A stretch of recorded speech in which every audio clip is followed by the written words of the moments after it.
come in from your room. We've checked the feeds, we've checked the memes. This launch is a cartoon. Flurf control to Major Dumb. Your rocket's just a balloon. They filmed you in a warehouse. There's no rocket ship, there's no big plume. 10, 9, 8, 7, 6, 5, 4, 3, 2, 1. This is Major Dumb to Flurf control. I'm strapped in, feel the shake. The tower falls away from me. You can't deep fake this quake.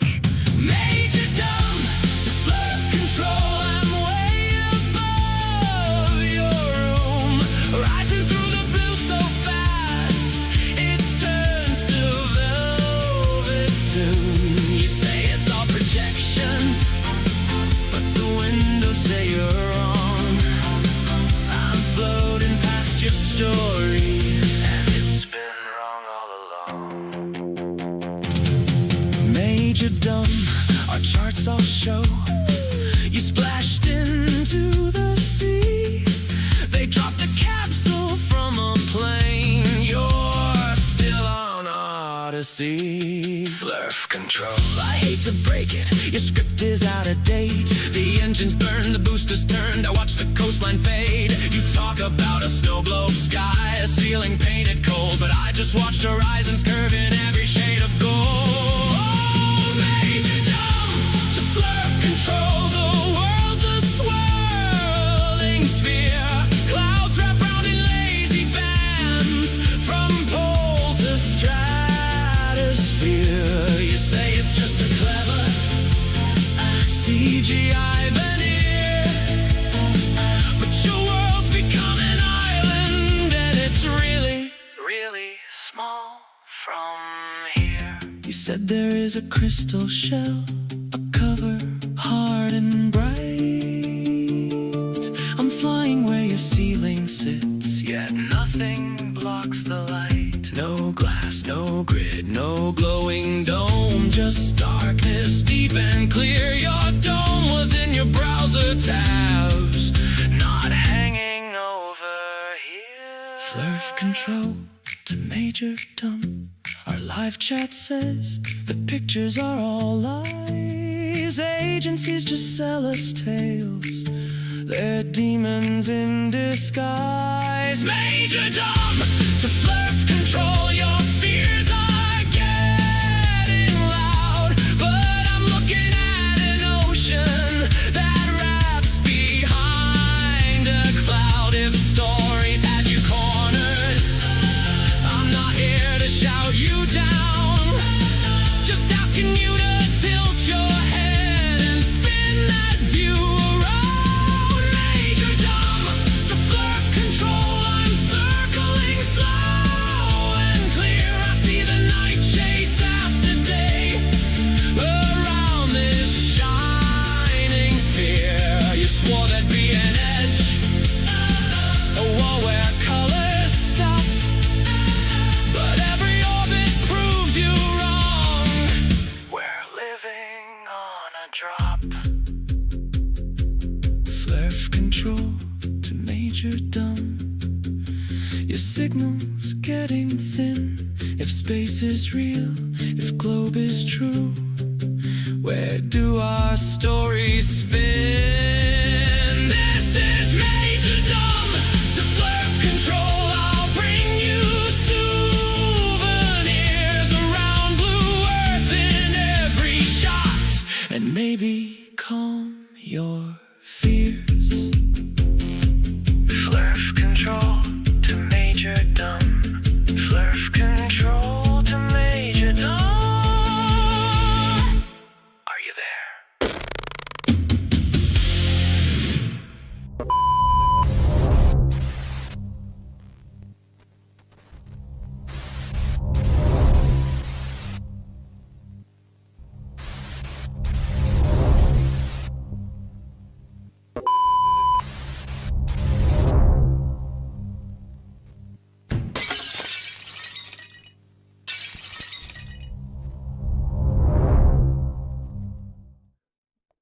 Well, hello, everybody. Welcome back on another beautiful Sunday evening.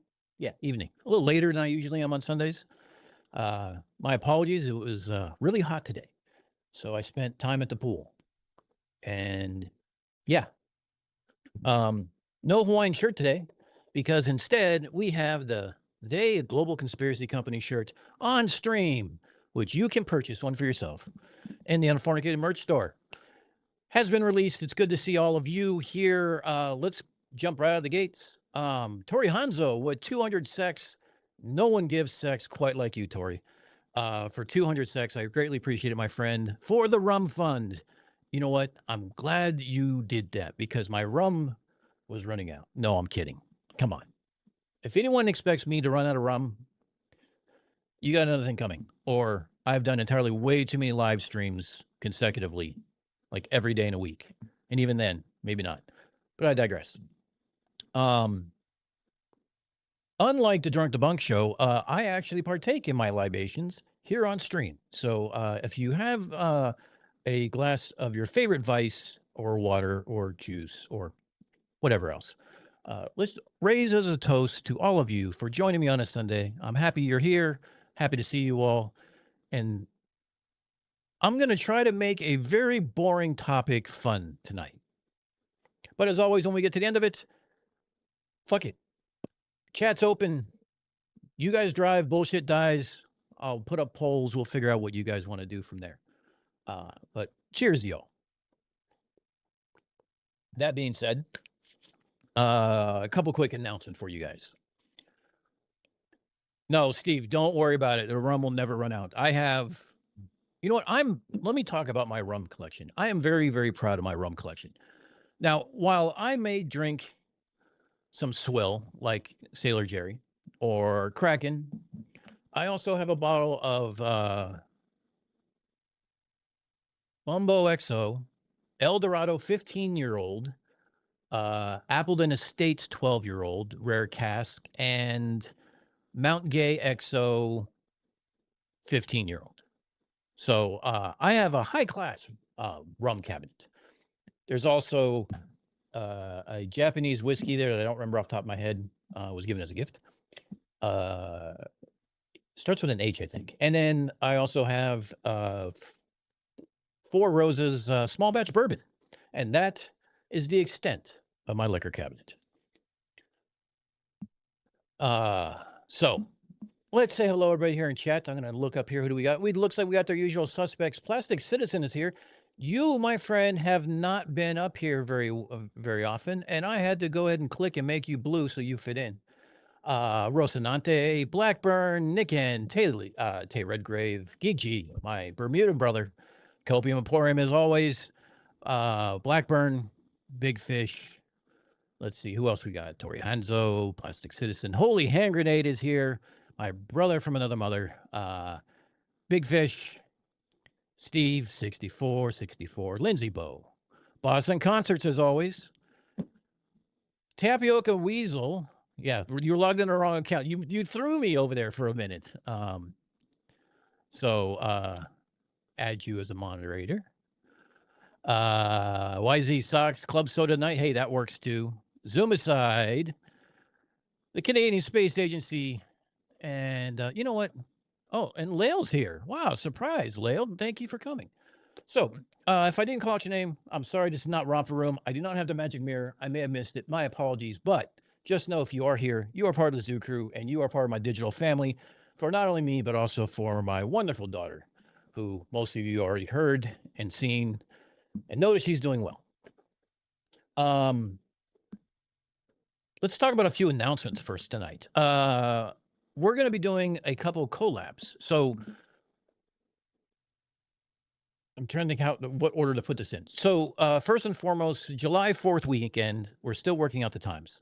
Whatcast and I are going to be doing a red coat, blue coat, Colonials versus Tories, the Crown versus the Constitution joint stream. I have no idea what we're going to cover. It could be anything from World Cup to Derp to going on TikTok and going fishing for lures. I don't know. But just know that I will have a surprise for you all because I commit to the bit.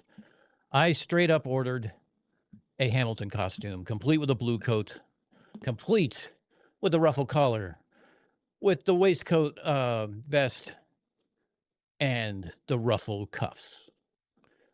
I may die from overheat, but luckily I have central AC while Whatcast has a fan. So don't let that sway you. I don't know if we talk about doing super chats as competition, but you know what? Just have everybody there talking about it. It'll be fun.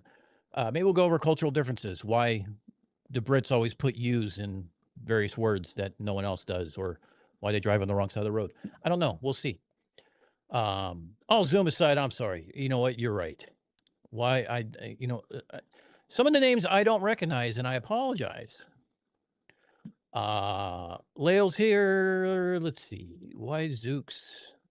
Eldorado 15. Well, look, that gets you. That gets you your blue shield just for already for understanding exactly what I was talking about. And Chris Berger. Okay, Lail. I'm gonna screw that up, Lail, but I'll try to keep that in mind. Okay. So, the Blue Power Ranger, Dylan Dors. Hey, bud, how are you doing? Okay. I think we got everybody all up to speed now. So we're gonna be done doing a collab with Whatcast. I think we're gonna try to do it Friday afternoon. I'm gonna be off for most of the week. I decided to take my 3-day weekend and run with it, turn it into a 5-day weekend. So what am I gonna do with myself? I don't know. Maybe I'll record some actual fucking videos and get them edited and put them on the channel. Because I've been slacking, and I have good reason for slacking, but I do have a channel. You guys are here for the channel. You're here for the videos. And as crazy as I can get on live stream, I can get even dumber and more outrageous and more absurd on a long form video. So that's where my analogies come out. And that's where I have time to, practice such wonderful lines as cocaine fueled Norwal, among other things. So another collab that's coming up is I'm going to be playing Repo one night in July. I forgot what night it is. I got invited to play with some content creators. They're mostly Twitch, not YouTube. I don't know if I'm going to stream it. I don't think any of you want to watch me be a absolute chud when it comes to playing games. But I've never played Repo, never downloaded it, and I'm hoping to at least get one day of practice in. But I see this going kind of like space engineers. Whenever we can get those off the line with DP debunks and the Drunk Debunk show, it's going to be havoc. And there's already somebody who's just as much as a chaos gremlin as myself. So 2 of us in a team of 5 should make for wildly entertaining escapades. Let's call it what's going to be. It's going to be a shit show. I'm going to die early and often, and I'll have to be carried like a Sherpa, by my team, who are going to be acting like Sherpas to bring me along. I mean, that's just what's going to happen. I can guarantee that's what's going to happen. Yes. Rosinante, Zoomicide is no longer the color of, well, we already discussed this on Whatcast today. It's aluminum, not aluminum, whatever. Yes, Rosinante, fight me. You take that. That's all yours. No, Tori, see, I don't really scream. I'll drop an F-bomb. That's usually the weapon of choice besides, this thing right here, this microphone, for the Unfornicated channel, which is also a new design I'm working on for merch, just because I find this shit funny. The thing of it is I'm not good on digital creations, so I'm trying to make it not AI, make it all, point and shoot with me. Last couple designs have been that way because, text art is not difficult. Any idiot can do that, including myself. I proved that. Let's see. What else do we have going on? Oh, so countdown. We have roughly 4 weeks until the premiere of the Globe Labs at the Lowell Folk Festival.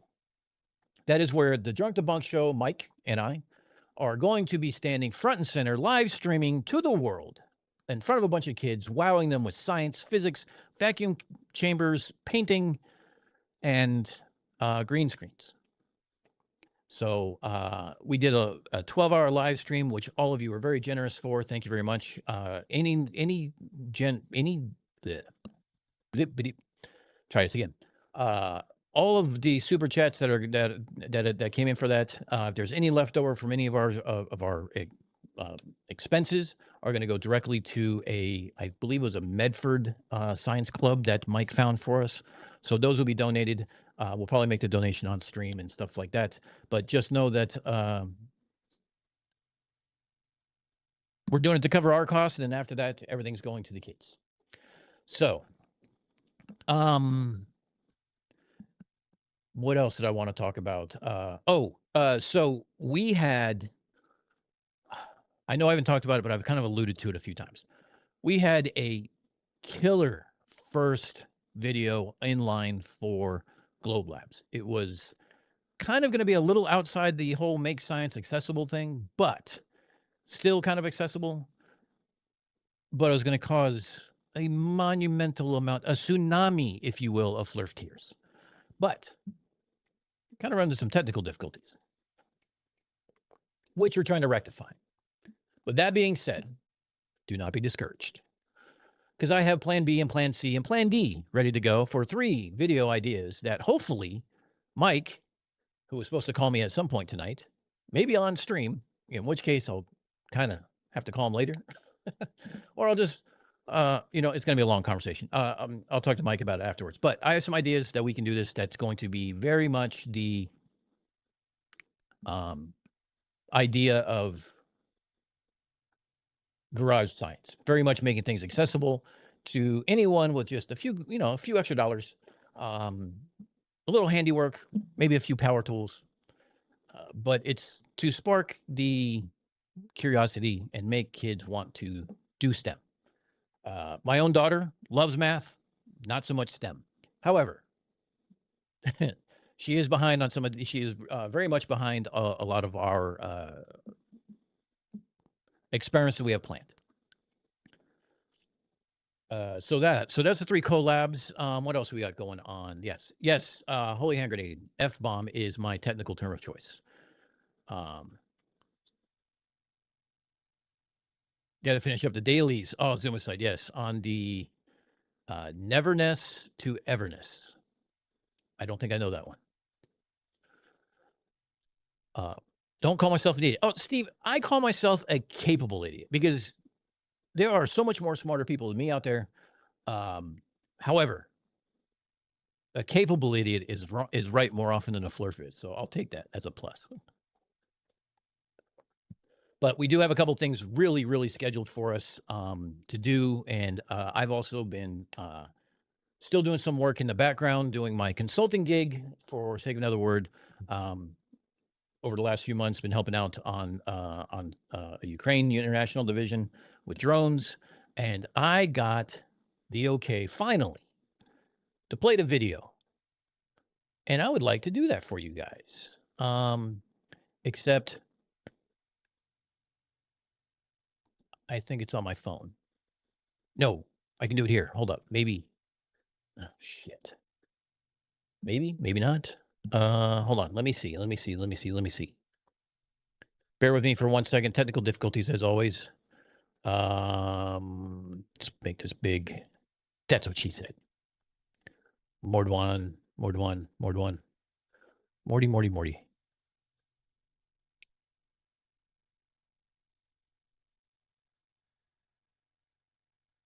Shit. Yep. It's on a different one. All right. So I'll have to move that from my phone into something else so I can play it for you guys maybe next live stream. So we'll go from there. So what are we talking about tonight? Wasn't F-boom when F-bombed your name when you were in the Chippendales? Yes, Steve, that's exactly it. It's a gacha game made by Hada Studios, the same ones who made Tower of Fantasy and other gacha. Oh, okay. I have heard of Tower of Fantasy. Monkey Cat Pat Pat is here. Hold up. Did I miss him coming in? Yes. Hey, there he is. Monkey, how you doing, bud? So, for those who don't know, okay, we're gonna get a little bit on a little sideways here before. Let's introduce what tonight's about. Tonight's about court cases. Now, court cases are boring as fuck unless they include stuff like sovereign citizens, because then they're inherently wrong and get clapped back on so hard that it's embarrassing. But a few times now, I've heard on the talk of tick, as what Cat calls it, and now Mikey has said repeatedly that the Earth has been proven flat in a court of law.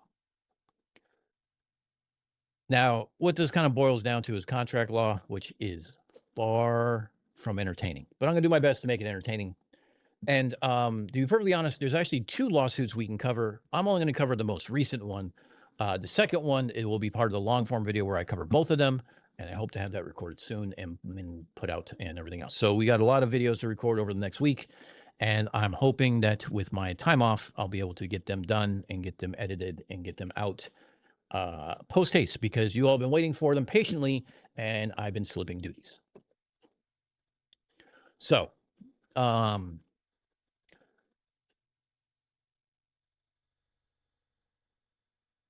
so you're about to say, except for Canadian court cases. Yeah, they get thrown out.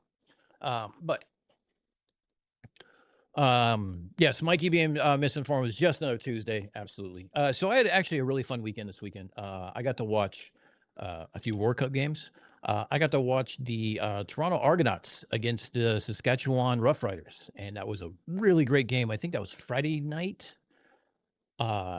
Won at the last second by Toronto, much to Holy Hand Grenade's heartbreak, seeing that he lives not far from the stadium, is actually there, if I remember you stated correctly. So all in all, look, I'm a sports fan. I enjoy all sports, especially any sport with the name football, whether it be Canadian, NFL, or the international sport of football, as opposed to the hand-egg version that we play here in North America. Rosinante's drinking scotch. Hold on. Did you tell me what scotch you're drinking?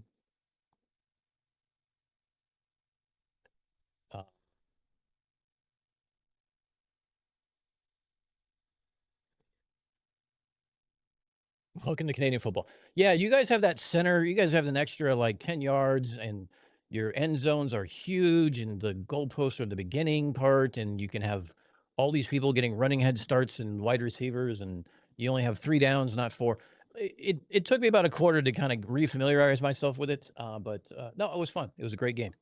I enjoyed it. Speaking of my little repo collab, Cubby Cake is here. She's one of the ones that I'll be playing with, so that will be fun.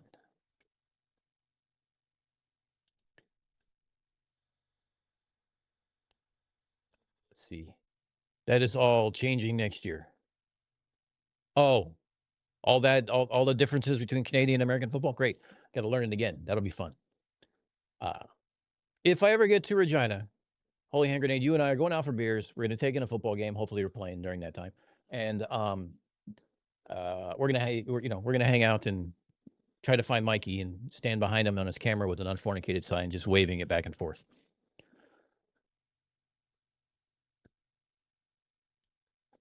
Okay.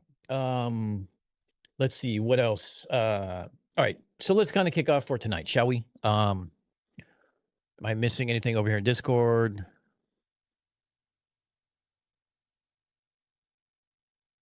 Okay, Tori just, excuse me, getting me corrected. I'm gonna have to do a refill sooner or later.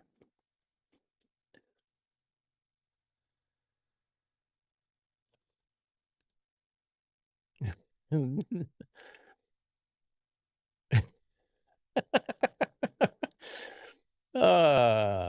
you're part of Discord, you've kind of seen a few things kind of going on. It appears the ducks are behind the vandalism with the robotic claws of the reflecting pool, and why it's been cut in strips. Thank you, Lindsay. I love that. That's great. I gotta find Rosinante again. Hey, Citizen Nine's here too. Hold on a second. Doobie. Oh, okay. You told me. Mortlock, 15 years. Ooh, holy crap. Good taste, my friend. Good taste. Jack's better for $5. Long form. Last week was 6 hours, 50 minutes. Longer than that, you're gonna need hydration breaks, bro. Yeah, last week was yeah, I was pretty much by the end of that stream, I was starting to lose my voice. I woke up hoarse, not as a horse, just not able to speak. Um, and I was pretty ripped by the end of that stream for with the amount of rum that was flowing, but it was fun. And some of you have actually asked me, like, dude, 7 hours, seriously? And the funny part is that when you all are here, it's so easy to lose track of time. When we did the 12-hour stream with Mike, hanging out with everybody, the time flew. Like it felt like we're done already. It's just fun hanging out, talking to people, finding out what you guys want to talk about, and all these other stuff. And plus, it's nice for me to be able to share some of the stuff that I do and that I have with you all, and hopefully, someone can learn something along the way and be appreciative of it. But it's always fun. No, we're not doing. Yeah, rum is hydration, according to Plastic Citizen. Thank you for having my back on that one. It's not going 6 hours, Big Fish. Don't worry about it. I don't necessarily have a hard cutoff because I don't have live, but I'm hoping that by 11 o'clock we're done. That's the idea. Is this a pre-recorded live stream where you respond in real time? Yes, that's exactly it. Yes, Leo. This is the pre-recorded live stream.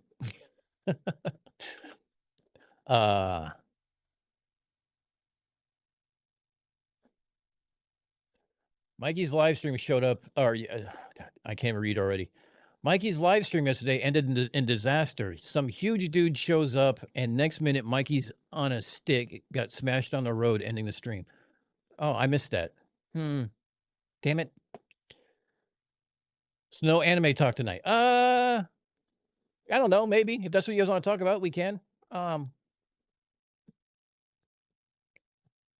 daughter's a bit of an anime nerd. And when she put an order in with Dunkin' Donuts last time, she put her name as a character from My Hero Academia, and they called it out and made her day. So, oh, the phone on a stick. They didn't put Mikey on a stick. It would have been fun if they put Mikey on a stick. So, I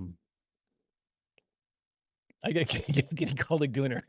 Totally down for no anime talk. Connor, I'm sorry. That if you didn't know, Olivia is very much my daughter. She rips one-liners just like I do, and she pulls no punches. But just know, if she's giving you shit, it's all out of love. She does not waste time on fools or anything else like that. So don't worry about it. But you're still number one here, or at least in the top tier, Connor. It's good to have you as always. So yeah, no surprise visits from off-camera voice, disembodied voice off camera. So it's just me and the dog tonight. It reminds me of my little sister. Yeah, she's. I got the mother's curse. You know, your mother says, "I hope you have one just like you." Well, I did. Complete, complete with the same attitude and the same lawyerness. Show the pupper. She's on the bed, which is over there, and the camera's over here. So it's kind of hard to do that. I'm thinking, so I'm setting up an overhead cam. So when I'm showing things, like doing math, showing, if I'm getting into debate forums and showing how we do things like radio or fiber optics or things like that, or just need to be demonstrating some stuff. I'm setting up an overhead cam, and I'm just ordered a long USB cable that has to go about 15 feet to get the computer. Once I have that, I can actually spin this around and show the pupper. So once I get the overhead cam up, I will show the pupper, and I will have her maybe down here in the bottom corner so you can see her. She's kind of like Rusty in the sense that she sleeps a lot. She'll lick herself on cam. She has no qualms about that whatsoever. But she also doesn't give a shit. But just know that if she jumps down, she's probably over here, pawing at me to pet her or to feed her or give her a treat or something. That's just the way it goes. My daughter's a huge anime nerd. I got to go to Connecticon in 2 weeks. Oh, sweet. Kind of got worried about Mikey for a while that night. Yeah. I don't get worried about Mikey. In fact, you know what? I lack any and all patience for people like Mikey. I'm not Mike from the Drunk the Bunk show. I'm not Monkey Cat Pat Pat. I could care less about Mikey. I cover him because he's dumb, he's misinformed, and because he says stupid shit on the internet. And when you say stupid shit on the internet, that makes you a target. If I say stupid shit on the internet or what people think is stupid, it makes me a target. I willingly put my face on camera for this. Do I give a shit? Not really. In fact, if that one punch landed from whatever that stream was earlier this year or last year, whenever it was, I probably would have been cheering. That's just me. I like patience. For anyone who's that narcissistic and thinks he is honestly the GOAT, refers to himself as the GOAT, and thinks that he is the one and true only flat earther in the world, and the one and true only person who captured a star, and only is the only one who knows in the entire world how to film or video a star, that alone tells you everything you need to know about Mikey Smith. Even Jeff Dunham's jalapeno on a stick is smarter than Mikey. Yes. You're warframing with the hubby. Okay. So, Lael, YouTube has hosed this up so many different times. Your at is what you're stuck with on my stream until they fix it. I have no idea. It is nothing but YouTube. And Jay Gills sent the happy poop for 10 joules. Thank you, buddy. I greatly appreciate it. Brenda's here. Hey, how you doing? Ahmed is smart, everyone. Olive Baron, you're not wrong. I might force my mom to tag along with me to an anime convention here in New Brunswick, Canada, maybe July 4th. That would be fun, Tay. You have to tell us all about it.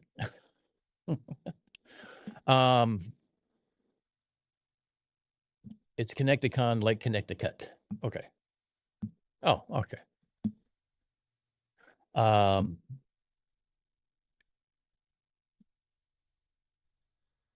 Citizen says, I want Mikey's equipment and tech stack to reproduce what he does and then destroy it.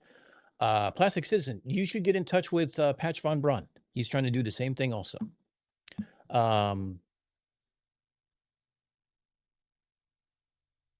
No, no, Bruce Wayne. Bruce Wayne was asking what My Hero Academia character was on the delivery. It wasn't delivery. It was just in Dunkin' Donuts. We stopped for her to pick up a refresher. By the way, she's excited that there's now a pink pineapple daydream refresher, and she can't wait to try it. Actually, she's supposed to get one today and supposed to tell me how it was, but I haven't got a text yet. So, Liv, if you're watching, how'd it go? No, her favorite is Izuku. Her favorite's Deku, and she used his full name on the Dunkin' order.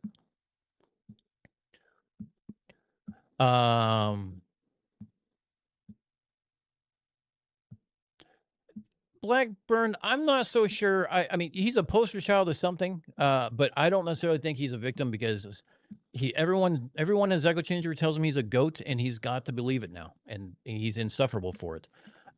Brenda has entirely way too much patience for Mikey than I do.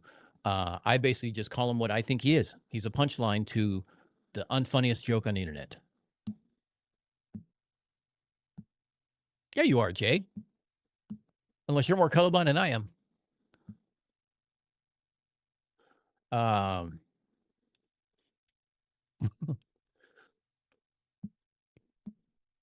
811 or in Blackburn, where is Connecticut?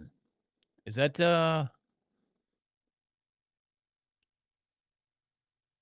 Connecticut? Is that better? I know Whale Panties lives near me. I know Blackburn lives near me.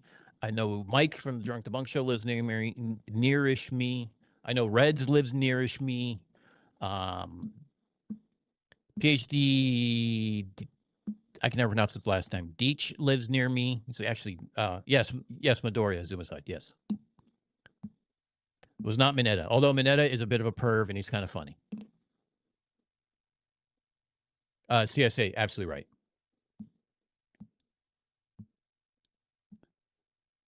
Yes, we are talking about Kaolu's claim that Flat Earth won in court. Silent Dave, I am now going to, you know what? You're right.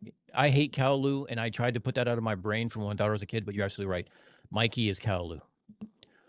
Cuppy with the $10, a refresher for your daughter on me. Aw, thank you, Cuppy. I greatly appreciate that. And she will too. It's $40 for a day, and we won't do multiple days. That's not bad. Yeah, that's not too bad. I actually wanted to do Comic-Con in San Diego one time, but I saw the tickets were like $100 for like a day, and I'm like, oh, F that.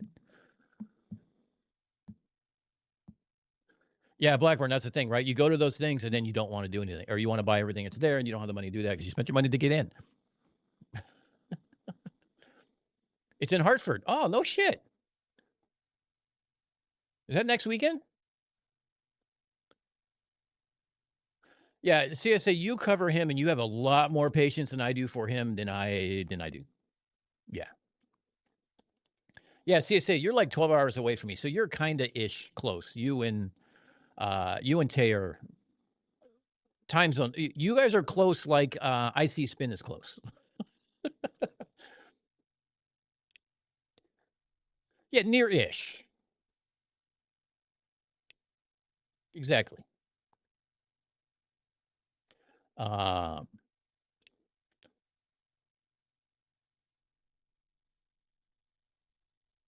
so what flat Earth court victory? Did the judge agree that the Earth is flat? No, Professor Phil Bell, he did not. So let's. My patience is my best strategy ever. Brenda, thank you for the $2. I greatly appreciate that. You're right. Your patience is legendary and almost saint-like. If well, I was raised Catholic, and not that I'm a Catholic anymore, but that's the best thing I can use for an analogy as far as your patience level with Mikey, because I don't have it. I'm usually throwing shit at my TV when I listen to Mikey. So when I listen to him go over you about the two flowers, there's still flowers, even though there's chromatic aberration. They didn't make the flowers stop being flowers. Meanwhile, missing the point that you showed him that it's a point of light. Here's chromatic aberration. Here's what it looks like. It looks just like your picture. Go fuck yourself. Except you don't say that last part, and I do. Yeah, you're much nicer than I am. Look, as I said on Whatcast today, I'm not always an insufferable asshole, although there's probably people in my life who would disagree with that assessment. I can be polite. I've talked to Lifting the Veil twice on TikTok and was mostly polite. But I can be an asshole too. So it depends. Depends on my mood, depends on how people are. That's just how it is. But probably why I don't debate, because I get short-tempered very quickly. Yes, Bruce Wayne, you are much closer than Ixpin. Holy Hand Grenade was actually in front of Mikey for 3 minutes and lost patience, had to walk away. So I can agree with that. That's why Holy Hand Grenade, we're going to stand behind him where his camera is, and we'll hold up like unfornicated signs or space is real or just point and laugh. I don't know. I'm sure we can figure out something. Garris is here. How you doing, Garris? Okay, so let's talk. Well, Tay, I'd expect a nice email from you. I mean, I actively troll him, but that's just because I'm a jerk. But he's a shithead as a person. What can I say? All right, hold on. Let's do a little topper here, and then we'll get started on the court cases, because this is so dumb it hurts. Okay, so Thompson v. Garcia. This is one of two court cases. All right, so here's the claim for those who haven't heard it. The claim is flat Earth has been proven in court. So they won. The judge ruled that the Earth couldn't be proven to be round. End of discussion, right? Wrong. That's not what happened. That is the delusion that flat Earth puts themselves under. So what actually happened was much smaller, especially in scale, much dumber, and somehow much funnier than you can actually expect. Because when you see what they actually said, versus what's claimed. Well, you know what? Make sure you have something soft on your desk so you don't hit your forehead on it, because it's that ridiculous.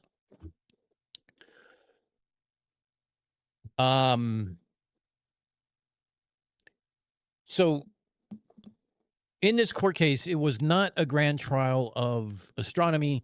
It was not NASA versus the Bible. It was not some robed magistrate in Georgia holding a globe in one hand, a spirit level in the other, and declaring, by the power invested in me by the YouTube comment section, I declare the earth flat.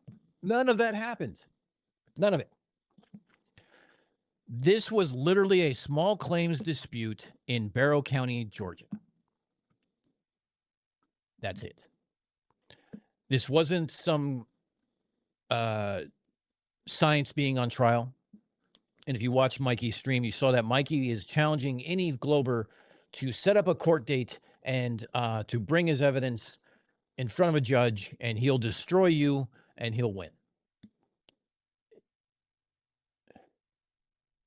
That's not how court works. That's not how any of that works to begin with. But let's talk about what has actually been said. Yes, Brenda, for $2. Mikey thinks courts decide matters of science. You're absolutely correct. He thinks that's what he can do. He thinks that you and me and Mike from Drunk to Bunk Show and MC Toon can set up a court date. He'll drive down, bring his evidence, and claim everything's CGI and fake, just like he did on Red's stream the other night, and prove in a court of law that the earth is flat, because he thinks that's how it works. So if there ever was someone less legally adept than Whitsitt in a legal system, it'd be Mikey. And we're going to demonstrate exactly why that is, because I guarantee you he did not read these court papers. So the courts don't decide reality. Science does that. Courts decide claims. Very simple. And in this case, it's a contract claim. Let me actually show you. Let me bring this up. Which one? This one. There we go.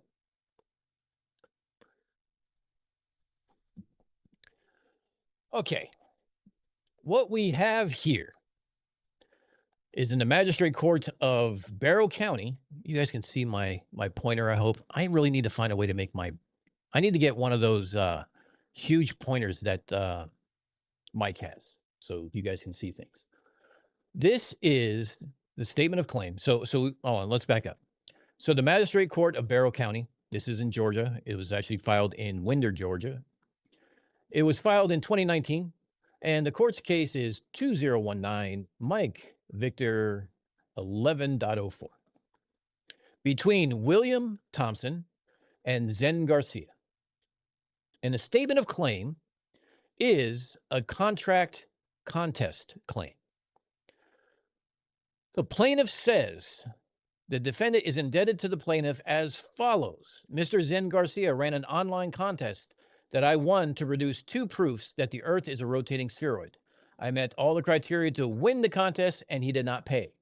He is suing for the amount of $15,000 plus $96 for costs to date and all future costs of this suit. Okay.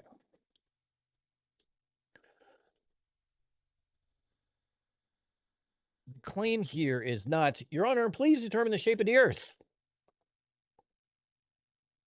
Just the opposite of that. The claim is Zen Garcia ran a contest. I say I won it. He did not pay me. Make him pay me. That's it. That's the entire case. Now, if it was that simple, if that was the entire case, because it really is when you boil it down to it, but because flat earthers are flat earthers, they have to convolute this and turn this into a giant shit show, and which is why people that are ignorant or just plain stupid, the type who can't figure out how to use Velcro, would believe that flat earth won in court, that the earth is flat. Let me explain. If you spent 6 minutes around this, you maybe heard this before. But if you haven't, well, welcome to the shit show. I am your host and guide for tonight. Here's what happened. So we're going to scroll down here to this is from Zen Garcia. This is his reply, his answer to it. Okay. So this is small claims court. So there's no real transcripts, there's no stenographer, there's not any granting. It's the judge reads the claim, he hears the plaintiff, in this case Thompson, writes up his brief. Garcia writes up his answer. The judge looks at it, files a court date, talks to both of them, reviews the information, passes the judgment. You're out. That's it. Done. There's no jury. There's no life sentences. There's no sentencing. There's no nothing. This is literally, if you grew up in the 80s, 90s, or 2000, this is people's court without the cameras, is really what this is. Or Judge Judy, or whoever else you want to insert here.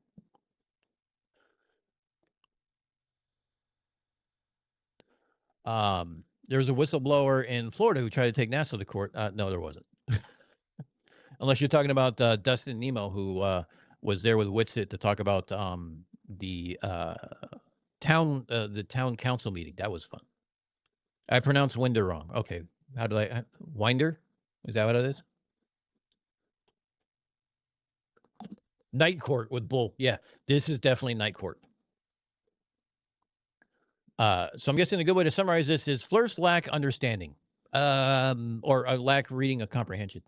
Okay, apparently I can't do reading comprehension either tonight with the rum. Let me retry that again. To summarize, Flirt's lack reading comprehension. Yes, Tay, that's exactly it.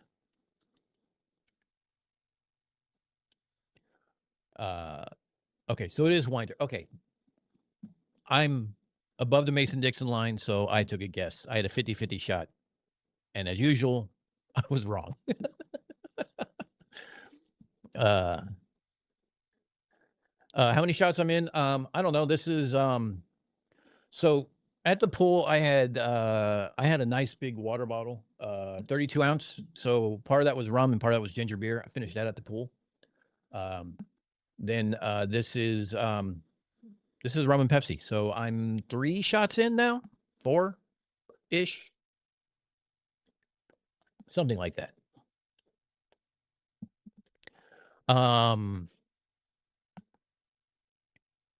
2015. Yes. Well, yeah, exactly. It's been around that long. It's been around along about 2,000 years, and then it had 200 years. 1865. That's kind of where it was in with Robotham. Then it took a break, and then I still think it started as an internet joke, and this is where we are now. So in 2015, now this is from Garcia. Several of my colleagues and myself became aware of the fact that people everywhere in the world were verifiably able to see structures like monuments, islands, lighthouses, statues, and cityscapes well beyond the accepted formula for determining mathematically the curvature of the Earth. This formula, figured out by a skilled mathematician, should be in quotes, and author Samuel Robotham, is cited below. 8 miles squared, or 8 inches distance in miles squared. Which means to take the square root of the distance traveled in miles and multiply that figure by 8 inches. So, for example, if you travel 1 mile, blah, blah, blah, blah, here's all his math. He felt the need to explain this in court documents. Now, last time I checked, you had to go to college to become a lawyer. You had to be a lawyer to be a judge. And you had to take math in those courses. So I'm pretty sure that they can figure out what needs to be done without the moronic breakdown right through here. Yes, the word skilled is doing a lot of heavy lifting in that sentence. You're absolutely right. And then to figure out how many feet of curvature that is, simply divide the total curvature in inches by 12, since there are 12 inches per foot, or 12 inches in 1 foot. Okay. Anyone else thinking this reads like Mikey Smith's court case, like it's that freaking asinine. Table below, blah, blah, blah, blah. Robotham, to use this calculation, this is from the tangent, drop from a tangent in the Pythagorean theorem, because they can't do math of actual curvature, which uses like, sines, cosines, degrees, and things like that. But hey, I digress. Even goes so far as to show what the distance is, how they come around the Pythagorean theorem. God, this is just like reading Dave, a transcript of Dave talking to Dr. Shiva way back when. Remember that? That was fun. Blah, blah, blah. So the contest, having published 3 books. No, by the way, so this is 1, 2, 3. Okay, so we're 3 pages in. We're finally getting to what the contest is. Having published 3 books on my discoveries in connection to this topic and issue, and recognizing something was awry, according to what we are traditional taught in academia, I decided to hold a $5,000 contest, a challenge to anyone that confirm in 2 scientifically repeatable and verifiable experiments the supposed curvature of the Earth in a rate and manner cited by the accepted formula of determining such declination. Okay, so I want to pause here. He is basically saying that the only way you can win this is you can show 2 scientifically repeatable and verifiable experiments that show the supposed curvature of the Earth in the rate and manner cited by the accepted formula. That's Rowbotham's formula. That has not taken into consideration refraction. That does not take into consideration anything that is basically the tangent of a drop in a vacuum. No atmosphere. So in other words, this was rigged from the get-go.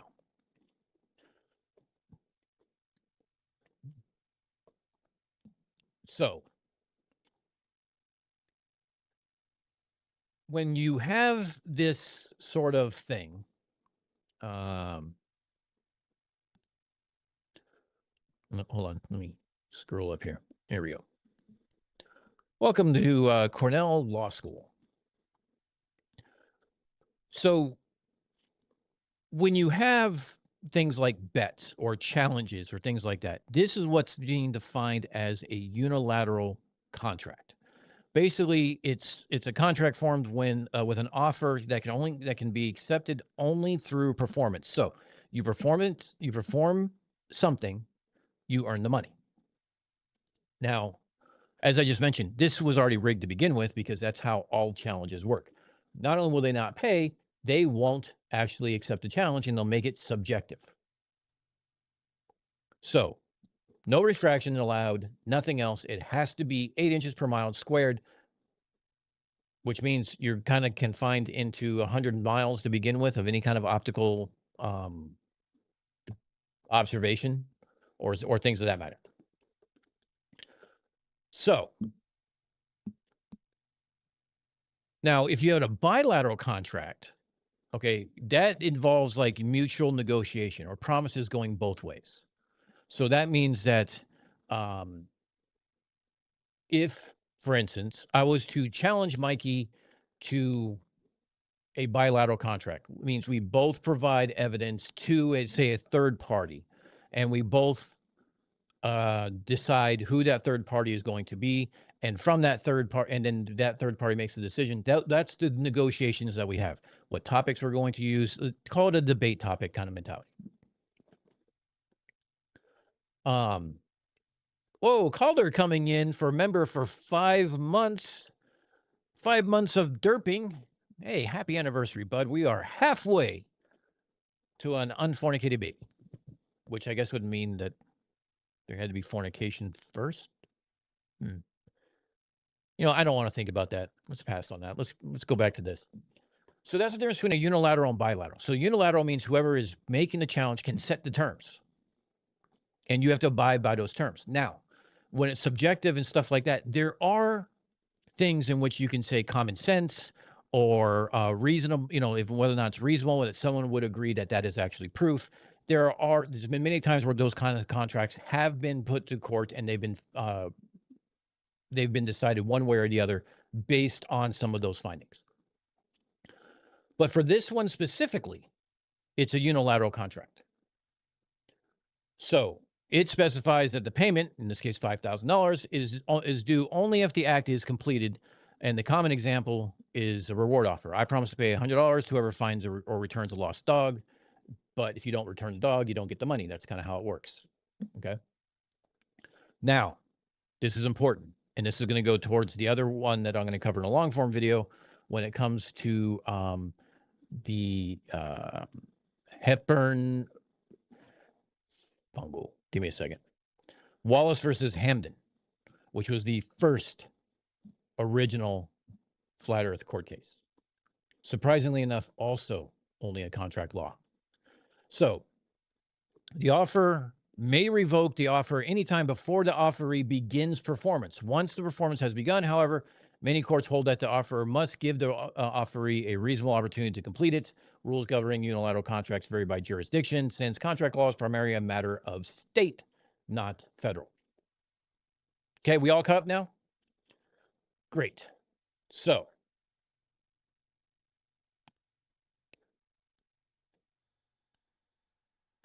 let's go back. So basically what this is the court wasn't asked to rule on the shape of the earth. The court or on this. Oh, let me rephrase that. So since I just got done reading some of these things, right? He ran the contest from August of 2016 until November 2017. I don't know where 2015 varies in this. There's obviously something that's going on here. William Thompson applied to the contest, but was never able to produce even one real-world verifiable scientific experiment which would or could confirm the rate of curvature as decided upon in mathematicians and scientists themselves, should the Earth be 24,901 miles in circumference. Rather than create an experiment to test and affirm the Earth's rate of curvature, he instead submitted a couple of videos of some computer program he designed to calculate curvature, as these programs and their calculations are in no manner relatable to real-world scenarios or calculations, as I will list in numerous examples below. It was made clear in the rules that the design experiments must meet and fit with the required stipulations visited on the webpage for measuring the rate of curvature as cited by the formula for determining such declination. 8 inches per mile squared. That's it. Now, here's the funny thing. If you're to do a science experiment, or let's say I was to design a science experiment, and let's say I was going to do a challenge, a radio horizon challenge, where I'm going to say that the way I'm going to plan it out is that I'm using a 4/3 R model to account for refraction, and my error margin is this, 15%. There's no error margin. So if this came out to be 9 inches per mile squared, he'd lose. See what I mean? It's how it's worded. And this is why MC Toon, with his challenges, is very particular about how it's worded. It goes to a lawyer. It gets looked at as part of a contract law, so he does not have to deal with this stupid stuff like this. And also why money gets put in escrow. For example, there's Jack Trax on TikTok who says $1,000 to anybody who can disprove his debunk that Apollo 11 was faked because Larry Basinger should not have been able to receive a signal from the moon because it was too far away, and the inverse square law says so. I debunked him by saying he's using the wrong actual math, told him what equation to use. My PayPal is still empty, still theater. I particularly asked him, what would debunk you? Just saying the wrong equation or just giving you the right equation is one thing, but if you want, I could do a whole link analysis and bore the fuck out of everybody possible except for RF engineers and go over everything he did for 2 hours to show you not only it was possible, but how he did it and how he accounted for it and how he went above and beyond in his actual profession to become a legend in the RF community. Would that be enough? No answer.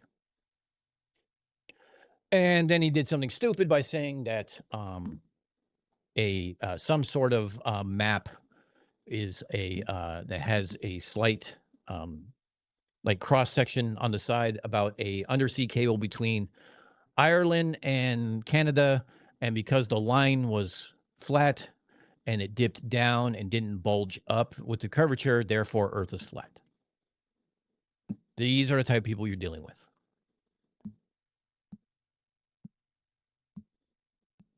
Bible, circle of the earth. What is the circumference at the equator of the flat earth? Good question.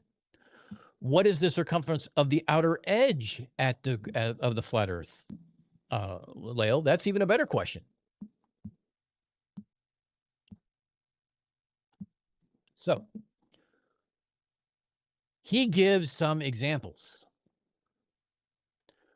So the so-called experiments which he submitted were in no way applicable or considered evidentiary, as they did not in any way conform to the rules cited for the necessary payout.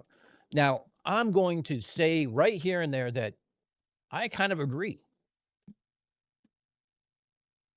I don't think that Thompson satisfied the how it was written. Okay, besides the whole gotcha with the actual formula it has to abide by, I don't think computer models are basically what he was looking for, because he was talking about real world experiments, things like that. Now, if I was to do this, what I would do is I would do something that requires geometric exclusivity. Let's say using, let's say the sunset at Burj Khalifa, okay? Go down to the bottom on the first floor, you see the sunset, and just as you see it go all the way down, you immediately jump in an elevator, go all the way up, and you time how long it's going to set from the higher vantage point than it did from the lower vantage point, and use cosines and law of cosines and things like that to figure out what the radius of the Earth is, because that is a geographic exclusivity. Or do what Simon Dan did. Enlist a bunch of people to do Eratosthenes around the globe on both hemispheres. Well, 4 hemispheres: northern hemisphere, southern hemisphere, east hemisphere, west hemisphere, just everywhere. Do it. Those are repeatable, verifiable, and actually science.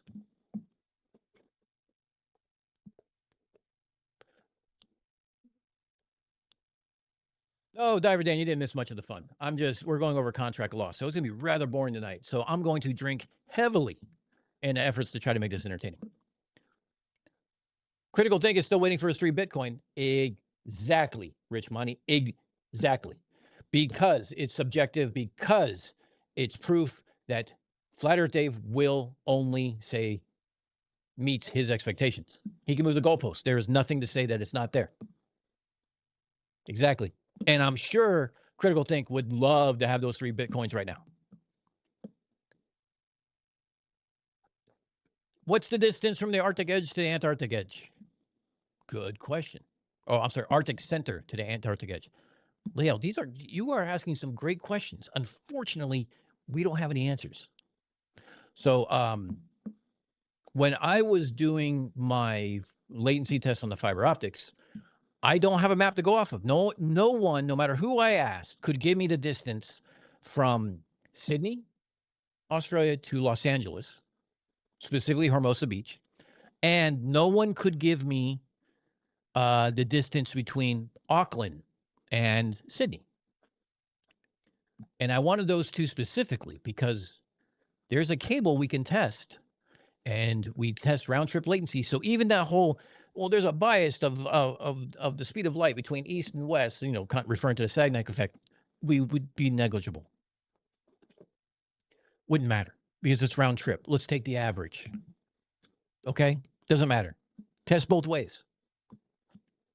And if that measurement comes in and it's less than is physically possible on a distance on a flat Earth, which I had to come up with my own distances using vector algebra and using Bislin's calculator, because no one can give me a mapping, no one can give me a distance, I had to make do.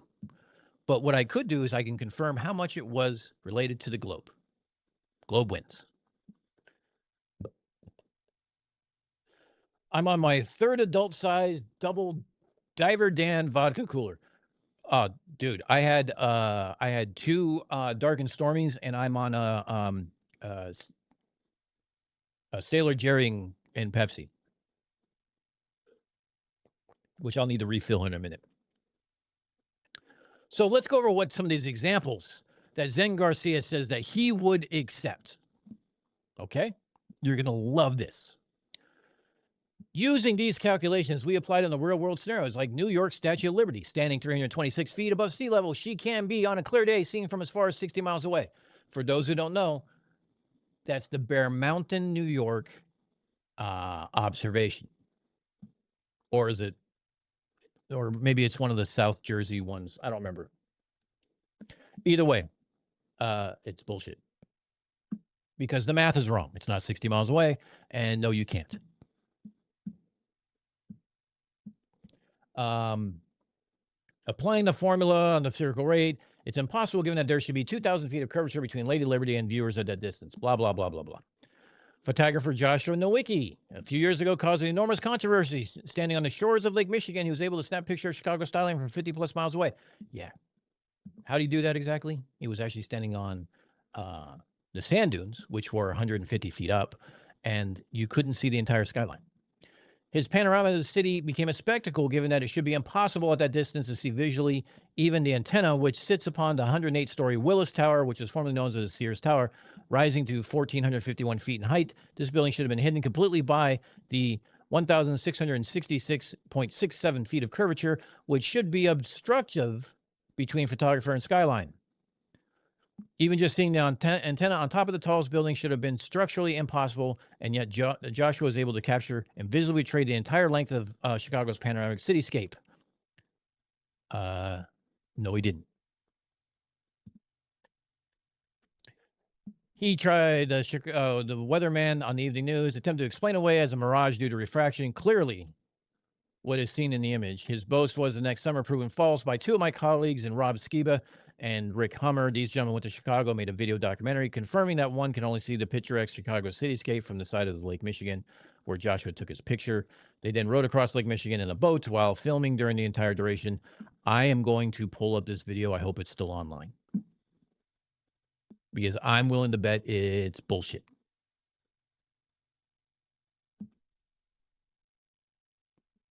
If we could get the distance, if we could get that distance from LA to Sydney just by latency, we can get the speed of light. Absolutely.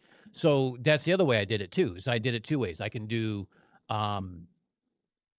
so I did the flat Earth, like, I did the flat Earth.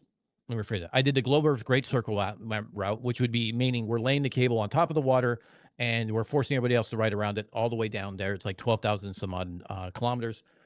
Then we had the actual distance, which actually ends up being 13,600 kilometers, because we also add in not only the Great Circle route, but we also add in slack because there's active geologic zones and sea mounts and trenches and stuff like that that has to go over, and you have to be able to pull the cable up to repair it when it gets broke. So you have slack in there. So they accounted for about 12% of slack the entire way. And if I did 12% slack on a flat Earth, I got like 16,000 kilometers. And then I got without slack, which means a straight line, would be 15,000 kilometers. And yet the latency comes in 134 milliseconds, which is physically impossible for it to travel 15,000 kilometers. On that, it should be closer to 165 milliseconds. So a full 28 to 30 milliseconds faster than is physically possible. How's that work?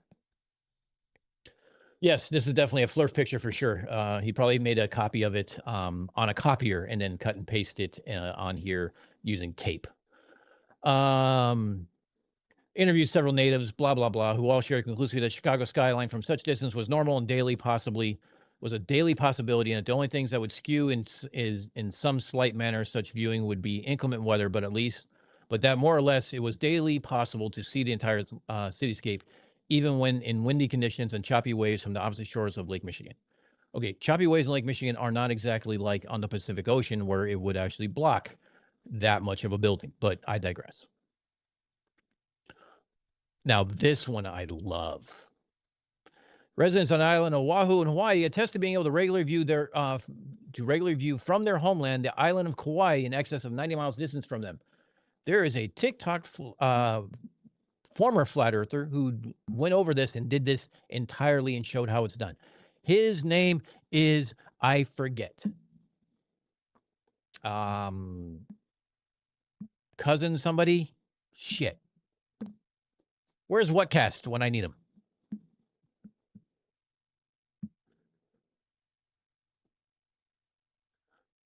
Blackburn asks, he goes, I'm wondering, these citations are literally lying in court. Can the judge have hit him for lying in court documents? No, because he's using examples. If he was saying that this was, let's say that this was proof the other way around, he was using this as proof. This could absolutely be used as perjury. But the problem is you have to, I believe you have to prove intent. Now, intent would be, I don't want to pay $5,000, but I digress. Blah, blah, blah. So everyone knows how this is. Now, here's the funny thing. After he comes out of these, he goes into the Bible says, out of the mouths of 2 or 3 witnesses shall the truth be established.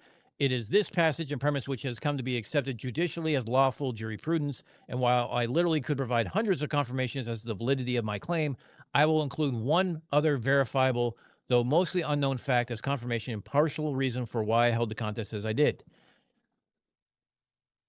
Surveyors, engineers, and architects are never required to factor into their projects the supposed curvature of the Earth. I believe the evidence cited above is confirmation that the world is a plane and not a planet. Okay, I'm an engineer, and I can test the underwater cable between the two, and it matches the globe. And we absolutely have to account for curvature for those long distances because you need to know how long a cable to order to put it in. Go figure. Then he goes into canals, railways, and bridges. Verrazano Bridge, everybody, but I digress. Then he goes into quoting Samuel Rowbotham, 1896, 1890. And you can't read this shit because it's fucking photocopied.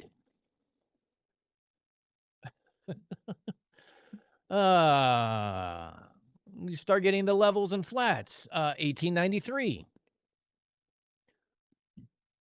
Yeah, this is his proof. The Suez Canal, the Great Canal of China. Railroads don't account for anything. Because, curvature, because each rail is 100 feet long. And there's gaps between rail to rail because it allows them to actually account for things like curvature and flexing of the materials as it heats up and cools off and expands and contracts and all that other fun stuff. Let's see what else. Oh yeah, railways. Okay, that's all fun. Like you can't read half this shit because it's black here in the background with white lettering. It's ridiculous. Then he brings up this one. Now this is fun. I'd love when baby flirts bring up this one. Contemporarily, because now we're going to talk about modern day. The Danyang Kushan Grand Bridge in China, the longest bridge in the world, built over 4 years by 10,000 workers at a cost of $8.5 billion. A startling 164,800 meters in length. Like the canals and railroads mentioned above, it did not in its construction take into account the rate of curvature as cited by Rowbotham in the formula cited above. No, they had to take in the other one, the one that engineers use, which is based on degrees and other things, not 8 inches per mile squared. Here's the other thing. Let's pull up this bridge because I want to talk about something. Oh, my caps lock's on. Images. Give me a big image. Let's do this one. Give me this image. Okay. That looks to be not what I want because it looks like a cheesy picture. You know what? Let's just. All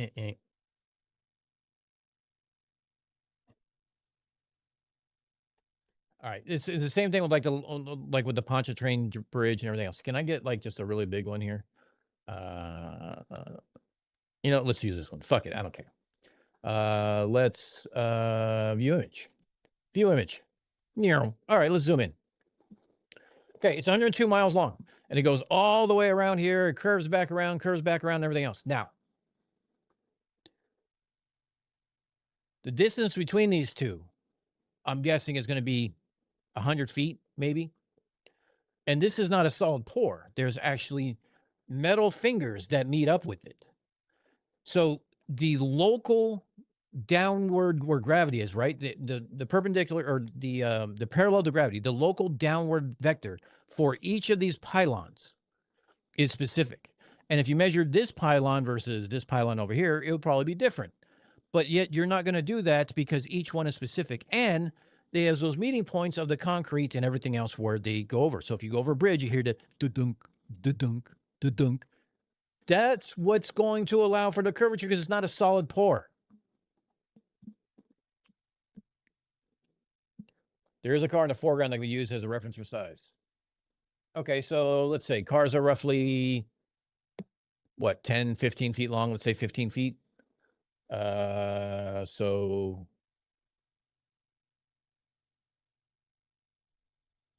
let's see, 4 car lengths to there. So 2 light posts before everyone, 4 car lengths per light post. So 8 car lengths. Okay, so about 100 feet. That's what I was guessing.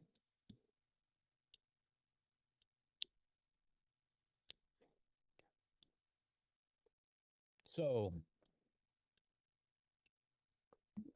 why would, if the local downward vector is all that you have to worry about, you don't care about this to the next one, because this has no impact on this over here.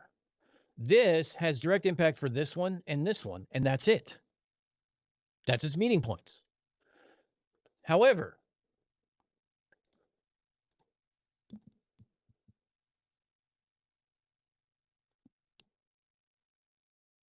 when you have a huge expanse between towers, and there's no, and in your downward vector, right, to the center of the earth, your reference to gravity is here, and it's separated by over 4,000 feet. The tops of these 2 towers diverge by 40 centimeters, or is it 20 centimeters? I think it's 20 centimeters, 40 millimeters.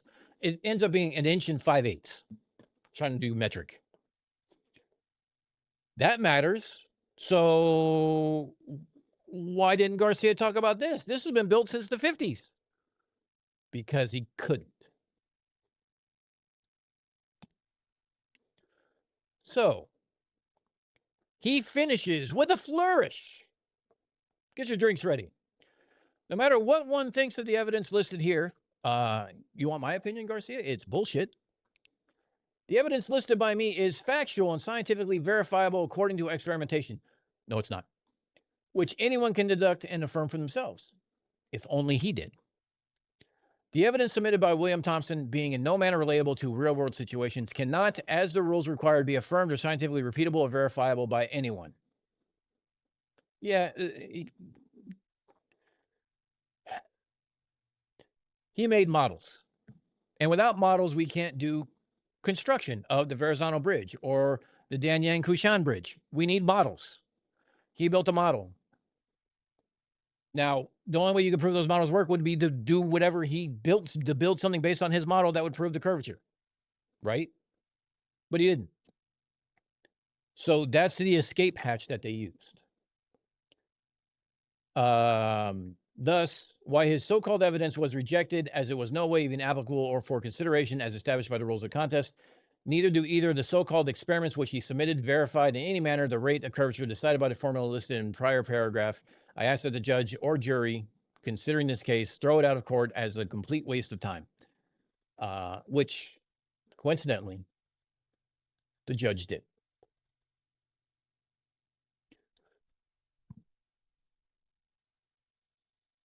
Defensive pleadings filed by the defendant. The plaintiff appeared. The defendant appeared. The plaintiff's statement of claim.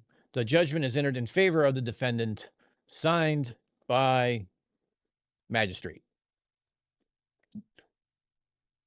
Not that the earth was flat.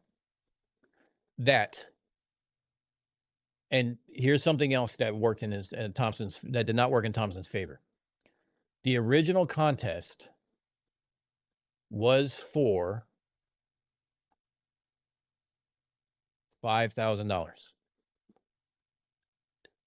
Thompson is suing for the maximum allowed under small claims of $15,000. Sorry, I'm trying to find it. $15,000. You do not help your case by trying to gouge. If you went in for $5,000, maybe it would have been different. We don't know.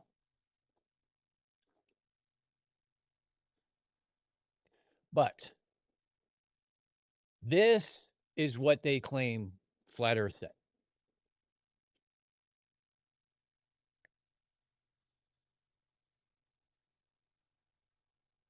So when you see these online challenges and you see these bets and everything else, it's theater.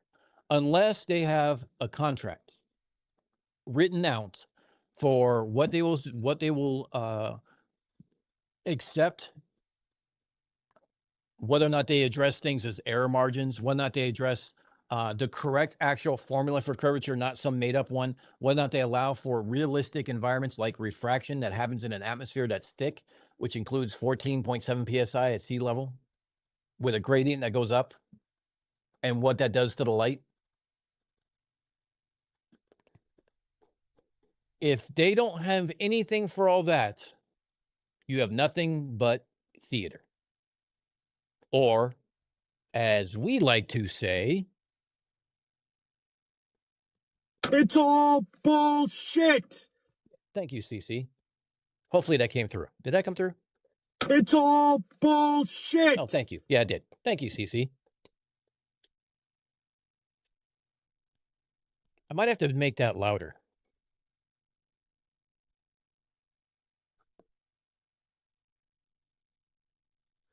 So, here you are. Welcome to the Flat Earth court case, where someone who thought he fulfilled the request filed for 3 times the amount that he should have, and the person who was offering the challenge made the challenge utterly impossible to win, except according to his terms, which is not a representation of reality. No refraction, some 8 inches per mile squared. That's it. End all be all. If it's not that, nothing wins. He was never going to pay out regardless. So Thompson sued him. I would have too. But I would have sued for the $5,000. And maybe the $96, because why not?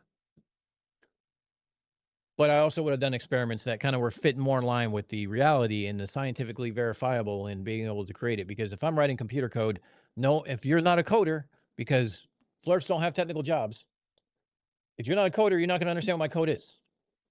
Because there's a lot of us who looked at Shane's code for his stupid thing and wondered why they have the distance and the size of the sun and the moon in there as globe parameters.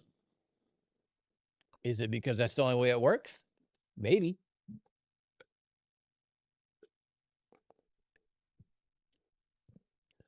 Couldn't we use the cable distance and latency to estimate light speed, then calculate the cable length and see if they match? Sort of, Leo. So what you would do is, we know the speed of light is, 300,000 meters per second, right? Or something like that. We know the refractive index for fiber optic cable. Now, there's different types of fiber optic cables. Some some have a slightly different refractive index because they're optimized for longer distances and longer wavelengths. So primarily when you deal in telecom, you're talking about 1550 wavelength, 1550 nanometers, or 1310 nanometers. So something that is, so you're talking about cable that's going to be going for the longer wavelength for longer distances. We know that the refractive index of that is 1.467. We know that because Corning, who we buy our fiber from, tells us that. They test it. And we can also test it by taking that same refractive index, same speed of light, knowing that the cable's 8,000 feet on a spool. We can look at the starting sequential number, the ending sequential number. We can put an OTDR on one end and see it end on the other end, and we can test the length of the cable. and we can see what it takes. We could also put devices on each end and actually run a latency test while the cable is on the spool. We don't have to even unroll it out. We can just test it, and it's verifiable. And this has been going on since the 1980s. We know the refractive index of fiber optics. That's been going on for 40 some odd years now. Hasn't changed.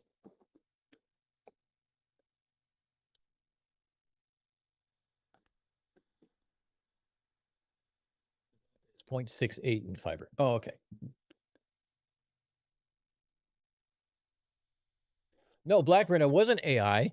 It was him taking actual BizLens coding and just change the names of things in in the brackets, like, where the notes go. So when you name a variable, it doesn't have anything to do with the coding itself, but you put in the variable, you name the variable. He just changed the variable to whatever words he wanted to have, but it used the exact same numbers and the exact same coding as everything that BizLens put together, and it took him 2 weeks just to change fucking labels. Solve that problem. What I'm speaking about is called magic to a flurf. Yeah, absolutely. That's exactly it.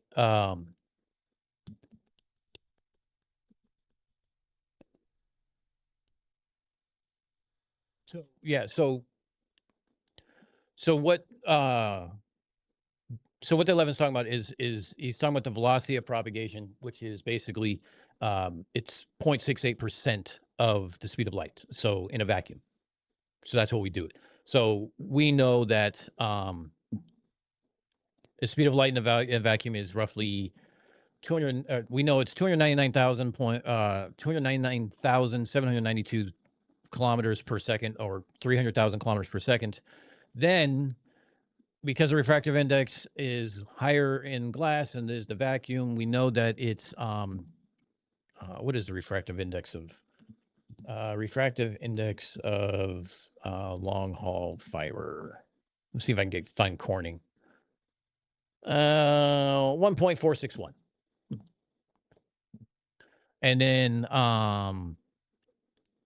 And then you have the inner cladding, the outer cladding, and parts of the fiber, blah, blah, blah, blah. So modern single mode fibers for long haul are typically 1.461. So if 1 is the speed of light in a vacuum, we multiply that by 1.461, and then the refractive index, that's what the refractive index, we do the equations and write them all out. No one wants me to do math. I don't give it. You can look this up yourself. Basically, the velocity of propagation along fiber is derived from that refractive index. So it's roughly 60 to 70%, depending on the type of cables. I think we can go up to almost 80, but I think those are extreme cases. No. You're thinking of VoIP, which is voice over IP, which is a voice over internet protocol. VoIP is, you should have typed it the right way. It's velocity of propagation. It's the velocity of light as it propagates through a medium. So in this case, glass. Now, and I talked about this before in the 11. I don't know if you were here for when I was talking about networking. There is a flurf named Marjorie Bishop who is on X or Twix or Twitter, Twatter, whatever.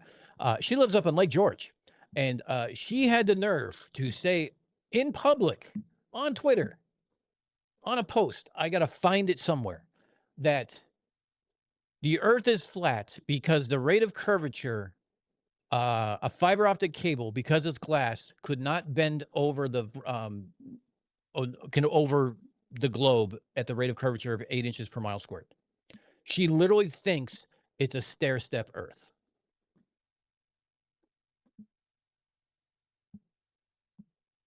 Yes, Leo, you're absolutely correct. In court case, the judge ruled that the requirements were not met by the glober, and that the earth was flat, because judges aren't there to decide science. They're there to decide claims. And the claim was made by Thompson that I did this challenge. I entered in this unilateral contract. By my opinion, I performed what was required in this challenge but he hasn't paid me. I want him to pay me. And what the judge said was, no, not really.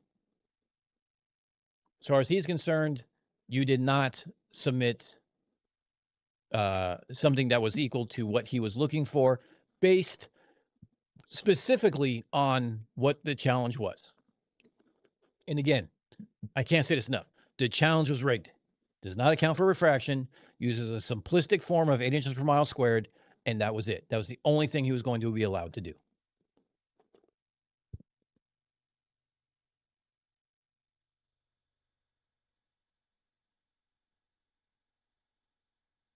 The velocity of coax is between 6.6 and 7.8. It's roughly the same as fiber.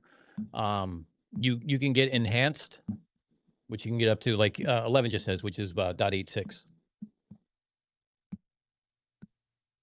I didn't mean to say you were a flurf. I said there is a flurf, unless you're Marjorie Bishop. And if you're Marjorie Bishop, you and I need to have a conversation because you're an asshole.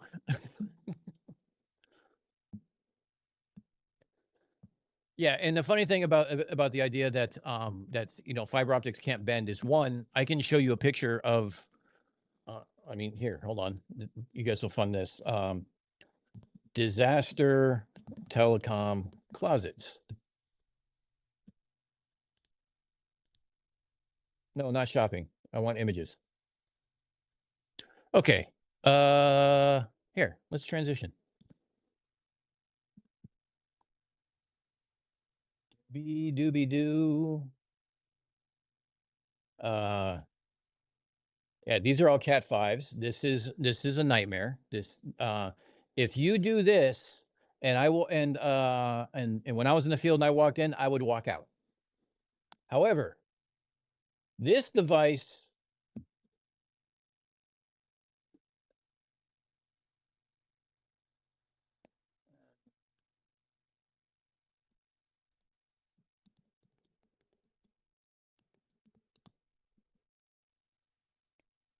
here's a fiber jumper that's bending straight down. These are fiber jumpers that are bending and being Velcroed together, and look how they bend. A roll of fiber optics comes on a reel. The reel diameter is, there's a formula that goes into how much you can bend a fiber optic. These jumpers get shipped like this in a bag, but yet fiber cannot bend over the earth, over a globe Earth. I mean, come on. Obviously, she had no idea what the fuck she was talking about, and somebody else decided to tell her. Oh, I was talking about Cygnus, not you. Okay. I am Marjorie Bishop.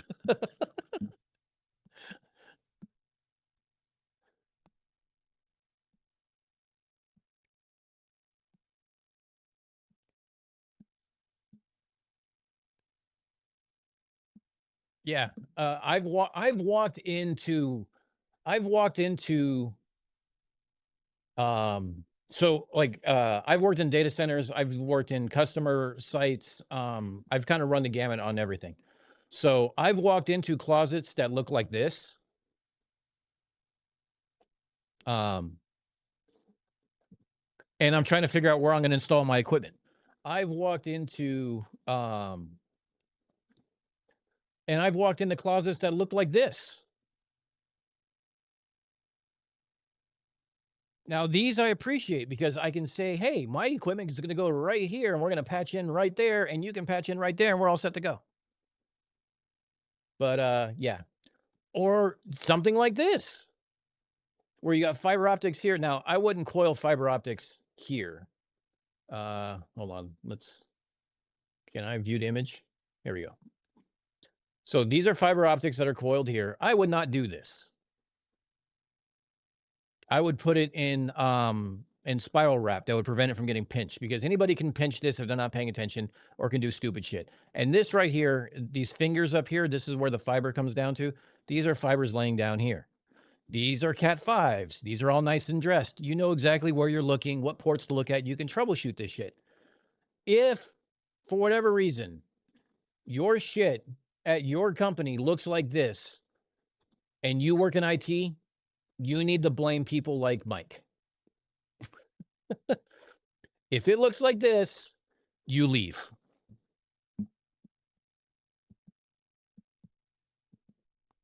Leo, I can take fiber optics.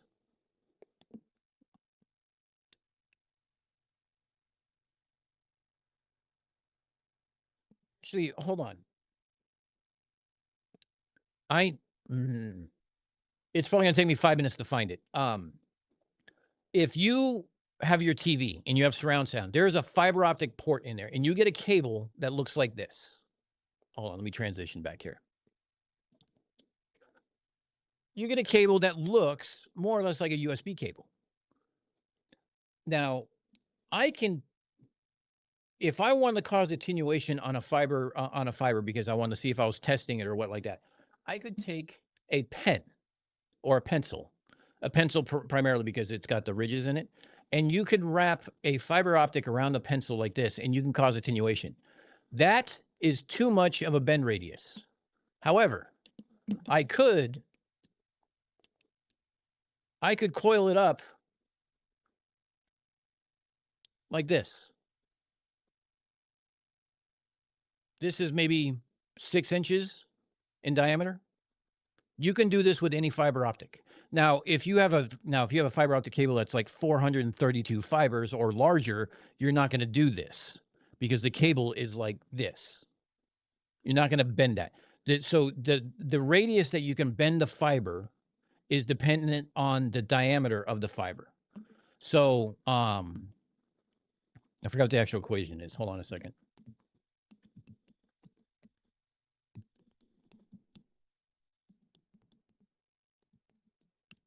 One of you guys could so the minimum bend radius is the cable diameter times the bend radius factor, or the K factor. So it's the K factor is provided by the cable manufacturer, or there's an industry standard. So for instance, if your cable has an outer diameter of 10 millimeters, under tension, you can go 10 times 20, and that gives you a 200 millimeter bend radius. So that means from the start of the bend to the end of the bend. So if you're going to just do a 90-degree bend, okay, over here, 90-degree bend, that has to be, you can't be any tighter than 200 millimeters. If you have a 10 millimeter cable, this is like nothing. This is 2 millimeter. So yeah, don't touch the ends of the patch cord. Yeah. Hey, Mr. E, how many sites did you walk into that look like this? And what would you do if you walked into a site that looked like this?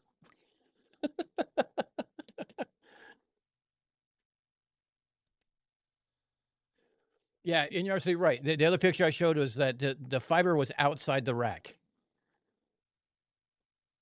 Yeah, fixing this shit, and you've seen this, like, this is shit that, like, they use. I've seen people use wire hangers, and they would wrap them around the drop ceiling supports and thread the cables through them. So trying to find a cable where the endpoint is, if it's not labeled in this, you know what? This is where you walk away and you say, I can't help you. Or you run new ones. And panic because I would have had to fault find on that. Exactly. I actually got pictures of my do I have them on my phone? Hold on. Or did I delete them? I gotta hook up my phone back and forth. No, when I was in the field, and the field people I work with, we have high standards. I've been in sites that look like this, and they're now looking like this. Whether people like me or people who thought like me would look at them and say, these cables aren't labeled. We would go through and try to find the cables, or run new cables once we figured out where they're supposed to go. We'd look at, like, whatever documentation we could find. We'd call other departments to find out where those endpoints were, and we would label them as we see fit. Because a data center that looks like this is problems, especially when you work for an ISP or somebody who's providing service. Your shit should always look like this. But I can tell you, I can name at least 5 sites in my head right now that I know I could walk into now that's going to look more like this, even though they are major sites of our infrastructure, because, well, some techs just don't give a shit. And there's nothing worse than, yes, coat hangers is J hooks, exactly. Then there's nothing worse than techs who don't care, because they're like, I'm just here to fix one problem. I don't care about anybody else's problem. So like, this is somewhat clean. I've seen things like this. You got 110 blocks, 66 blocks. You got RJ45s. All right.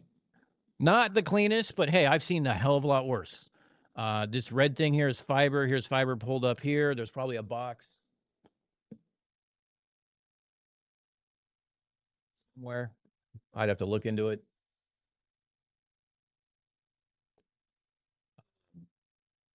But yeah.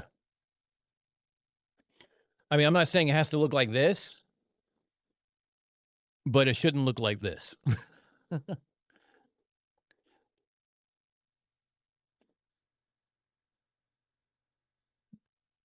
Yeah, 8 inch per mile is not that much. I mean, you're talking about in the span of, I mean, what's the curvature of, I mean, it's 8 inches over a mile. So over a foot is what, 0.0000069 inches per foot.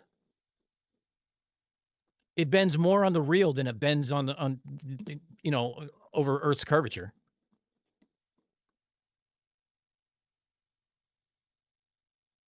I started using pool noodles to organize my cables. Smart man.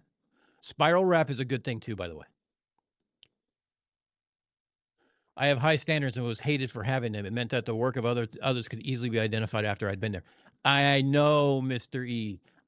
People hated me because when they looked at my label would say, here's the circuit ID. Here's the 2 endpoints. You know where to go find the other end of the cable, so you didn't have to go trace. Because imagine trying to trace a cable, but it's fiber, right? You can't unplug it. And you're trying to sit there and say, it goes somewhere over here. Actually, here, let me rephrase that. Let me go to something that's normal. I don't want to, well, here, let's look at fucking stupidity right off the get-go. What if you're in a data center and you're in this rack over here and you're connected to something over here, okay? So if you're over here in this rack on the right and you're connected over here to the left, but you don't know what you're looking at, you only know this cable is plugged into a port that's not on, it has no light. This cable's plugged in with no label. You don't know where it connects to. People like me would go in and be like, I'm here on a ticket. I can unplug this. I can go trace it back. Or better yet, I can just remove the cable, put a new cable in, tag it. And now my stuff stands out because it's all dressed in. It's in the little troughs that it belongs. It's not curled up on the side and it's not untagged. No, twisty ties are bad for fiber because they're still wire. But Velcro is a good thing. But even Velcro, you can pull some banjo strings on Velcro without paying attention. I'm not going to lie. I've done it by accident. Whale Penny says, I'll take a tech that doesn't care over a hooker that doesn't care any day. Whale Penny, I hate to break it to you. Hookers and strippers really don't care. Ever. Entropy is a thing. Algorithm. Yes, absolutely right. You're not lying.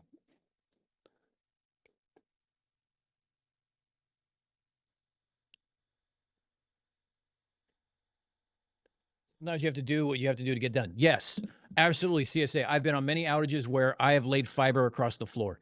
But as soon as we saw that the problem was the fiber jumper or whatever, we replaced the fiber jumper and we laid it across the floor as a temporary. There's an old adage in telecom: anything temporary is now permanent. So if I laid something let's say down this aisle to go from one connection that was part of one network to connect to another network for a customer service, and I laid it on the floor because it was faster and easier to do that just to see if that was the problem, then I would immediately take it back down and run a new jumper and say, you're going to be down for 10, 15 minutes while I dress this in correctly. And then they'll have their services back because I'm not leaving a fiber on the floor. You can't do that. So there are times where, yes, I've seen contractors leave outdoor cables on the floor or on the ground because the electrical team is still working on the electricians, but we're trying to get a hospital up. So the hospital's got a generator, but they don't have service. They need to have service to their servers, we will put it on the floor or put it on the ground, put the splice case on the ground, or set a new pole, or leave it in the truck in the splicing trailer as a temporary solution until electric gets done and we can hang it on the pole.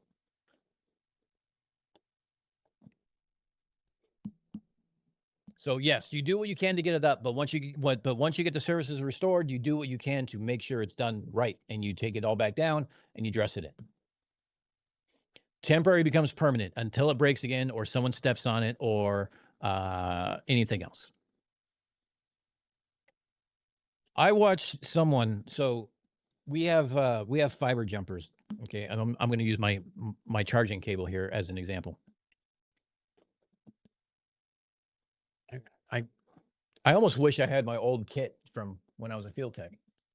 I'd show you guys a fusion splicer and do an overhead camera and fusion splice some fibers and show you guys some fiber optics and all the cool shit. But anyway, let's say this is one fiber jumper, okay? And it has two pigtails on the end. Everything else is all melted together as one piece. But you have your two pigtails on the end, and they each have a connector. Now, usually there's like a piece of rubber right here that stops it from going too much further. You cut that off, and you can split this like this to make them longer. There was a tech I was working with who brought a fiber down the front of a rack, right in front of a piece of equipment, and split the fiber because the transmit and receive were on different cards, and split them like this, right down the middle of so it came down, and it split to do two different cards like this, like banjo strings, and they were bent like this on the card. And I'm like, you wonder why this shit don't work. Fiber's not supposed to do that. Granted, he was new.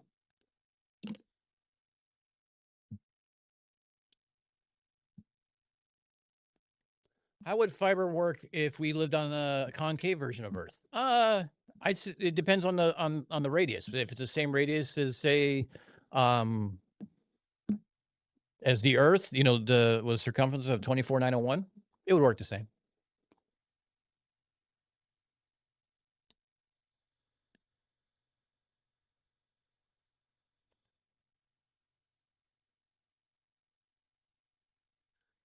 Yeah, Cubby knows about I'll fix it later, because she has an entire house full of I fix it laters.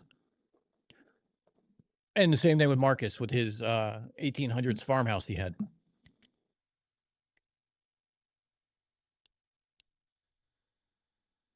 I wish field temps always became permanent, but they get lost in the shuffle. Yeah. Electricians using internal connectors and an external pit. Yeah, that's always a plus.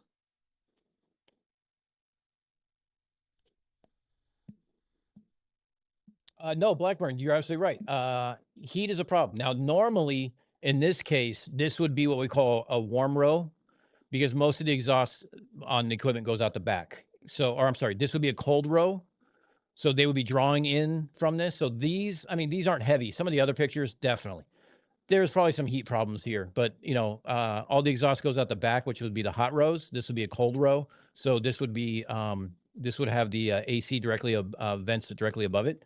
So this would be cold, and the venting goes out the back. Those would be hot, and that's where the return is, and that would take out the hot air out.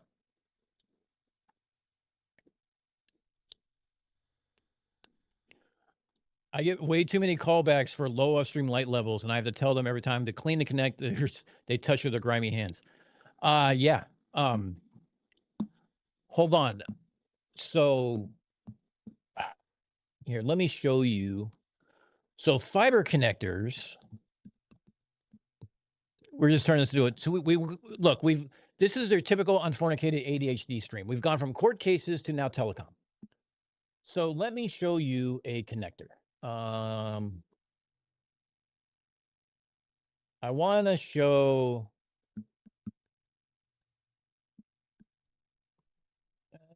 Okay, I guess this will work. Okay. So let me zoom in a little bit. Okay. These are different types of connectors that we have. Okay. We have, this is similar to like an SC. This is called an ST. This is an LC duplex. So these are smalls. So This is the ceramic fenil, and the fiber would be a little dot, like a human hair in the middle of this. Now, these things are much bigger than, let's say, a pen cap, okay? So when you put out the pen cap, that's like the tip of the fiber. Now, you have to clean these fibers. Now, the best way you clean them is with lint-free wipes that we call Kim wipes and alcohol, so high percentage alcohols. So you also have what we call a clee top, which is also got like a blue ribbon that's lint-free that you can drag the edge of it on. Now, I'm going to put up a poll, and I want to see who's going to answer these because we love polls.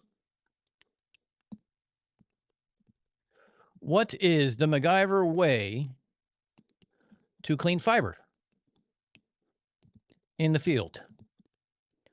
Is it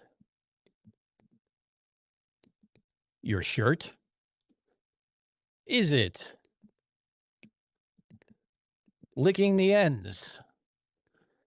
Is it no one, don't be putting your answers in the stream, especially all you people who work in telecom. Is it your jeans? Or is it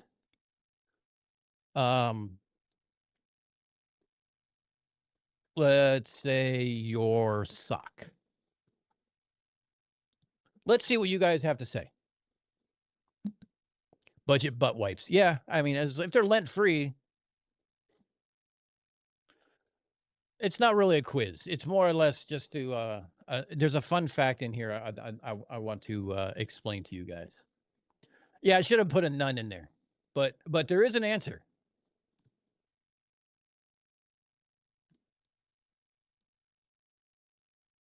$10 votes, and right now licking the ends meets. Okay, we got 54 of you guys watching. Come on, let's just make a guess. It's an anonymous. I'm not going to tell you if you're right or wrong. I'm just going to give you the answer at the end. Pick anything that you want. But the thing is I gave you a hint.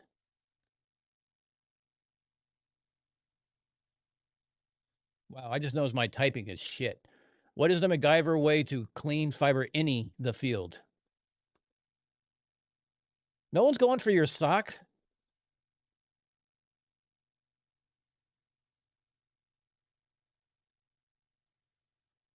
Yeah, get some Kim wipes and alcohol in your truck, you hack. Yeah, look, I've been in some difficult situations. Big fan of the tongue, but I'll go with the t-shirt. You're a pig. You're a pervert, Cygnus. Licking the ends is the only one that doesn't have lint. What can't be solved by licking it? Okay, that's true. We got 22 votes. All right, so we got half of you guys almost. Anybody else? Last call. I tell you what, I'm going to do a quick refill. Hold on, I'll be right back.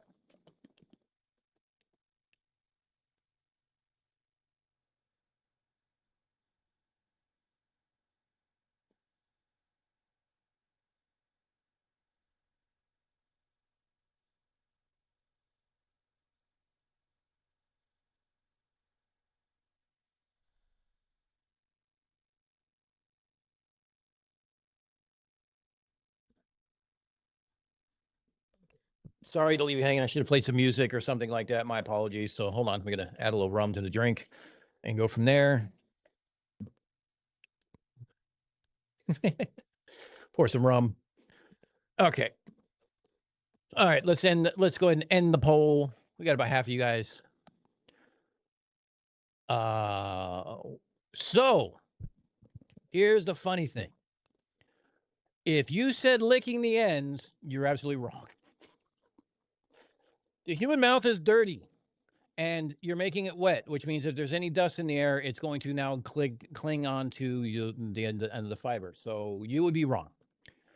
And if you said your shirt, you would be wrong because most shirts are cotton, and they are absolutely terrible with leaving lint. Same goes for your socks. However, your jeans, even though they're made of cotton, because of the texture of the jeans itself, if you do a figure eight on your jeans and your jeans are not greasy from working on your car, if they're somewhat clean, you can find a place where they're clean, the underside of your leg, maybe the bottom, up by your pocket or something, wherever you can reach that's relatively clean, you can absolutely clean fiber on your pair of jeans.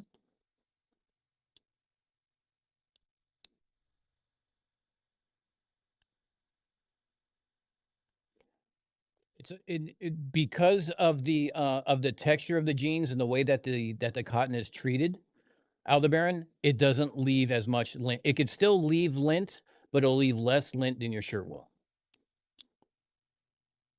Work jeans are never dirty in the field. Okay, yes, they are dirty in the field, but there are spots where they're not. And usually it's going to be up by your fly, or worst case scenario, you can always take your depending on how much fiber you have to work with, you could always take the inside of your pant leg and use those. But yes, I've absolutely used jeans to fix fiber that is carrying terabytes of equipment, of information, and it works.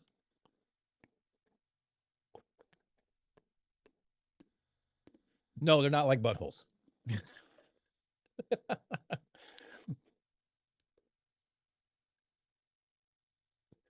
For those who don't know, whale panties abides by the rule of you have to lick it before you can stick it.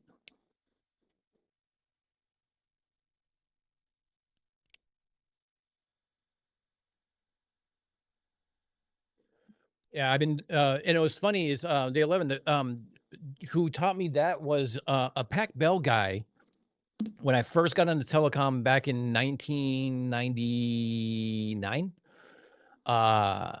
I was working with him, and I had my cleat top, and I went ahead and hit the I went ahead and hit the lever to advance it, and I didn't have any tape. Now, granted, I brand new tech, just learning what a cleat top is and everything else. I worked on radio and satellites before this. I did not work on fiber. This was new to me, and I had no tape, and I didn't have any replacement tape, and I didn't know what kin wipes were.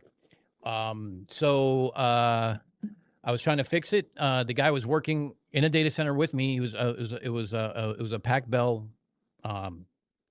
Southwest Bell actually at the time, in LA.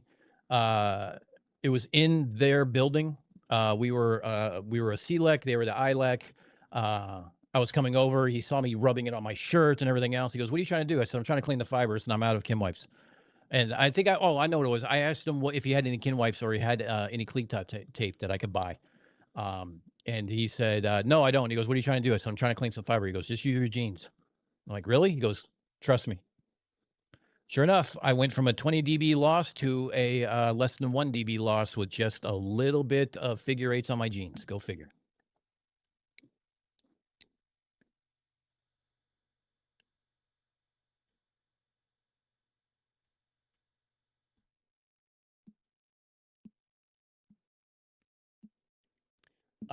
You don't want to use lube for fiber connectors ever. They kind of click in. You don't really need, if they don't go in easily, you don't force them that way. I'm sure whale paintings can expand upon other experiences for that.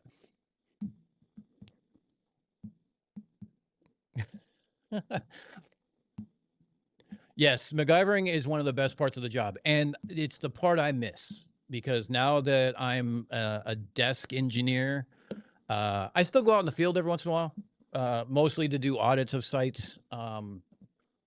Look at some 30-year-old equipment that is disintegrating before our eyes and try not to breathe on it.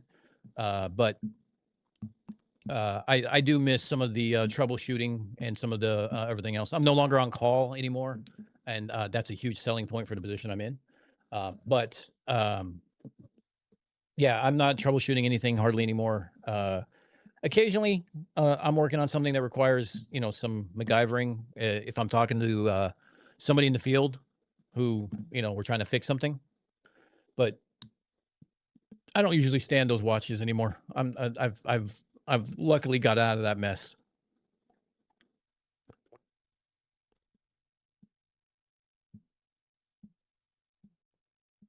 Usually I respectfully disagree, sweetie, but this time I'm just disagreeing with these.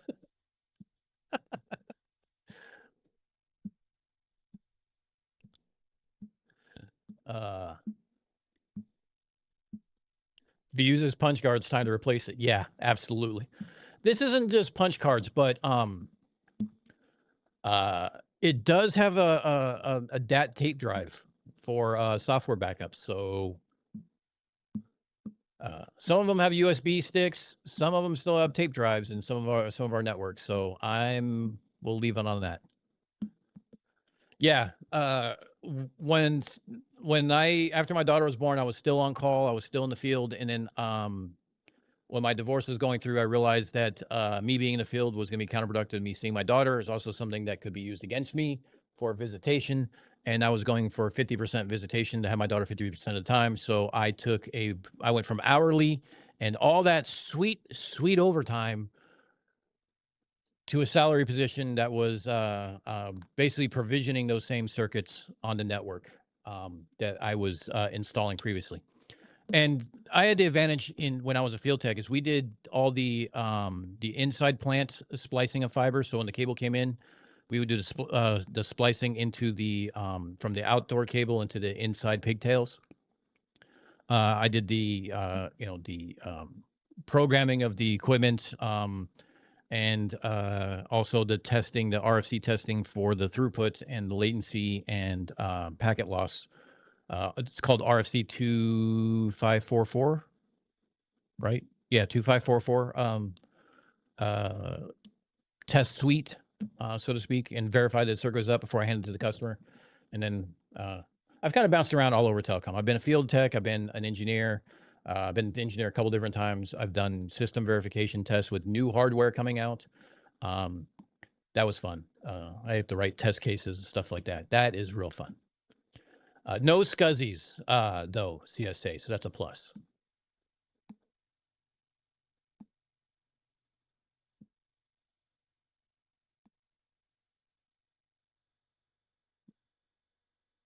Zip drives are nice.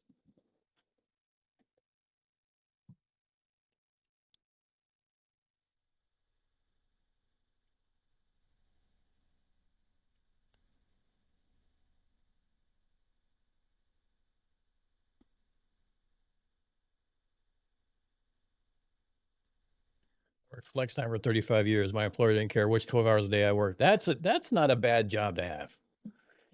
But I'm not gonna lie. During the end of the year, when I live in the Northeast, inevitably winter storms come up, cause outages. You could always bank on the rain and the wind and the lightning storms and things like that for overtime between October all the way up to Christmas. So last minute Christmas shopping was with the overtime check was definitely something that I did quite a few years. Now I just work 8 hours a day, 40 hours a week. I put in extra time what's required. I get paid pretty well to have a pretty stable job, I think, at least up until this year. We'll see how it works out for the next year. But the benefit of it is that I don't have a company car anymore. I don't have to drive anywhere. My overtime is basically at my coffee table. They closed my office a few years ago. I've been working from home ever since. So many times where I've sit around in boxers and just make sure my camera's not on, or at least I'm not standing up while on camera. There's many times where I'm just dressed from the top up. That's it.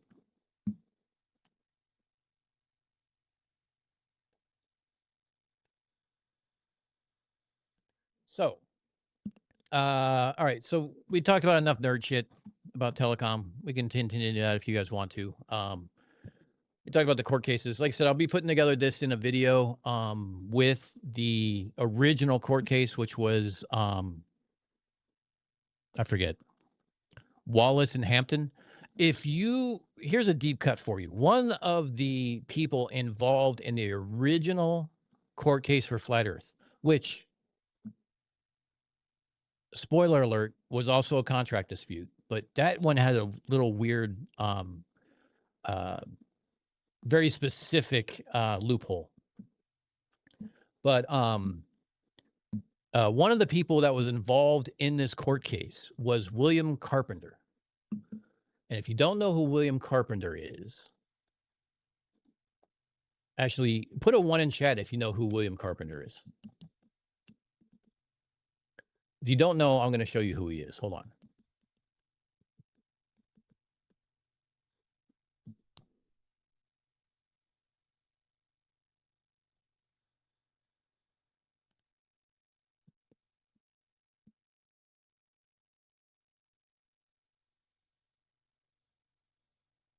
A few of you know who William Carpenter is. Okay, hold on. Let's give it a couple. Oh, I get to teach you guys a little bit about flat Earth lore. Okay. I only know because of you. Okay. Oh, that's right. Cuppy did read my script. When I had my script done for the court cases, I gave it to Cuppy to read because I figured I look for volunteers to help me out on my scripts all the time because my brain sometimes runs at 100 miles an hour and my fingers don't type at 100 miles an hour.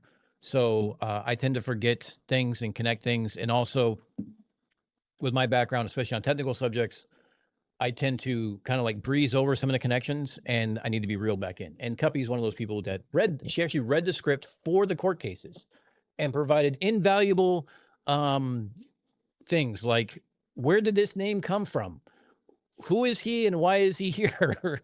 Because I just started dropping names randomly in the script that I knew where they fit, but I didn't explain where they fit in the script. And so she was very helpful. So for those who always want to know, you guys all know Eric Dubé and his 200 proofs. Well, that's because he got them from William Carpenter. And his 100 proofs, the Earth is not a globe. I actually used to own this book. I bought this book from Amazon when I first started getting the Flurf content because I wanted to know where the F this was coming from. Figure what better thing to do than go to the source, right? Because I read Zetetic Astronomy. I had that too. Then I started reading this. And this is just as dumb as you would expect. In fact, one of them was, if the Earth was a globe, why don't navigators carry a globe in their pocket? Yes, Electron Element. He was an Englishman. He was actually friends with Robotham. Yes, Dubé stole the first 100 proofs of his 200 proofs from Carpenter, word for word. Then he added his own proofs based on the exact same things because a lot of these 100 proofs are this lighthouse at this place should not be seen from this thing or from this location, but is. We see too far. So how do I know that he copied it, that Dubé copied it? Is because a lot of the names of the lighthouses that are in his 200 proofs don't exist anymore. But they're in this book. Huh. Yes, he did immigrate to the United States.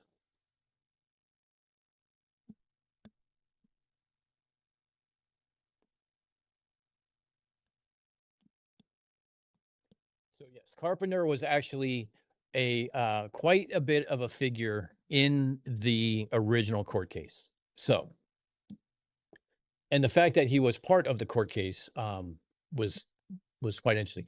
In fact, Carpenter had a lot of connections on the flat Earth side of that court case, which really puts a unique spin on the court case as a whole.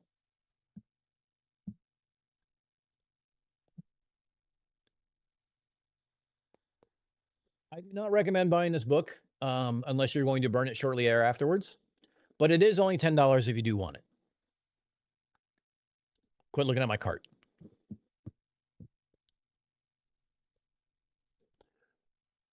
Well, CSA, I could make a case that possible. I could name maybe one or two that possibly could have been flat earthers.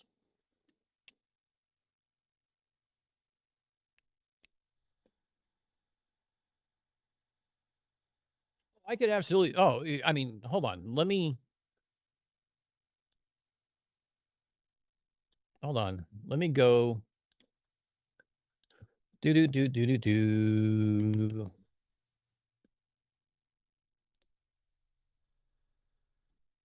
let me show you. Here, I'm just going to find something.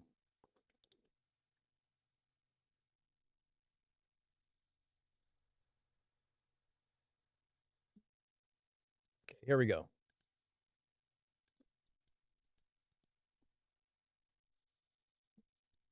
The idea that instead of sailing horizontally round the Earth, ships are taken down one side of a globe, then underneath, and are brought up on the other side to get home again is, except as a mere dream, impossible and absurd.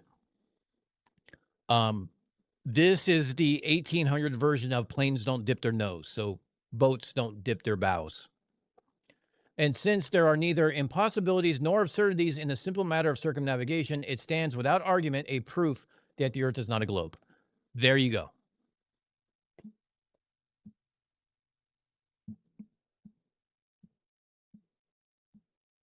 Are the pages soft and absorbent?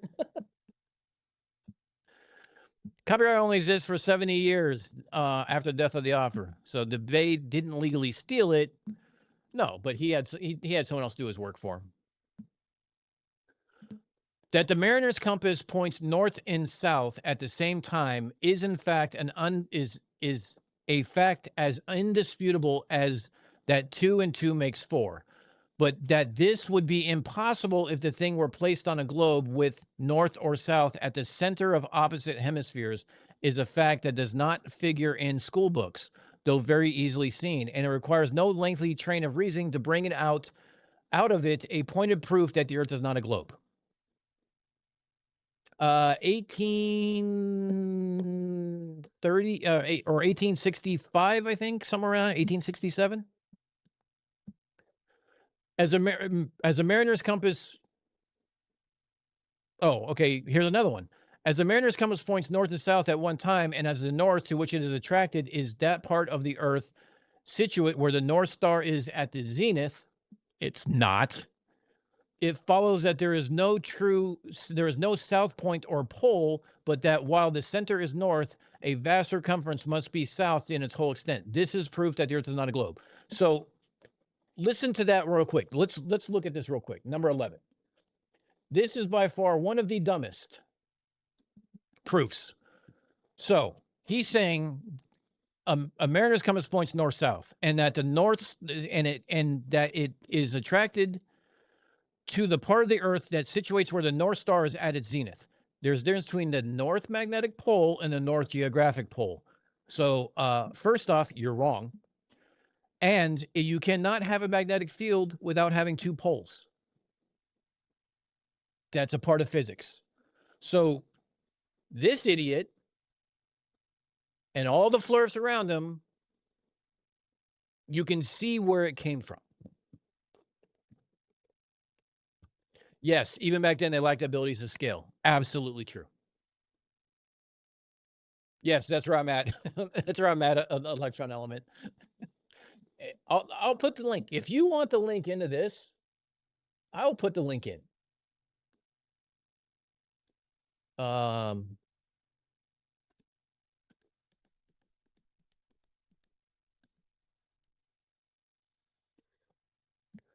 If you want fun,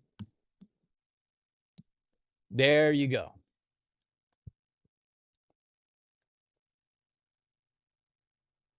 Yes, absolutely. That's what I'm doing, Tay. Sounds a bit like it looks flat, therefore it is flat type of argument. Dougal, you are not wrong. Yes, Cygnus. The difference between magnetic pole and geographic pole can be a very big difference. Look at the South Pole right now.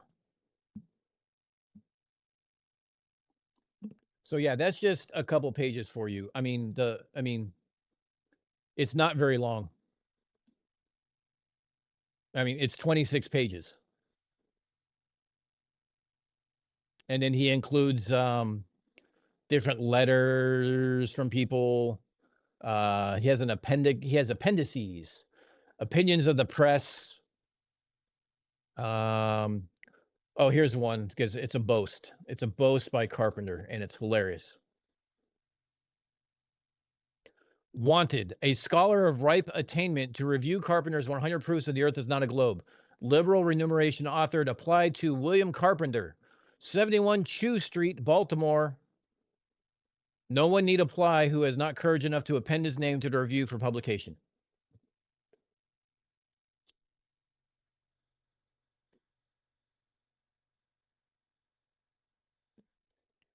Okay, so maybe this one was 1867. You know what? I could probably find out. Hold on. Does it give me when it was originally published? Hold on. Where's the info?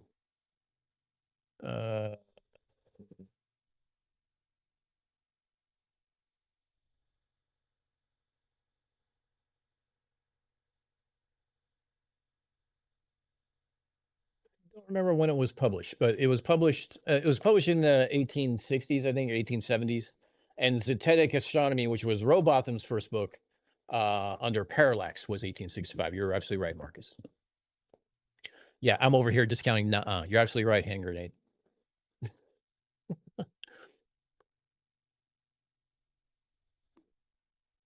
Exactly. Rowbotham keeps getting rediscovered. Actually, hold on. Wait a minute. I'm a dumbass. I am dumb. I am dumb. I am dumb. I am dumb. 1885. That's this version.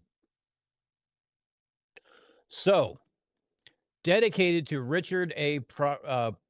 Proctor, Esquire, the greatest astronomer of the age.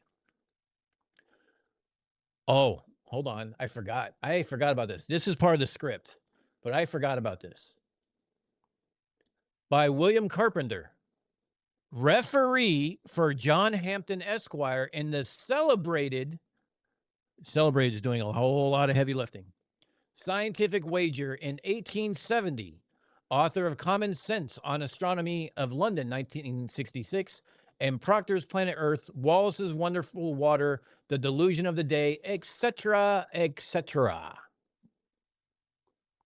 So he actually used the fact that he was a referee in the in the Hampden versus Wallace court case, or Scientific Wager and court case, as clout.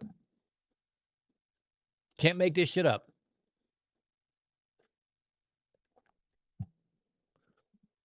How are the reviews?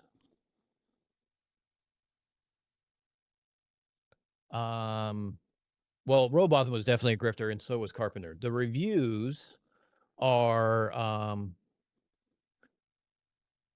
well, how many reviews do we got? 708 reviews, and gives it 4.5 stars. Oh, you know what? This is turning into, you know what? This is a new segment on Unfornicated. We're going to look up flat earth books and start reading some of the comments. The Earth is Flat. Great book.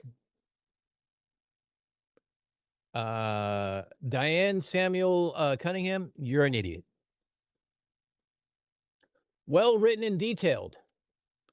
Informative information. Informative information. Very detailed. Thank you, Mike King. Who the fuck is Mike King? Great short read. My 8-year-old son was able to read, understand, and enjoy this book. I call bullshit. All the, oops, hold on. Why do I have that in my cart?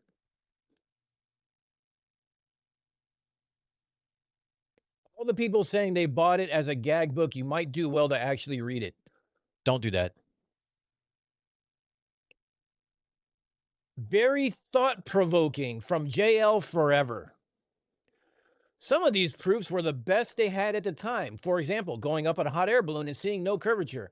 Now we can fly up to 80,000 feet and still see a flat horizon, or send a weather balloon even higher and see the same. So the proofs stand the test of advancement. It's a great book, putting forth reality as we know it to be. Also, none of the objectors of Carpenter's time were able to write a single rebuttal, even though he begged them to send one, if they so desired. I recommend reading this book. And what? Don't leave me hanging. Reading this book and thinking through the proofs honestly.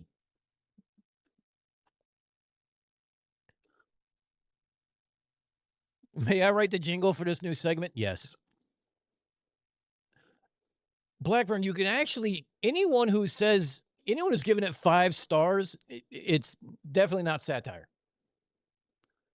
Because Jiminy Jack here, is it round or flat? I like to believe it is flat, and that concept bothers me not the least. I say turn those launch telescopic cameras back towards the Earth and let us have some untouched views of the beast. Only then will lies and confusion cease. Okay, that might be satire.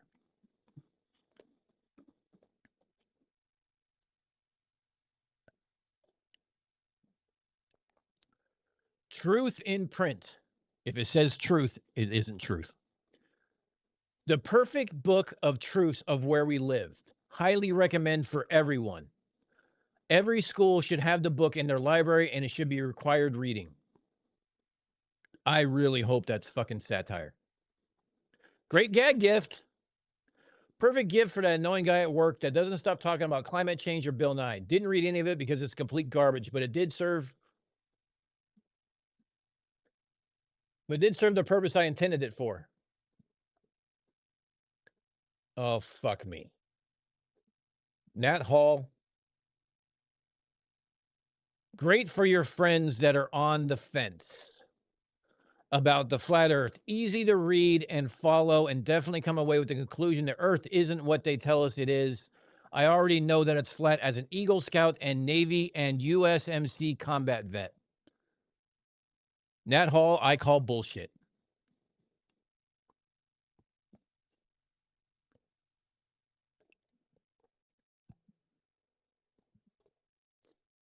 Because you definitely were a Marine because you don't have any punctuation. Good comedy book. Good book. Great book. Share it with friends and leave on the coffee table so every one of your friends and family know you're an idiot.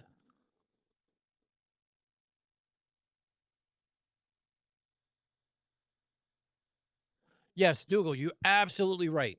Alfred Wallace, who was the other part of this court case, was a surveyor, and he did have some interest and belief in the occult and mediums and a couple other fringe things. But we're talking about the 1860s here. Different time. Science wasn't quite so sciencey all the time. Absolutely right, Dougal. However, he was a surveyor, and he absolutely proved the Earth was a globe because he did something Robotham didn't. He used tools. Refreshing insight. Is this Shane's name? Refreshing insight into the possibility of a globular Earth, mercifully free of scientific equations. Fuck me. Oh, Jesus. Hold on. Hold on. That deserves a shot from the bottle.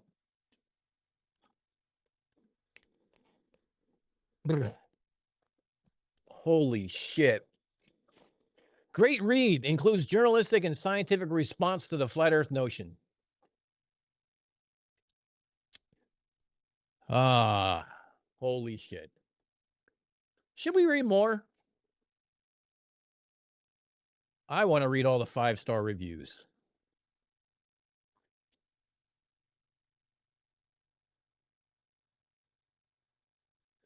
We all know about the Earth is what NASA tells us, and NASA has been known to exaggerate and downright lie in the past. Show me one. Just one. Many people, especially outside of the U.S., do not believe we ever landed on the moon. Not really. The 100 proofs of the Earth is flat blends into this theory, and given the math about the Earth's diameter, etc., one has to wonder what is really up there.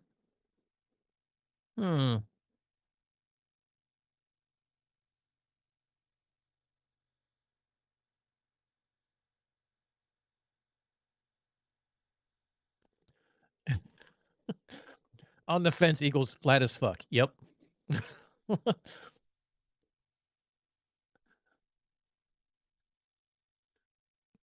Yes, CSA, you're absolutely right. Was smarter than Rob Bottom. I'm gonna start using that name too. Cupcake says she's a bit of a troll in real life, and when we have guests, I try to find something that they get fired up about. Then I buy a book, if I can find one, about the other side, and then they go on the coffee table. Oh, Cuppy, that sounds like something I do. You can't use tools to work out if Earth is round or flat, or read for that matter, from flat perspective. Yeah, probably.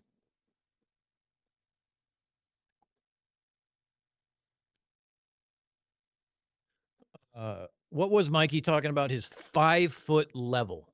Hold on. I wrote some notes. Hold on a second. Hold on. I gotta find my notes. So 5-foot spirit level. Now, Mikey's not buying professional grade. Now, if you bought a professional grade spirit level, right?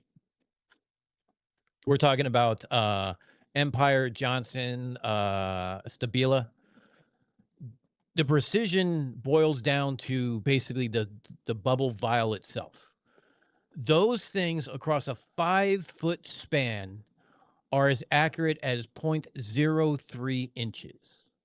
But, which basically equates out to be, actually, hold on a second. A box beam has a certified accuracy rating of 0.00005 inches per inch, or roughly 0.03 degrees of tilt. So in metric terms, that's 0.5 millimeters per meter. Okay, that's the high-end things. Now, we know Mikey's not buying high-end anything. So what if we just went to a Ace hardware level? An Ace hardware level over a 5-foot span is basically it's the accuracy of the level is basically 0.06 degrees of tilt, or 1 millimeter per meter. Now, so let's say over a 5-foot level, we're going to use inches now. If you're using a standard 5-foot level and the bubble looks perfectly centered, the maximum allowable physical deviation from true level across that 60-inch stretch is 0.06 inches. So basically 1/16th of an inch, more or less. Now, over that same 5 feet, okay, using Earth curvature, we curve 0. I have to count here. Hold on. 0.00006 feet, or 0.0000072 inches. So to put that into perspective, a human hair is 0.003 inches thick. So a common level precision tolerance over 5 feet and the physical drop called by the curvature of the Earth is roughly 8,300 times smaller than the mechanical limits of the level itself. So yeah, you can use a level to measure curvature, and you'd be outside the you'd be outside the precision of that tool. Holy hand grenade for 5 Canuck bucks. 5 loonies. I forgot. I'm calling them loonies. 5 loonies says, let's not forget, Mikey tried to take the temperature of the sun with a laser thermometer. Absolutely true.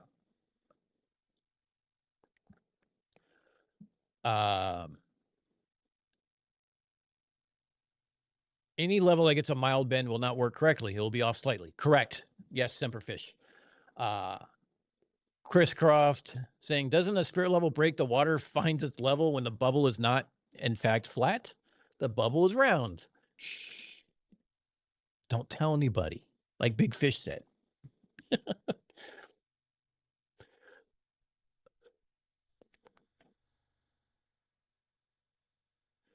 I just realized that yesterday as a kid, I 100% knew the Earth was a globe because I read books on space. The Flirts would hate learning that. No, you're just indoctrinated. That's all. Yes, Holy Hand Grenade does have a children's book. He showed it on TDDS.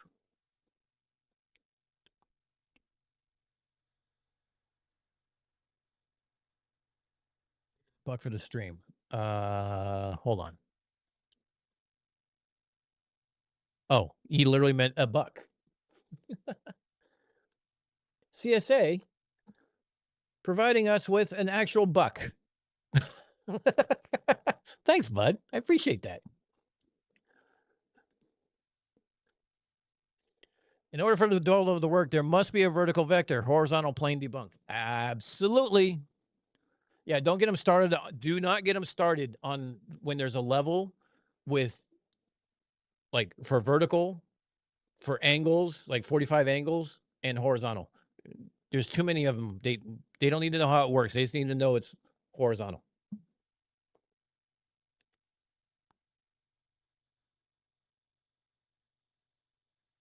She had a friend or roommate helping with that Slinky video too. Yes. That would have been what was that older lady's name? Damn it. I can't remember. Someone stole my 6-foot stabilo when I moved. Oh, how much did that cost you?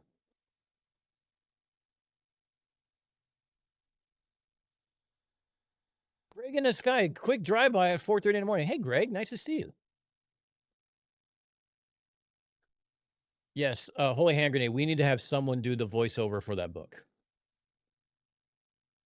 You know what we should do? I'm going to throw this out there, Holy Hand Grenade, and you can tell me whether or not you want to do this. Let's do a contest. You put up the link for the book. People can record themselves reading the book.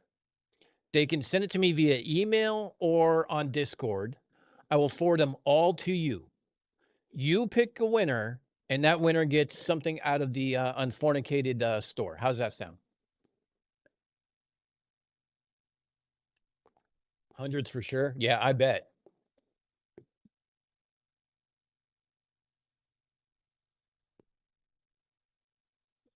I think we should do a video about this. Here's, I'm not clicking that for more dough.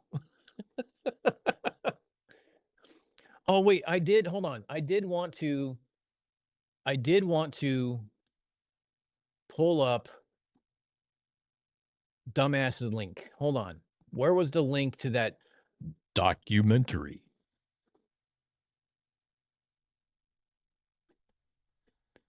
Problem is I can't highlight it, so I'm gonna have to type it in by hand. Here's Chicago. Okay, hold on. So www.youtube.com watch V equals 037 T6 IES underscore Q4. Survey says no. Rob Skiba, Chicago skyline.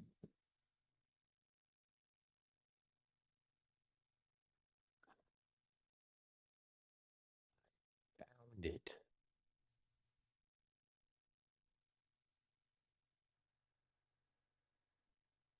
Tests, and that came.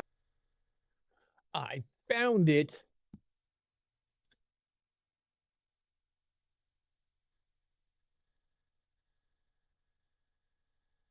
Do take a boat.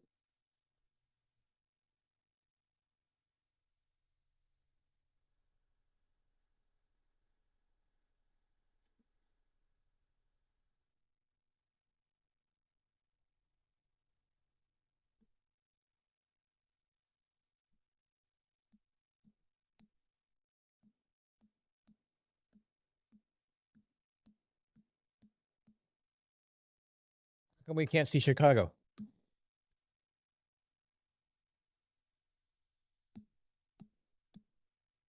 Oh, they got the P900 out.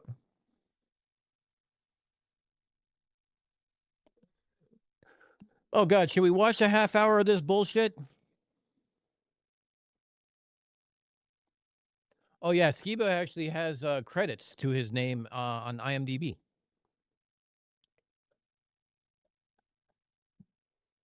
Okay, so here's the link.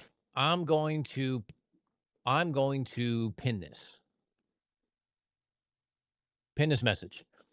That's the okay. Here's what we're doing. We click that link in chat, and let's, if you want to read the book, do a voiceover for the book. It doesn't have to be a video. You can just use Audacity or some other voice recording. Record your voice reading the book. Imagine you're reading it to a child or Mikey, same difference, and submit it.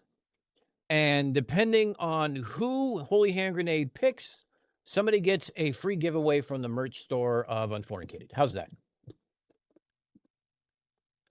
You could submit your thing from, you could submit it via Discord, either in, you have to DM me in Discord and send it to me, or you can email it to me at unfornicated.gmail.com, or I think that's enough.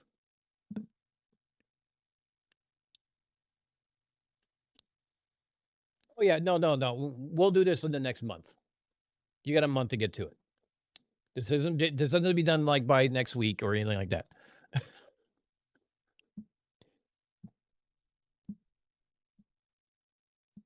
Hey, Greg. Any chance I could put you up for some mayhem and mischief with one of your most famous neighbors there who doesn't know how to read a compass without standing next to a pole and be disingenuous and lying his ass off?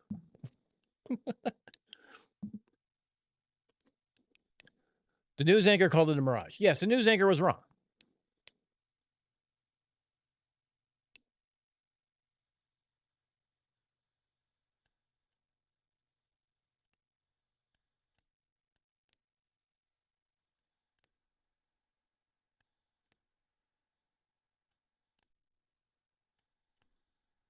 Or maybe it was a mirage. Was it a mirage?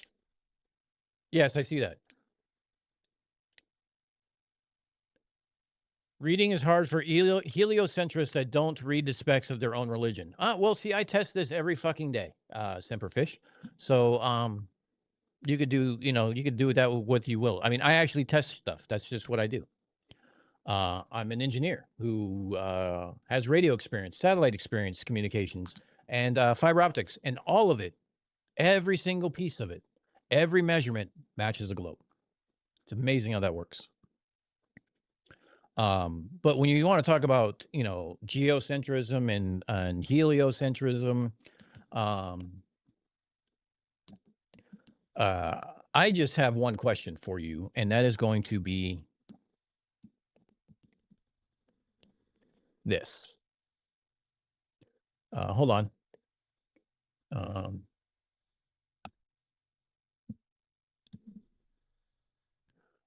Yeah, there we go. No, yeah, fine, sign me in, whatever. Can you do us a favor and explain how this fucking works?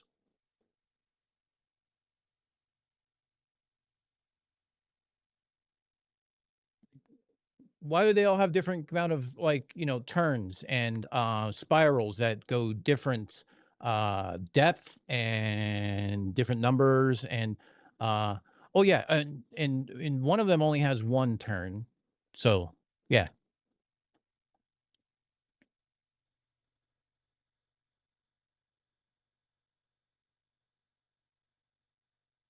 What is the first step of the scientific method? No, I do not test this every year. I do not test this every day. Okay. How exactly do you think? Okay, you know nothing about me, but because you don't test things, that's called projection. You think I don't. What's the first step of the scientific method? I don't know. Let's talk about dependent variables, independent variables in nature, and all this other stuff. How about like we start with an observation and then we try to test it?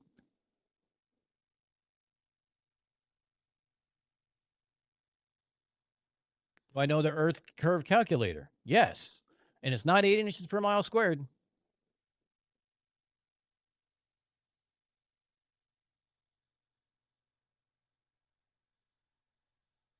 Seal spirograph. Yeah, these are the orbits from a geocentric flat Earth. Explain how those work. I do know the specs of the globe. I have verified countless times the radius of the globe, the circumference of the globe, curvature, and I do that with measurements. And here's the funny thing. I don't do any like weird, really cool scientific measurements with theodolite, stuff like that. I wouldn't know how to use a fucking theodolite. My life depended on it. But I can use latency measurements and fiber optics. And I can measure a cable from Auckland to Sydney. Actually, Semperfish, here's a question. Maybe you can answer this for me because no other flurf does. What is the distance between Auckland, New Zealand and Sydney, Australia on a flat Earth? And if you don't want to do that one, maybe you can do one between LA and Sydney. No, you don't. Show it now.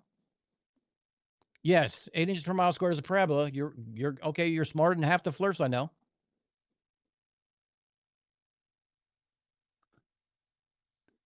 Yeah, hold on. Here we go. Let me help you a little bit.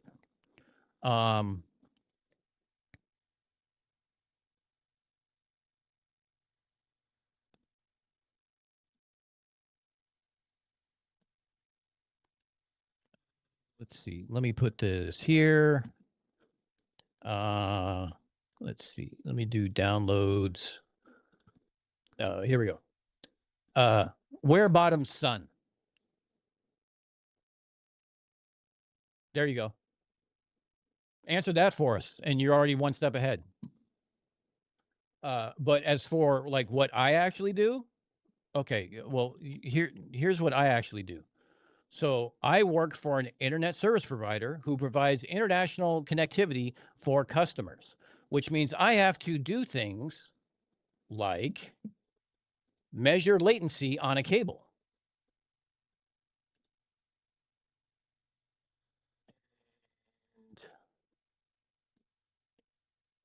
Second.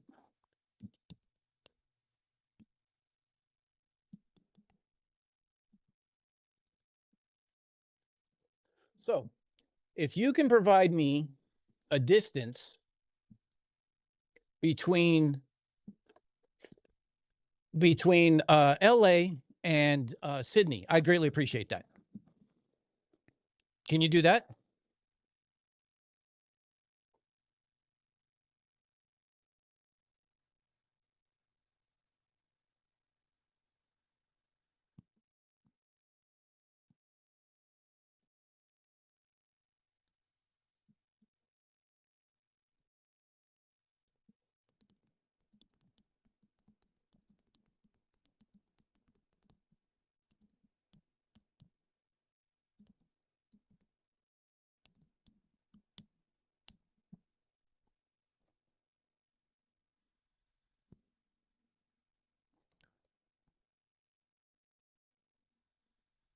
What map do you have, Semper?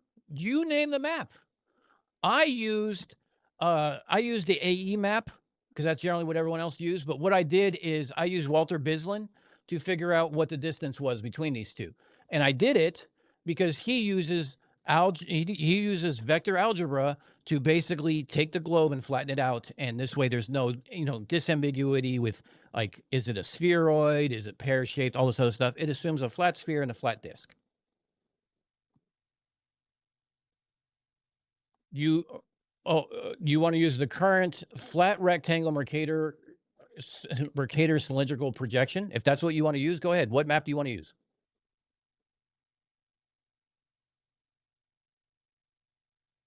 What map do you want me to pull up?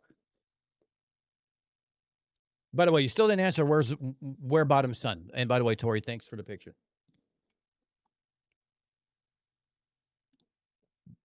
What map?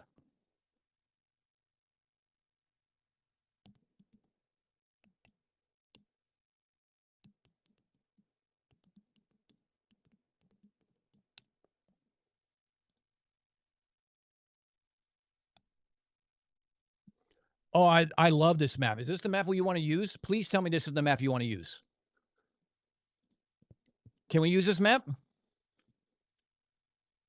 Can we use this map? I don't care how it was made. What map do we want to use? Do we want to use this map? Can you explain to me how a fiber optic cable goes from LA, which is located right here, and ends up over here, goes into this void, and comes out this other side here?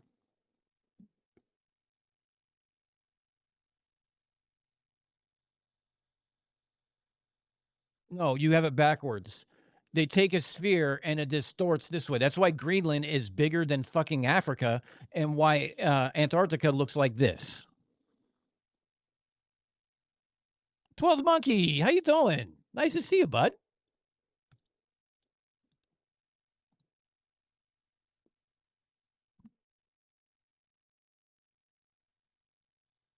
Yes, I admit the cables are used. Welcome to this. By the way, that's under the pretense that you think that satellites were ever supposed to be a primary use, because they aren't. Because A, they can't be repaired, B, throughput, and C, they cost the same amount as doing a cable and carries thousands of times more information. Why would I use a satellite which has longer latency and less throughput when I can use a cable? Now, how much do you know about cables? Because I'd like to bring up cables underway, particularly because, see, I actually have experience with these fucking things.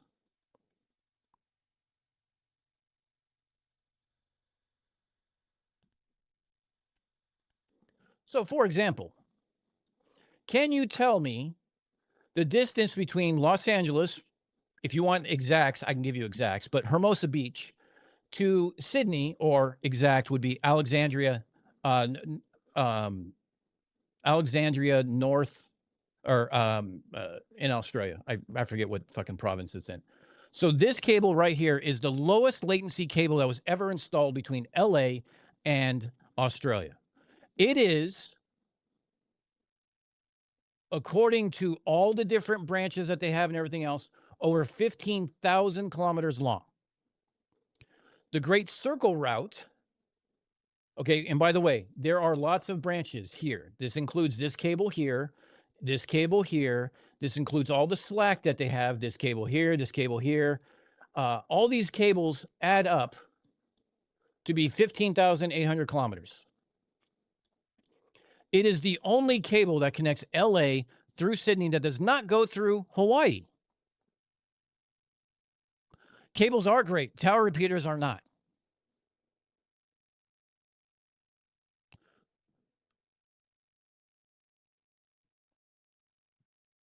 So Semper Fish, what is the distance between LA and Sydney?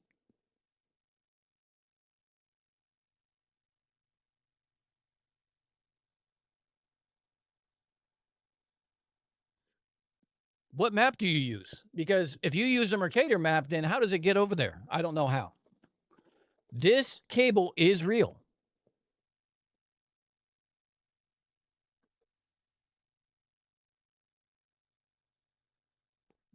Yes, satellite is shit for internet.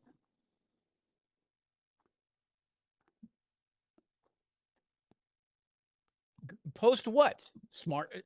Post what, dumbass? I'm asking you, what is the distance right here between LA, not the branches, this distance between LA to Sydney? Tell me what the distance is.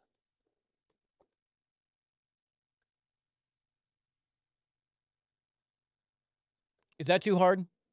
I mean, that'd be a big number. There'd be like, at least 5 digits.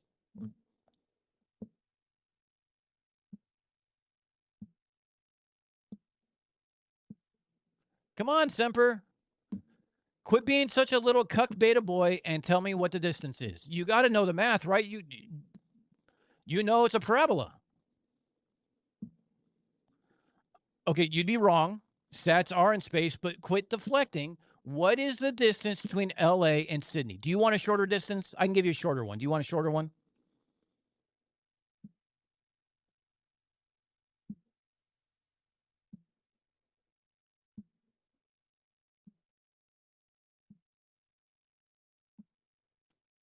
Yeah, but Greg, I actually have access to the looking glass to be able to provide the ping and the measurement. That's why I use this one. Oh, yeah. Oh, you know what? You're talking about. Hold on.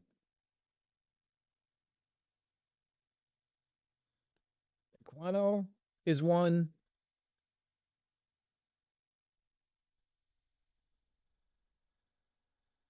This cable, the wax cable. You said SAT3, right? SAT3 cable. Here we go. SAT3 cable.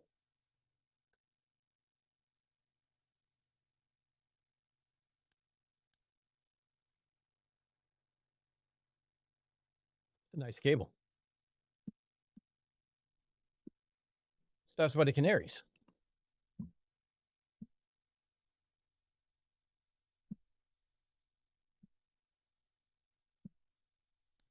No, I use the Haversign. I don't use the R times 1 minus the cosine of A, which is basically that's calculating the vertical drop. Okay, I actually do the math that Haversign between those 2 points.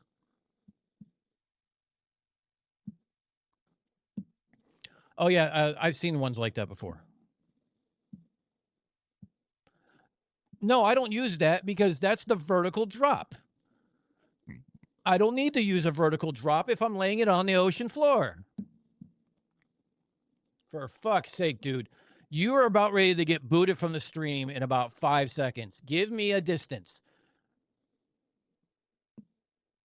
What is the distance between LA and Sydney?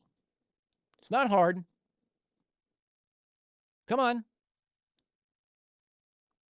I don't like this map. Where's the other map?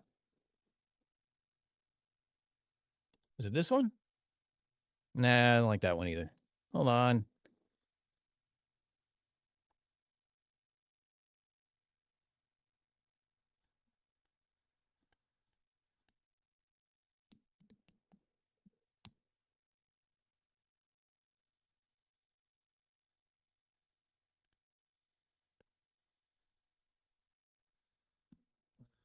I mean, I guess I could use that one. Here we go. Southern Cross next cable, okay?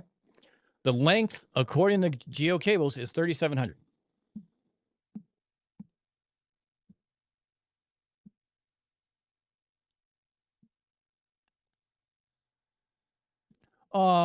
Is the beta cuck not able to provide numbers? Are the numbers too big for you? Oh, poor little baby. You say it's sphere trig. I say it's drop it's the vertical drop. I'm asking you for a fucking number, dude. Use your fingers. Are you that scared of fingers? Are you afraid of numbers? Yes, this is a stretched Mercator. You want? I bet you I can probably find one that shows a globe.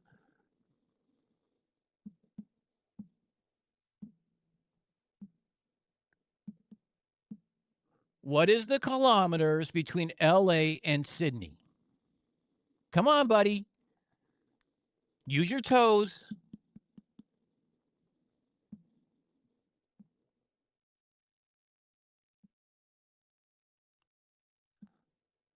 I don't use a vertical drop of the Earth's surface for any of my equations. I do use the radius of the Earth in my radio equations, like 4/3 R when I'm trying to figure out the standard refraction model. And also when I'm trying to figure out line of sight, when I use microwaves. Shit you don't know anything about. Because you can't even work Velcro shoes without asking for help from AI. What's the distance, Sparky? Don't hurt yourself. Come on. I'm only going to ask one more time. You don't disagree with the distances. Okay, cool.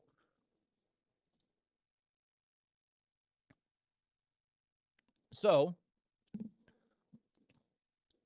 if I use Walter Bislin's calculator, are you good with me using Walter Bislin's calculator?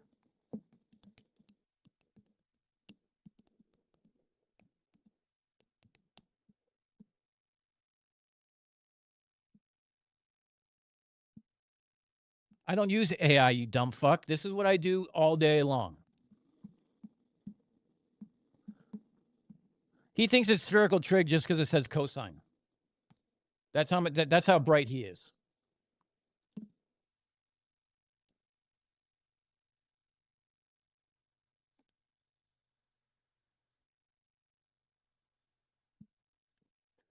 So do you agree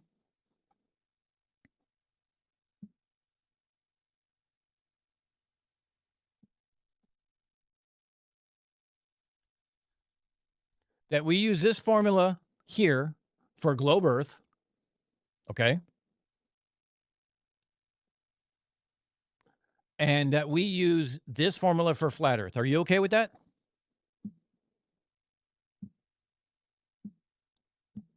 I'm not getting into the functions with you, buddy. I'm asking you a very fucking simple question.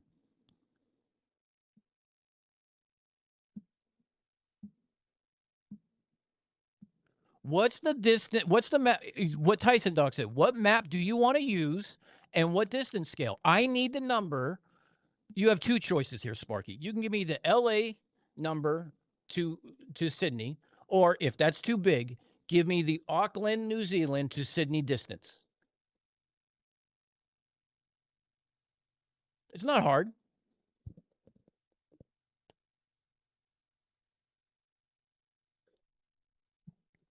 I tell you what. So if we actually use these functions, right, and we use vector algebra, this is basically flattening a globe and gives you a distance. We're going to go with these numbers, okay? Because I don't have time to wait around for you to fucking come up with an answer.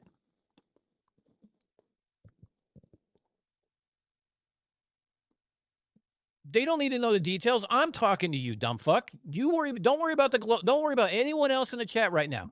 I don't want you to hurt yourself, okay? So, here's the distance.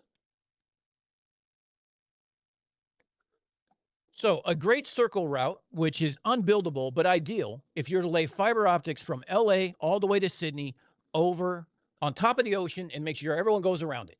Okay? That is 12,053 kilometers.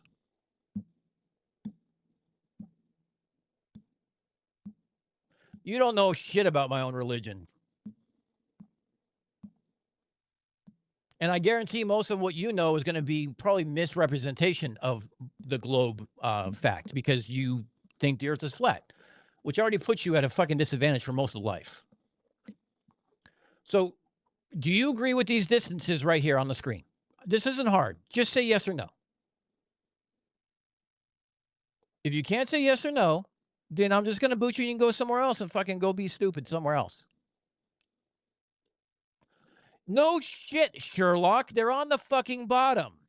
The great circle distance is the shortest, the ideal unbuildable distance between LA and Sydney. Now, when we lay cables on the ground, we're getting to that point. You start having to go over areas of geological activity where you need to zigzag and to create lots of area for slack. You also need to go around seamounts. You also have to go over trenches. There's all sorts of things you have to plan for that goes into this.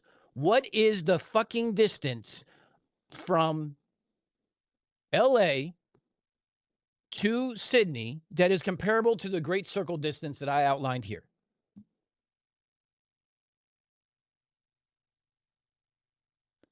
You are the dumbest motherfucker that's been in my chat. I know they're not laid down evenly, you dumb fuck. There's slack in it. I want to know what the ideal distance is. Don't worry about the slack. Tell me the distance.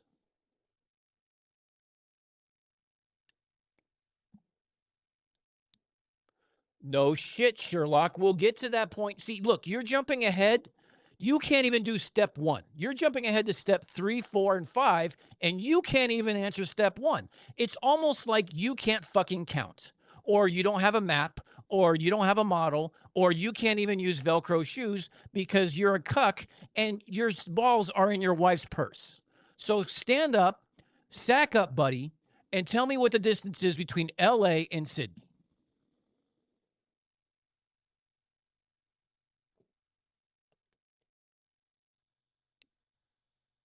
Don't worry about the cable distance. Don't worry about the slack. Don't worry about any of that stupid shit. Tell me the distance.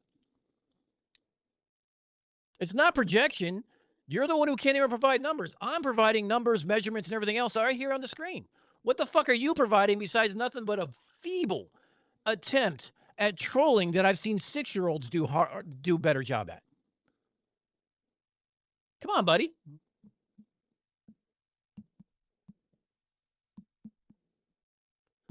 I am asking you a simple fucking question, you coward. Give me the distance between LA and Sydney. Is that number too hard? I just need that number. We can work out all the math for you after you give me that number, but you need that number to start with. Is the number too big? Do I have to go smaller? I know you're used to handling things very small, so maybe I should do a smaller distance so that way you can like maybe measure it with your fingers.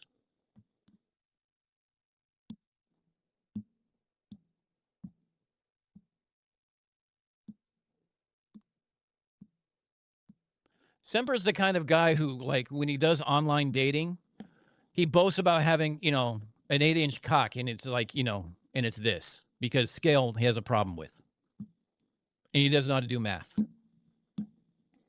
There is a long wake of disappointed women behind his online dating profile. I guarantee it.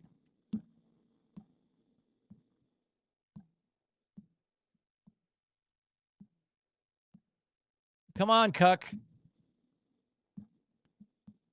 Stack up, buddy. I'm not asking for inches per mile squared, you dumb fuck. What is the distance? For fuck's sake, dude. Is English your second language? Here, I won't say any swear words, so that way you understand me. What is the distance from Los Angeles, California to Sydney, Australia? No fuck words in the middle of it to confuse you.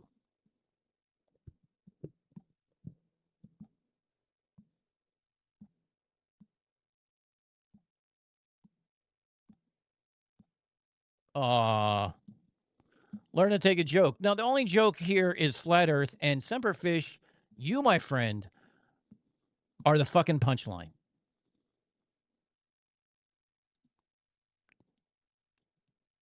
See ya. And Semper, since you can still hear me, tell you what, feel free to drop me an email at unfornicated@gmail.com. I know you can't find it under my About page because that requires you to think critically. That's the email. Feel free to drop me an email. I'll have you up. We can have a nice voice conversation anytime you want to.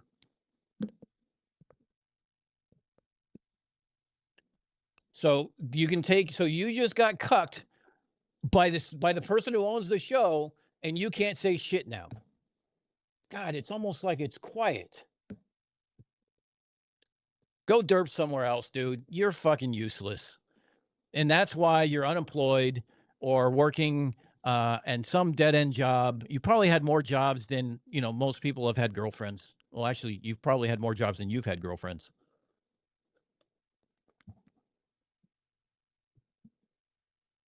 There's a word I use to describe flatzoid. Dom fucking plat cob pose night. Oh, dude, help me out here.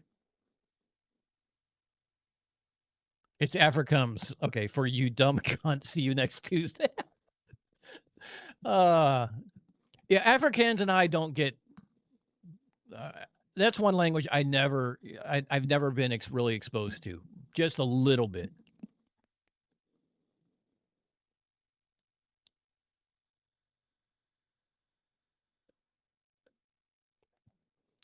Okay, so we covered this before, but so since he's probably watching, let's go ahead and do this anyway. Using vector algebra, I've planned that it's 15,156 kilometers on a flat Earth AE map, and that is basically the equivalent of a globe great circle.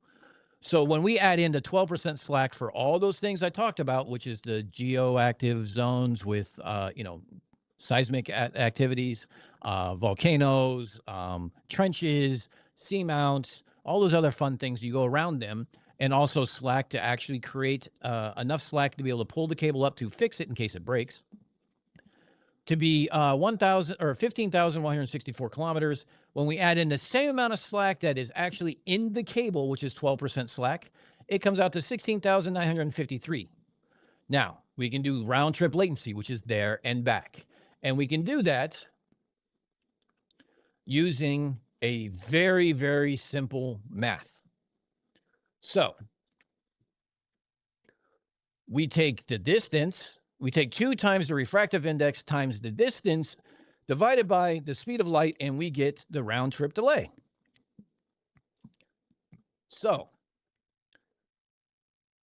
when I did it, the physics tells us it should be approximately 132 milliseconds. When I did it using Telstra's ping tool, I got 134 going pop to pop from Sydney to Australia. Now, remember, this is the absolute shortest cable between LA and Sydney. There is no cable shorter. Okay. I know I'm using that cable because this is the distance that's coming up. And because it's coming up at 134 milliseconds, maximum 135 milliseconds with a standard deviation of only 0.4, therefore, it is physically impossible for the Earth to be flat between these two sites, because it should be at a minimum 148 milliseconds, at a minimum 166 milliseconds in an actual build. So, Cuck Boy, you can't math, you can't do numbers. I do this monthly. Actually, I do this daily. I use OTDRs. I look at OTDRs. I know what the refractive index of fiber is. I also know how fiber optics work.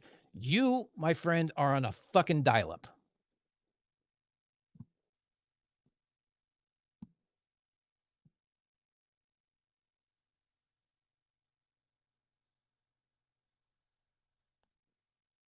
And in case you're wondering, I used Hurricane Electric also, just because, Telstra could be in on it. It's their cable, right? Even though they have service level agreements and they have to meet certain latency requirements. According to Hurricane Electric Internet Services, 142, 143 milliseconds, which is actually using a different router, which is further along the way, which is a little further from the landing site. And that is still lower than the ideal distance with no slack. Sorry, Cuck Boy, you lose.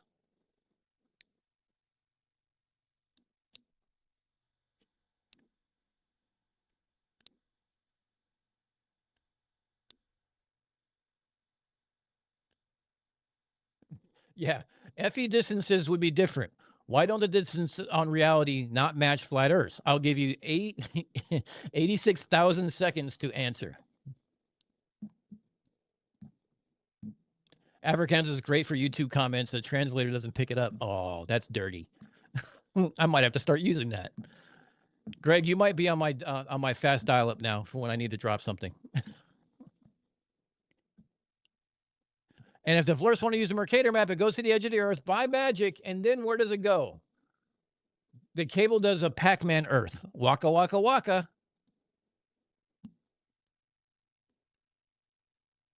Holy hand grenade. I'll provide said person's response. Nuh-uh. It's cosine. Therefore, it's trig. Copium, I do. You might get a 9,600 baht out of those stupid things, but you usually got less.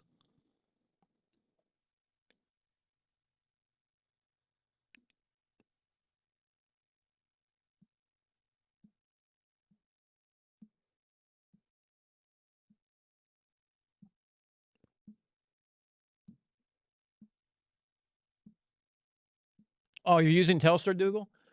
You know what? Telstra changed their looking glass recently, and I was pissed because they had so many tools on there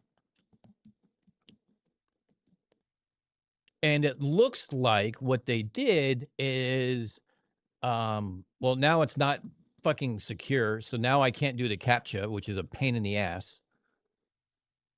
Yeah, continue. Click here. Okay, cool.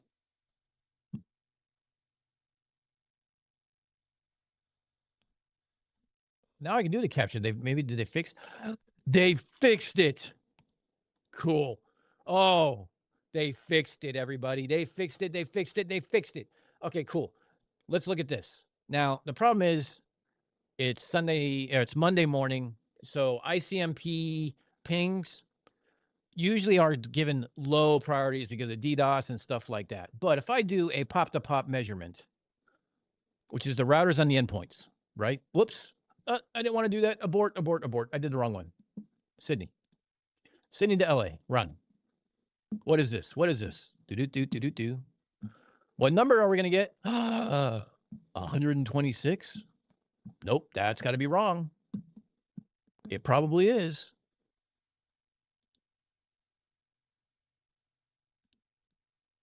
Reset this.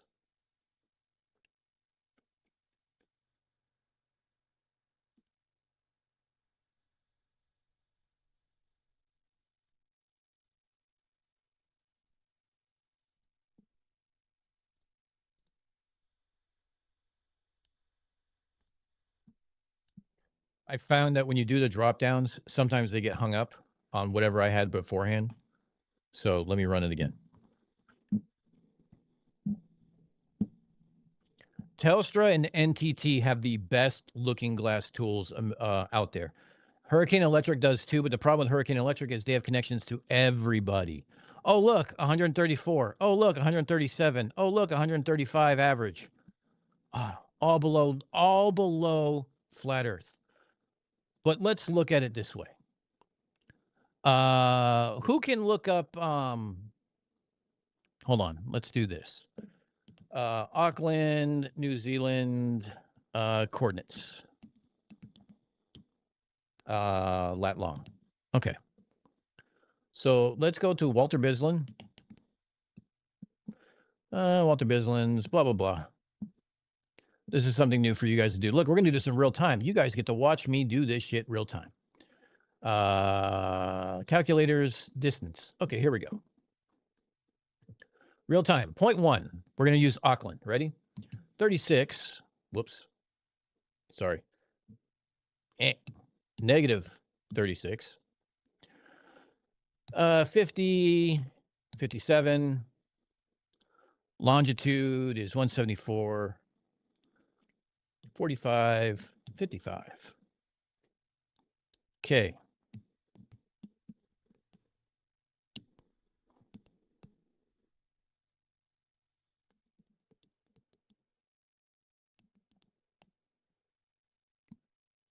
It actually lands in Alexandria, which is an outskirts of Sydney, but dipshit there wouldn't know that.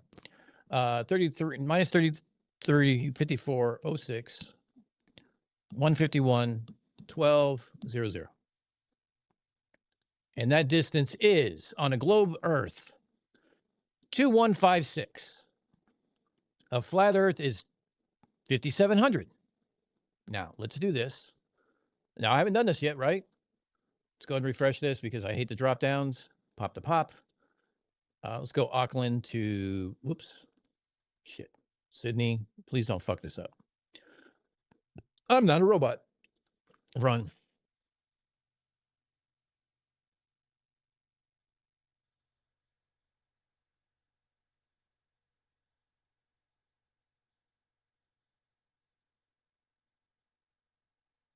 Five milliseconds. Now, you remember, we used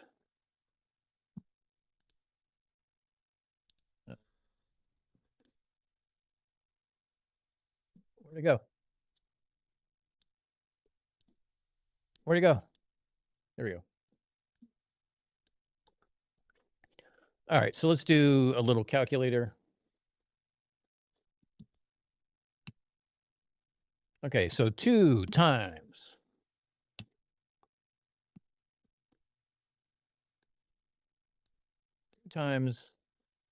1 4, whoop, 1.467 times 57. What was it? What was the, hold on. What was the distance?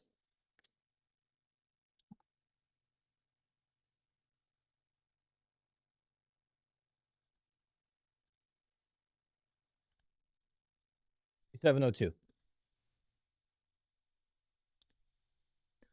57.02 divided by 299,792,458 equals, fuck me.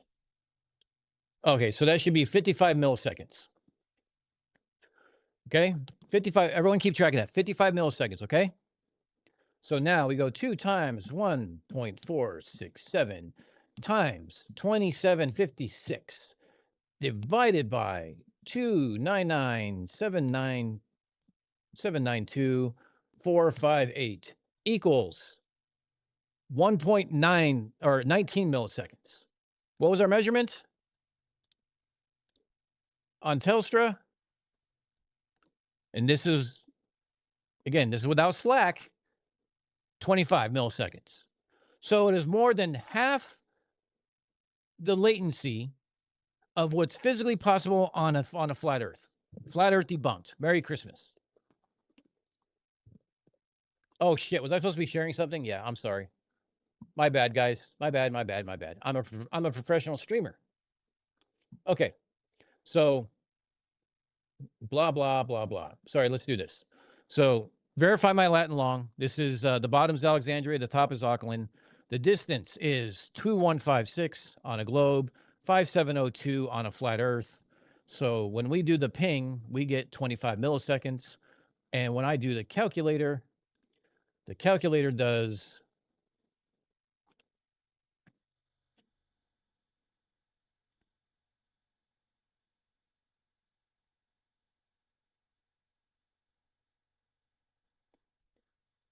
we do 2 times 1.467 times 2156 divided by 299,792,458 equals 21 milliseconds.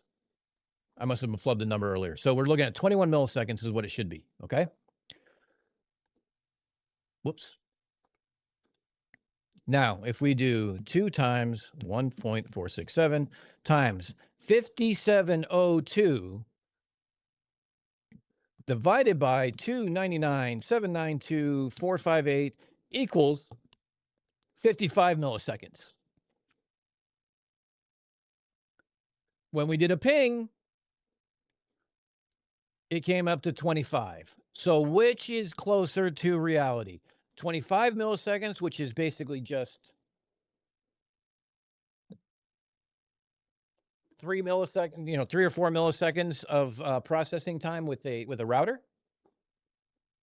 Maybe some added slack in there. Like let's say there's maybe 6 inches or 6% of slack, 5% of slack in there. Or the fact that the ping is 25 milliseconds, which is more than half as much as the 55 milliseconds needed on a flat Earth. Flat Earth debunked. Don't know what else to tell you.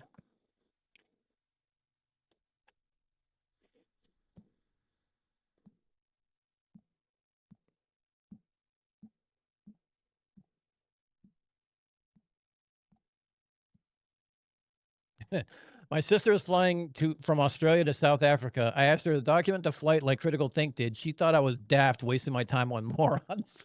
Yes, Greg, we waste our time on morons. Oh, Cuppy, I'm sorry I saw you leave. Thank you for being here and being part of the stream. Thank you very much.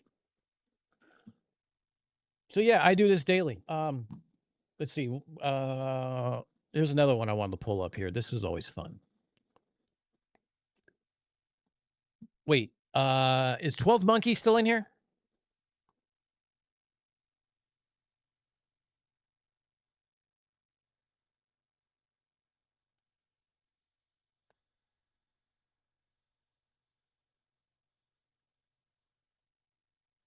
Sorry, I got an email I'm reading on. Fuck.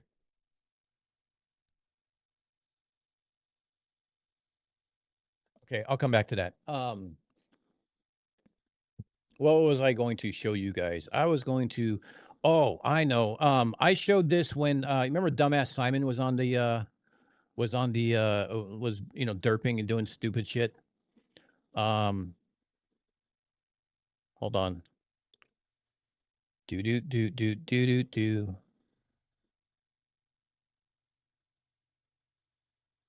Bull Knight.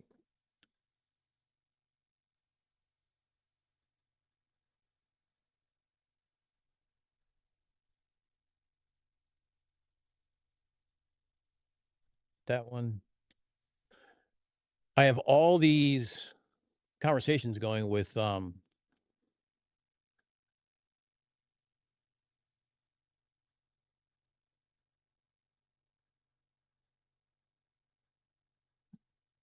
guys remember on Shiva when I was talking about the radar horizon thing that I did? Somebody sent me the document of the measurement of radar horizon in a real marine environment and its influence on the reduction of interferences. This is almost the exact same one that I did. Obviously, a little more scientific and uses different frequencies and things like that to prove the same thing. But that's not what I wanted to actually show you guys. I actually want to show you something else.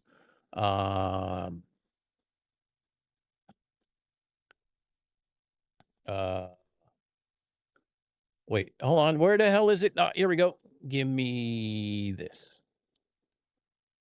I think it's this one.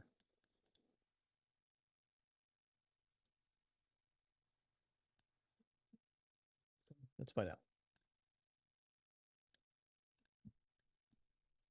No, it's not that one. Damn it. It's this one. And 12th Monkey, if you're here, this is right up your alley.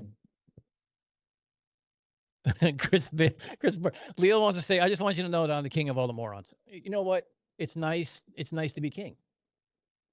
Yeah, the Derpling didn't leave. He was being stupid. I gave him too many chances, and I just fucking put him in timeout for 24 hours. Map. Here we go. Am I sharing? Yes. Cool. Do you guys know what this is? These are all the long line microwave shots that AT&T uses for its backbone. I helped set up some of these. Now, you want to see something cool?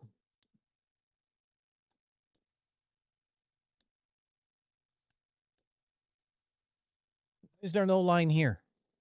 You can see this. Why is there no line here? That's only one of the problems. Why isn't there lines this way? Why isn't there lines? Why are there no links over here? So these are what we call standalone links. There's usually SATCOM download links. But I want to show you something really, really cool, really special. You guys ready?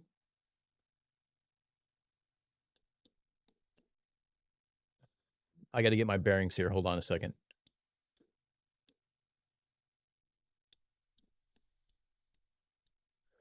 Okay, so these go across the lake, right? Toronto to Alcott. We also have Amboy to Peterborough. You can shoot microwave over water. It's not difficult. But why, tell me, don't we have one here? Why don't we have one from Port Austin to Port Elgin? Why don't we have one from Sturgeon Bay to Empire? Why don't we have one from, oh, I don't know, say Chicago to Rolling Prairie? Huh.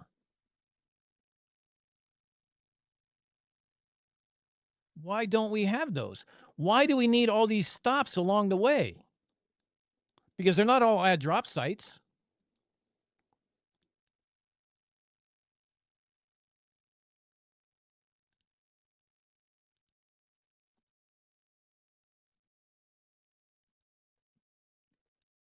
The reason why we need to do all these links and everything else is because the Earth is a fucking globe and you have curvature.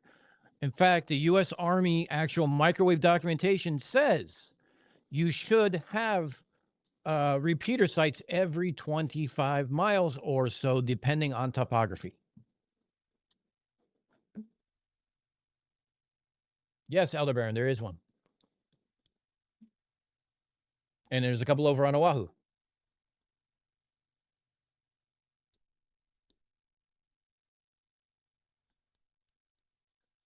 This one is, oh, it gives us the address. I love when they give me the address. It makes life so much easier when you're trying to find these fucking sites. When you have a lat long and you're trying to navigate to it while you're driving, pain in the ass. That's all I got to say. I'll leave it at that.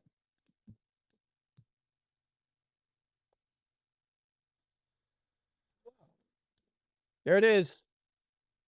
And I bet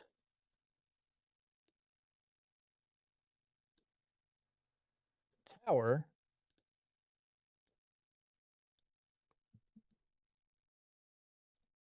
You want to see if we can find the tower from here?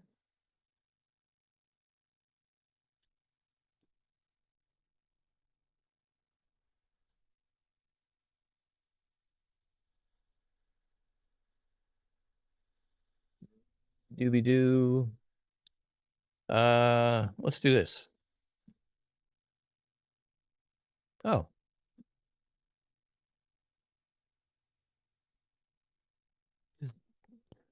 Aldebaran, is the tower actually on a national historical site? You can't be. Can it? No. They got to put one nearby, right? They didn't really put.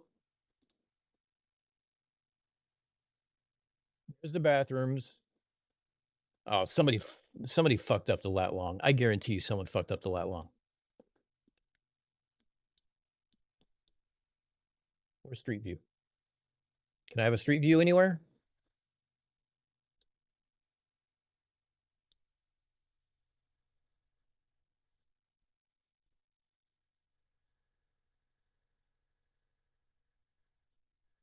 I want to find this goddamn tower.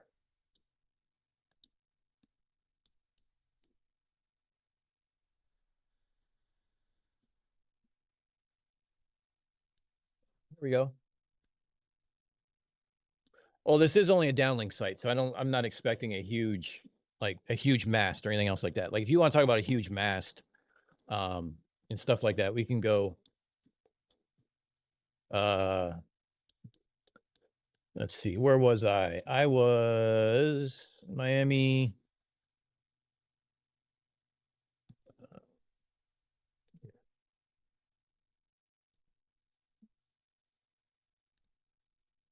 Sorry, this is probably boring as fuck for you guys.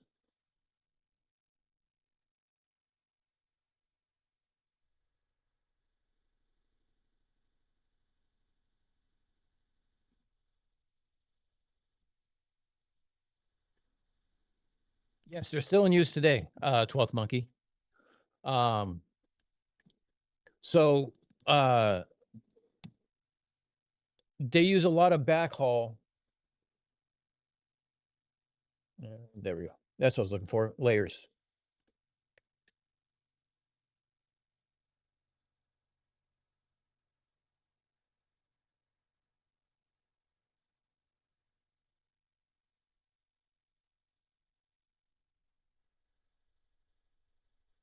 So they still use a lot of these for backhaul of their stuff. So it's more for like AT&T mobility between individual sites. If they can't get fiber, they still use microwave.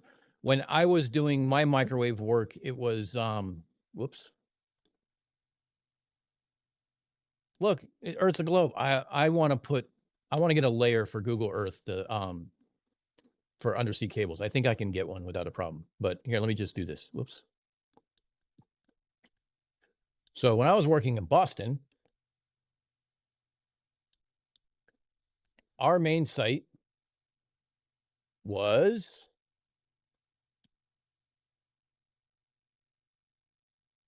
Clock Tower. That's Copley Square. Oh, here we go.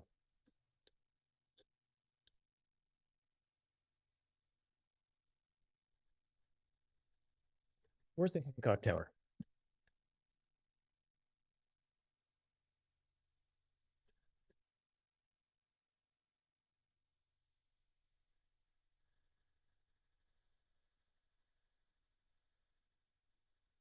I think Starlink will ever be able to provide 1 gigabit down with less than 20 milliseconds. Probably not less than 20 milliseconds. I think isn't there latency right now roughly around like 28 to 30 milliseconds now? Because the problem is just getting to the satellite is one thing. Then you still have to get to a land station and then back to your on-ramp for your peering site, as we call them. So I don't think they'll ever get below 20 milliseconds because all that involved. Because even if you're, let's say you're in Winthrop over here, right? And you're using satellite and you're transferring up, and let's say it has a down site because it's further up. Let's say that they can see all the way to, say, Delaware. You still have the uplink to the satellite. You have the downlink from the satellite down to the ground station. And then that ground station has to go via fiber optics to a peering location where all the other ISPs peer. So when they talk about like an internet cloud, it's literally a building where everyone connects to each other. That's the cloud. I'm sure this is boring as fuck for everybody in here, but yeah, so when I was in Boston, it was hold on a second. Let me find 200 Clarendon. Oh, okay. This is John Hancock Tower. This is 63 stories high. It is the tallest building in all of Boston. And I had to set up links that went to One Boston Place, which is down here. It's over here by Downtown Crossing. I had to set up links over here to Cambridge outside Kendall Square, over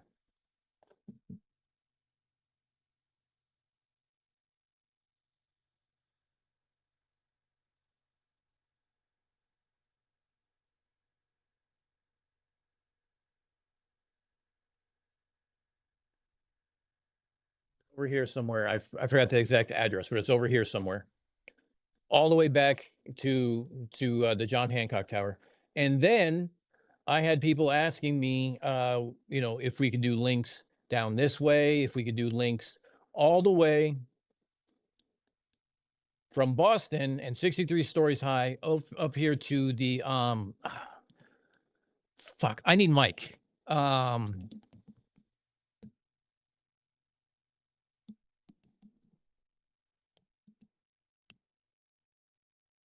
Cross Point Towers. Okay, they changed the name. It used to be called the Wang Towers. All the way from here, all the way to Boston.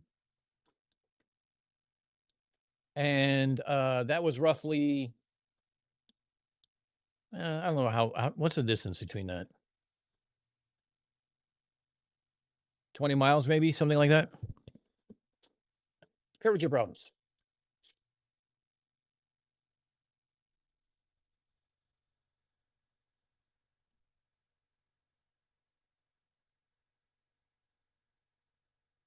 Okay, so, all right, so let's talk about satellites real quick.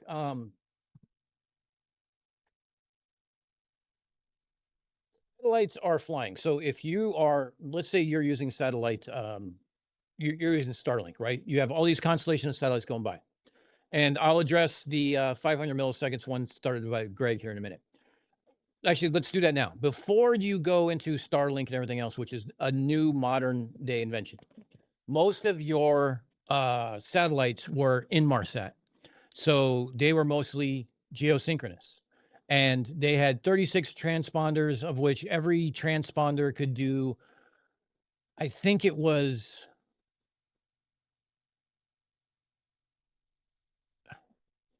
Hold on. I think it was 1.5 meg per transponder. So you could maybe get like 150 megabyte throughput, or no, it was an OC3 per transponder. So it was 55 meg per transponder. Fuck, I forgot the math. Anyway, so when you're talking to a satellite, you're going to Inmarsat. As a geosynchronous satellite, you would go up to Inmarsat. Your computer would send out packets. Those packets would go to your dish. Your dish would upload them to the satellite. But that's not the end of it. The internet's not on the satellite. Your satellite now has to transmit that down to a downstream location.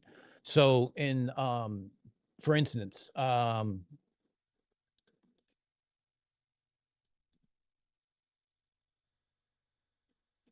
panties and all my Connecticut friends might know this place.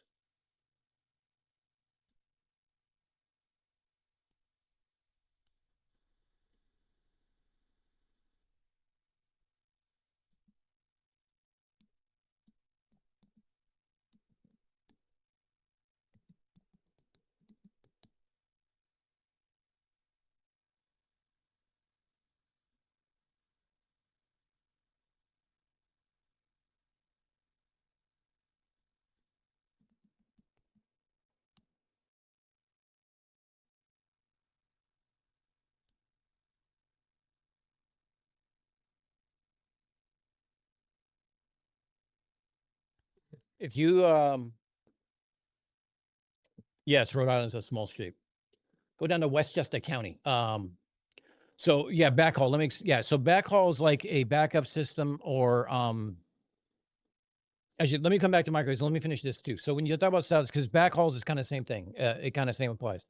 So you transmit up to an antenna. Antenna goes down to a downstream location or download location. So hold on a second.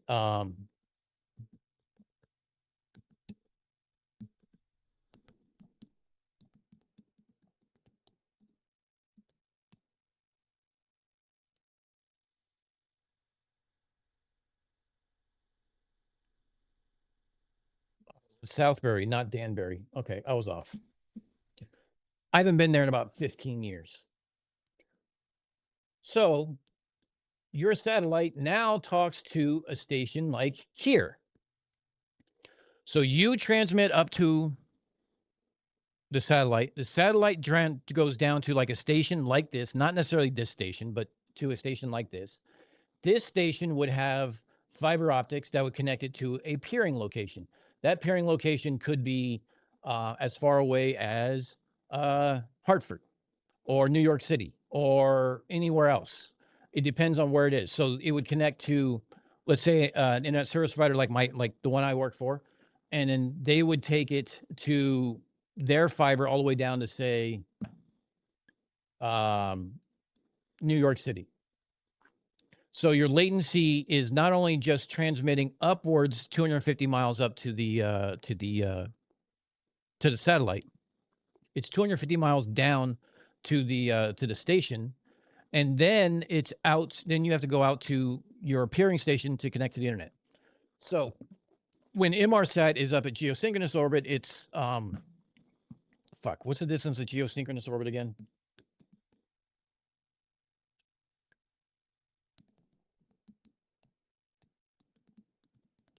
It's some ungodly number. 36,000 kilometers. So speed of light, 36,000 kilometers up. Speed of light, 36,000 kilometers down. Then you had to take fiber to go over to everything else. So 500 milliseconds. And that's not counting any processing that has to go on in the satellite, because it's not just a reflector. It has to take all the packets coming in, know that the packets are supposed to go that direction, and send them down. So it has a little processing time. Then when it gets to the down station, it processes more, and then it sends it out the fiber to the nearest peering station where all the other ISPs go to. So if you are on Verizon and I'm on T-Mobile, and you're talking to me through a satellite, my packets are coming from Verizon. It's going to the nearest POP, as we call it, point of presence. Then it goes along fiber to the nearest peering location. For me, would be New York City. T-Mobile may not be peered in New York City. They may be in Syracuse, in which case they would ride somebody else up to Syracuse to connect to T-Mobile to go out to you if you're in New York. Does that make sense? So backhaul is what we call, it has two versions. One is it could be redundant systems, but generally it's what we call the backbone that goes outward. So it's backhauling all the traffic from one location to another. Usually we call that for what we call MTSOs, or they're the main terminals for cell phone sites. So like Verizon's MTSO is like in White Plains. T-Mobile has an MTSO in Syracuse.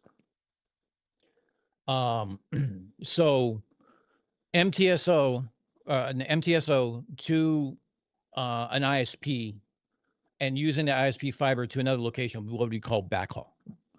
Long lines for microwaves are also backhauls because they don't necessarily have fiber connectivity to those locations.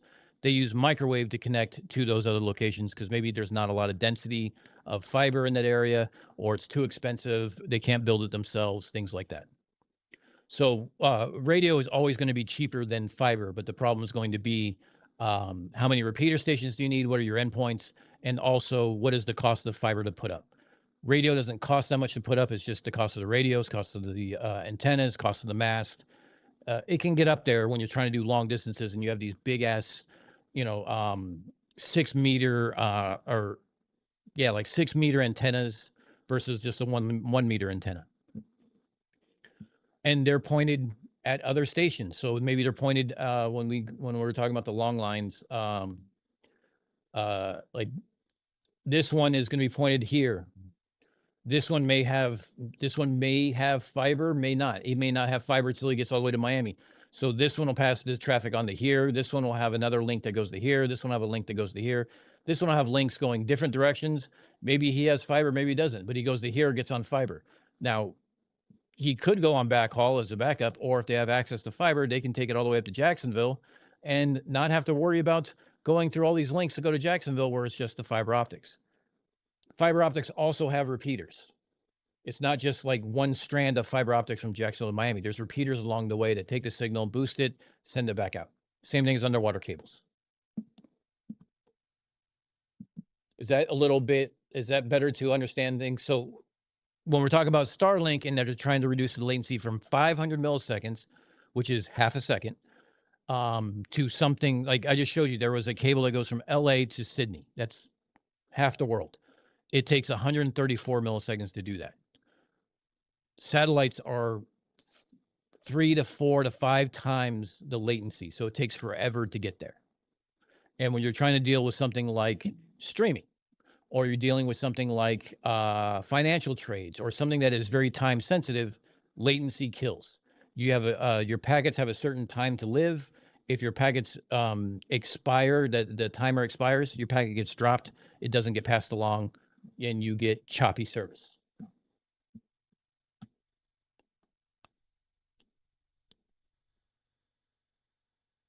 Sitting on a hilltop, 100 feet ASL, watching whales jumping, beat that. Nope, can't beat that.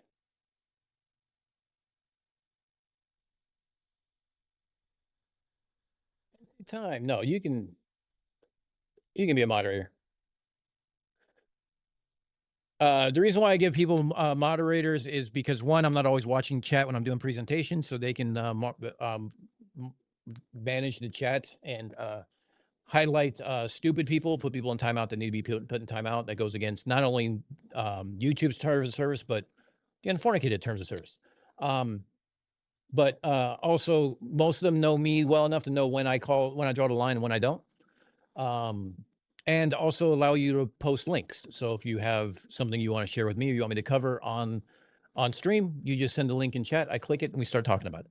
That's the good thing. Independent analysis and explanation that summarize Starlink's figures say that a good Starlink ping is typically 25 to 50 millisecond range. Okay, so I wasn't that far off. It's a lot less than Inmarsat, which is geosynchronous, because it's a lot shorter distance and because they have more They just have more satellites. They have more down stations.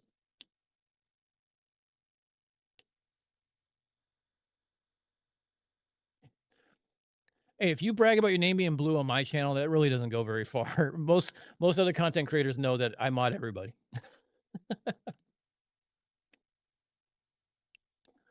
Yes, round trip.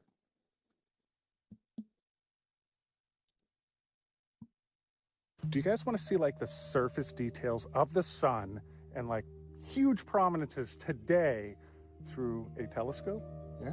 This is a hydrogen alpha telescope, and it is specifically designed to point at the sun. Do not point a telescope at the sun without proper solar filters and knowledge of how to use them. All right, let's go with the telescope. You've got to see what this looks like. Look at that.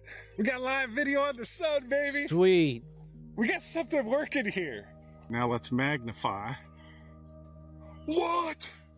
We're on the sun. We got stuff. What do you guys think? We can go back and overexpose again. I think that's the most My fun favorite sun with this picture. is we can just do this right here. See how those prominences are all doing. I wonder how big that is. I go to Twitter, and the This first is thing that just comes to awesome. mind is If we go negative. stupid shit. Ooh. Oh, that's cool. All right, guys, tonight I might be out with a telescope checking out the moon, but Saturn has returned. Yeah. So if Yes, clouds they hold off, concede we'll see you clouds. They don't do it very Just do it. often. Do you That guys doesn't wanna mean see, like, the chemtrails surface exist. You're an details idiot. Of the sun and like huge prominences today through a telescope. Yeah. This is a hydrogen alpha telescope, and it is specifically designed to point at the sun. Do not point a telescope at the sun without proper what's solar Andrew filters McCarthy? and knowledge of how to use them. All right, let's go with the telescope. you. You've got to see what this looks like. Did I not type Look it at right? that. I guess We I got didn't type live it video right. on the sun, baby. We got something working here. One of Now my let's favorite magnify. astro photographers What? is We're on the Andrew sun. McCarthy on X. Does good We shit. got stuff. Let me What do you guys think? fucking stop that one. I didn't realize I was talking over him. He did a moon picture.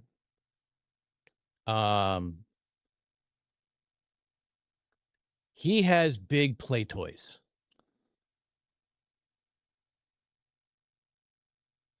It's like he was shooting the sun. He was shooting. Oh, he was shooting. What was that, Venus? Going behind the moon. I'm guessing.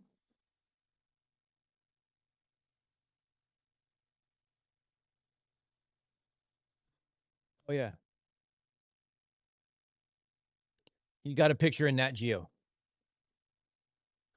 He got a skydiver coming through his frame, looking at the sun with a filter. So I think he used the hydrogen alpha filter, if I remember correctly. I'm guessing. It's been a while. Let me find the picture. It is by far the coolest picture ever. Here's the raw from the Fall of Icarus. Yes, the Fall of Icarus was the name of the picture.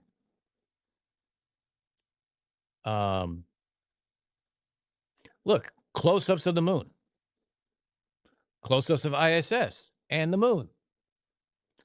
ISS and the moon again. The flying dildo. Another flying dildo.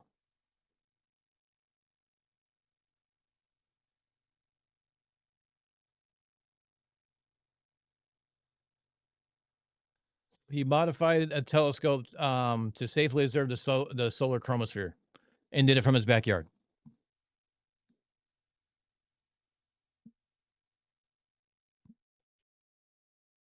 But the Fall of Icarus picture, if you haven't seen it,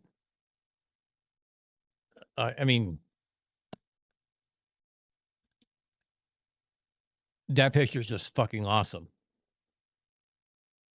Sure doesn't look like a balloon to me. By the way, that person is there for scale. That's not actually. He was doing that to show, and here's the actual picture itself, without the person.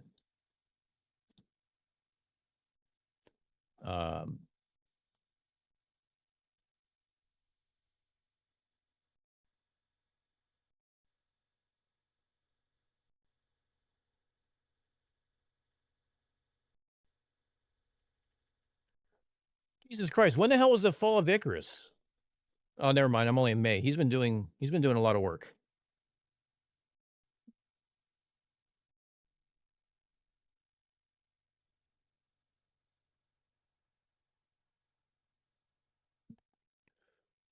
Here's the kind of work this guy does.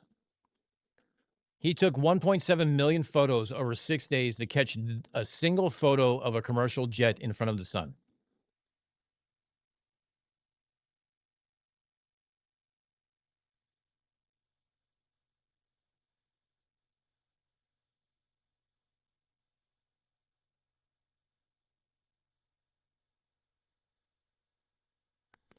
Oh my God. I forgot it's been so long. Time flies, having fun.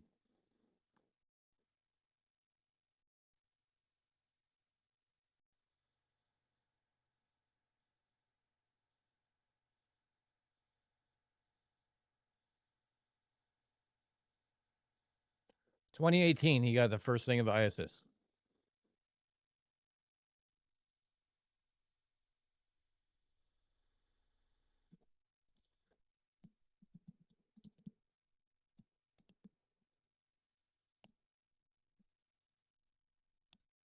There you go.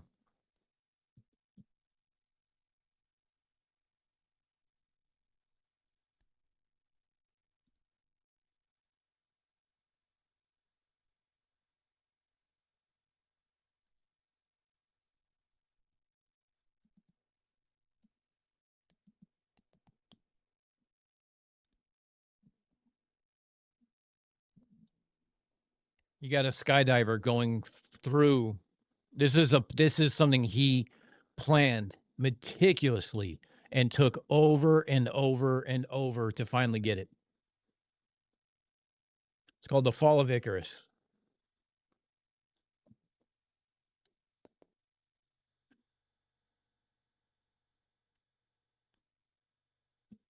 We missed the best parts.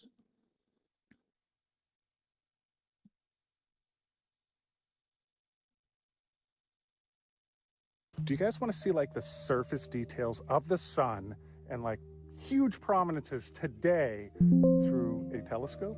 Yeah. This is a hydrogen alpha telescope, and it is specifically designed to point at the sun. Do not point a telescope at the... What do you guys think? Spots. We can go back and overexpose again.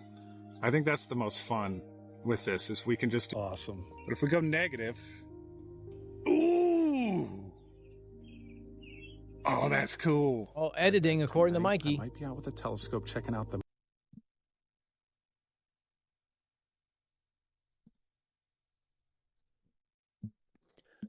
All right, so we've been doing 4 hours. We covered a lot of different shit, including Flat Earth didn't win shit in court, except a loophole as far as a rigged challenge that was unwinnable. We talked about telecom for a while. We learned that you can use your blue jeans to clean fiber, provided that you're not a mechanic.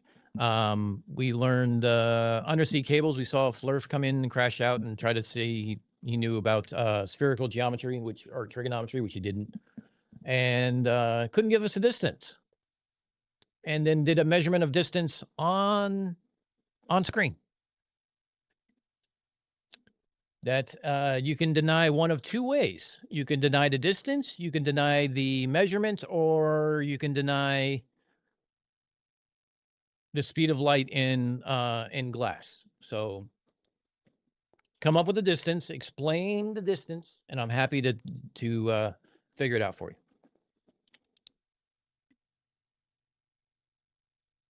Yes, whiteboard cleaner is basically alcohol. So yes, that's good stuff too.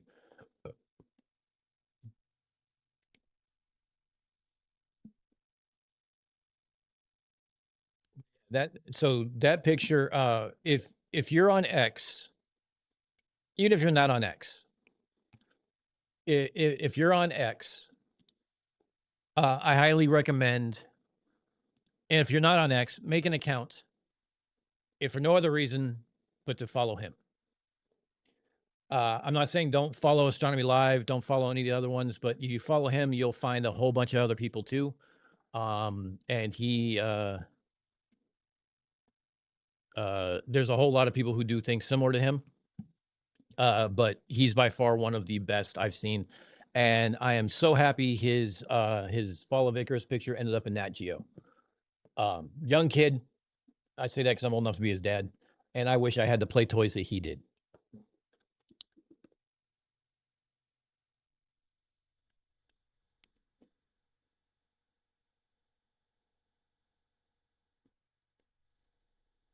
Twelfth Monkey. I wasn't leaving yet. I was just doing a quick sum up. I want to know if there's anything else you guys want to talk about. You want to, we can end the stream. Otherwise, I got to go to work tomorrow. But I'm working all of 2 days next week. So there is no excuse for me not to have a couple videos out. You know what? Let's do a poll.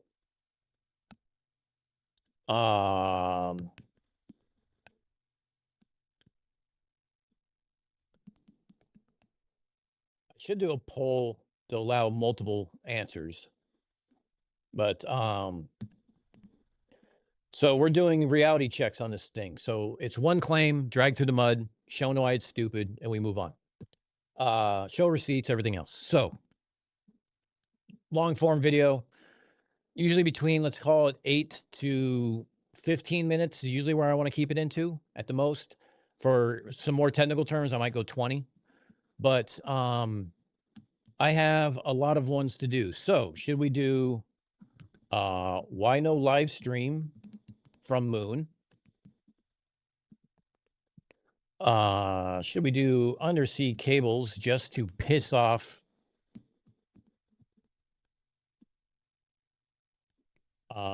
them? Should we do, hold on, let me find my folder.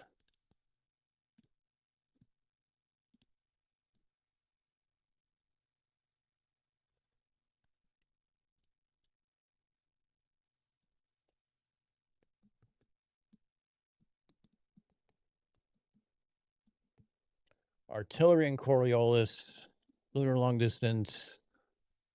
What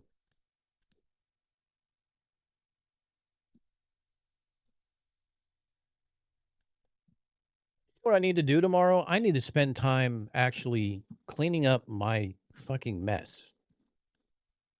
Hold on, let me pull up this. I save everything in the cloud to make my life easier.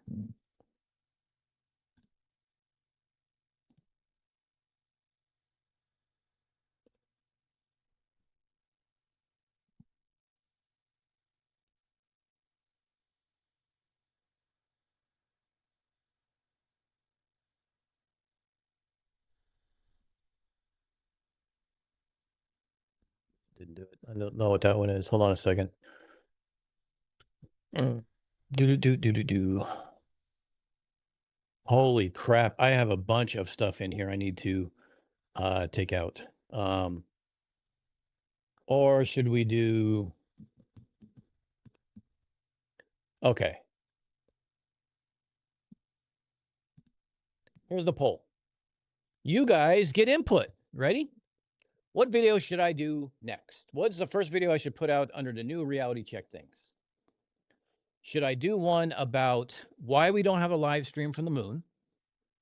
Because people have asked for that. Undersea cables and latency, which we've covered twice, but I'm just going to do the long form video and show everything, kind of what you guys saw tonight, but in more, what's the word I'm looking for? Mellow tones, less F-bombs, more about the math and how it works and stuff like that. Free energy and why there is no such thing. At least not, it's measurable, but not useful. Or artillery and Coriolis. Those are your choices of which video I should do first. Calder, I'm not going to be in Denver in July. I have some things going on that made me have to change my plan, so I'm not going to be able to do that. I'm hoping I might have to go for work one time. If that's the case, I'll let you know. I'm still waiting to find out what's going on with that. My boss will be there next month. I don't think I'm going to be included in that trip, but I might be included in the next one. I don't know yet. I'm still waiting to find out.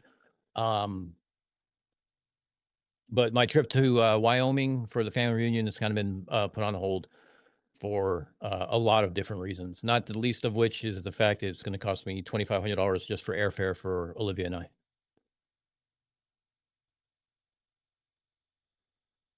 Or Pounder, hey bud, how you been? I've been meaning to send you an email. My apologies. I am terrible at returning emails.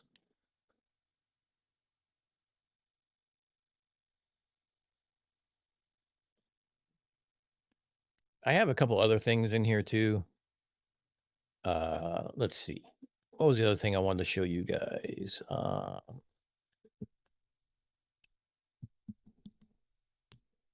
yeah. Let's see. Nope. Yep.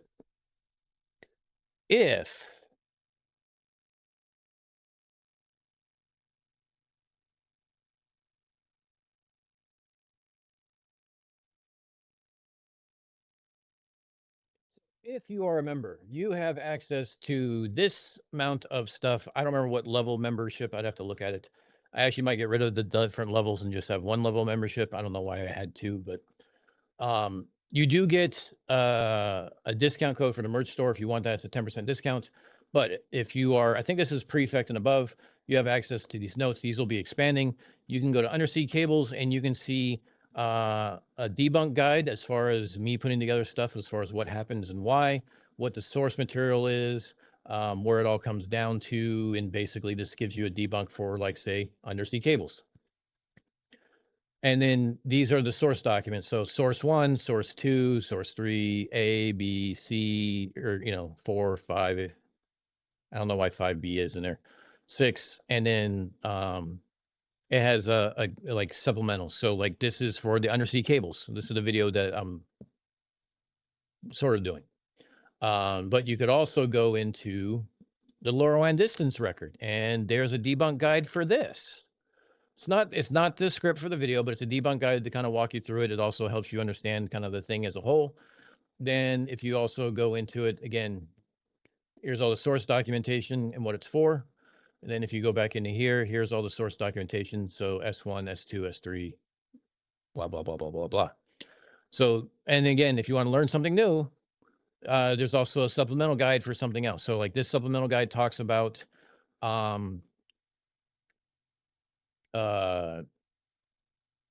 it talks about the ducting in the area and stuff like that. And then if you go into these, it shows more, like more of, like explains like what these pictures are and what they're for, and, how to read them and stuff like that. So, and there was also a study about anomalous refraction and its effects on electromagnetic wave propagation. This is off of San Diego. I knew San Diego was a hellhole for telecommunications, but I never realized how much of a hellhole it is.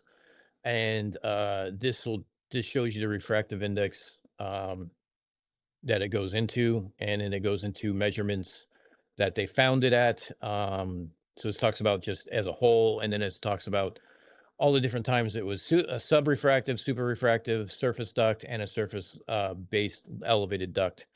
And then the different propagations during this study. I think this was primarily over San Diego, but I think they covered a bunch of other areas too. Yeah, they covered the Antilles, Antigua, Caribbean, Key West. So Middle East, Alaska, the Caribbean, the continental United States, and parts of Canada. This was all that they did. But I was mostly interested in the San Diego version.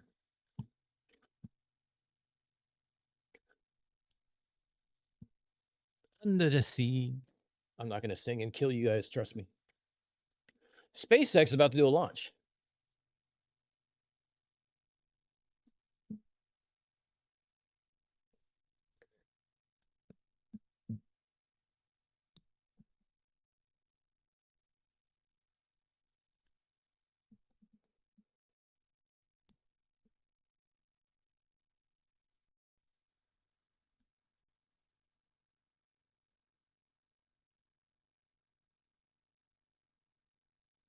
Right, landed. I landed an hour ago.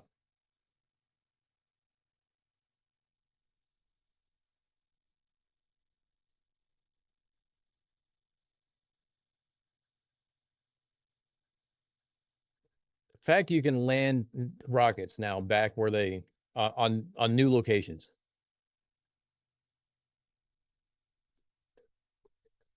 Here, we will be attempting to retrieve the space.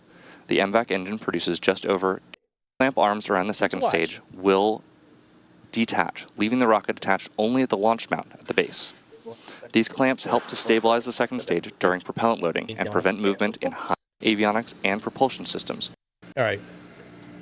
Before any Talk of a this little bit over supercooled this. Let me liquid is drop the flowed through the volume on them plumbing, a little bit. the components are chilled to prevent thermal shock.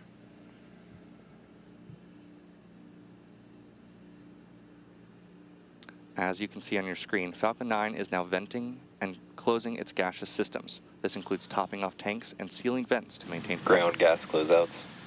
And there's the call out. Again, this is to seal vents and maintain pressure prior to launch. As you can see, there are white clouds of condensation forming as the gaseous systems are vented.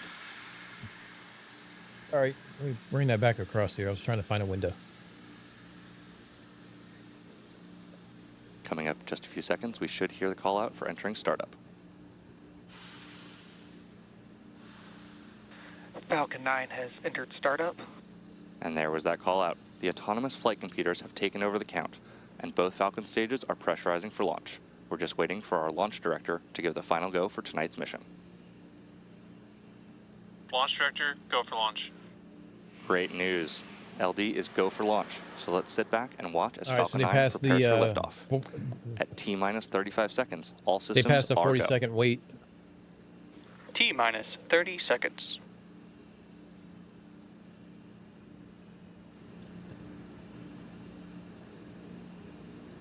Well, we know that there's no, was it RUD? T-minus 15 seconds. T-minus 10, 9, 8, 7, 6, 5, 4, 3, 2, 1, ignition, and liftoff. Go Falcon, go Sirius XM-11. And there was that call out. Flight computers have taken. I didn't want you guys to miss the 10, best part. 9, 8, 7, 6, 5, 4, 3, 2, 1, ignition, and liftoff. Go Falcon, go Sirius XM-11. Vehicle is pitching downrange.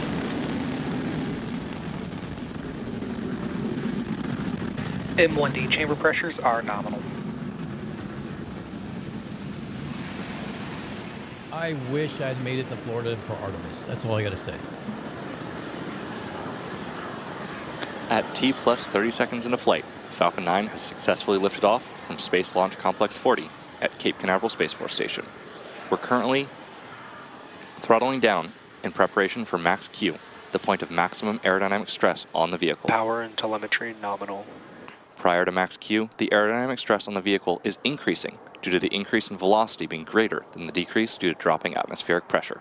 Falcon 9 is supersonic. Supersonic. We should hear that call out for max Q in just about 10 seconds.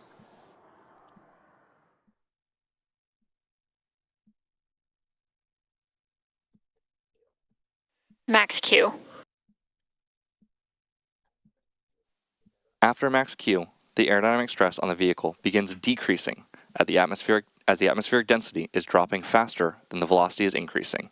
This happens as the vehicle transits from Earth's atmosphere to the vacuum of space.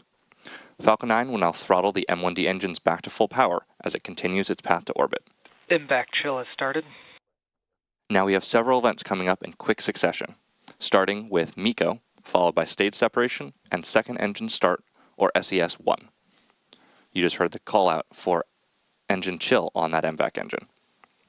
Main engine cutoff, or MECO, is where all 9 Merlin 1D engines shut down to slow the vehicle down in preparation for stage separation. Then, the MVAC engine on the second stage will light, which is called out as second engine start 1, or SES-1. Hold on.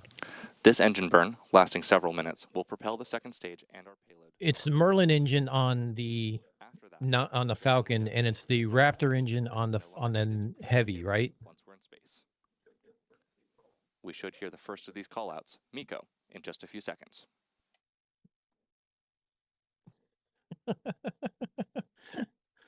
Look, I don't mind the trolls. I don't mind the edits, all that fun stuff. You guys, Main engine cutoff. Stage separation confirmed. it's funny to me, is what it is. So MVAC startup. And confirmation of all 3 events that happened back to back there: main engine cutoff, stage separation, and so second engine 7 to start. 8 kilometers up, and there's hardly any oxygen up there. Yet there's still fire coming out of here, probably because it has zone oxidizer. Amazing what it does, huh? And right now it's going 8,000 kilometers an hour. 1. Coming up next will be fairing separation. He's the Merlin on Spitfires. Again, we jettison. Think it's a payload different fairing Merlin halves engine, now Dougal. that they're no longer needed I might in be the wrong. vacuum of space, and we will be attempting to retrieve them once they fall back to Earth. Both halves of the fairing today are flight proven, with one half flying for its 30th and the other for its 6th All right. time. Looks like we're going to do why no live stream from the moon. I was kind of hoping you guys would pick that one.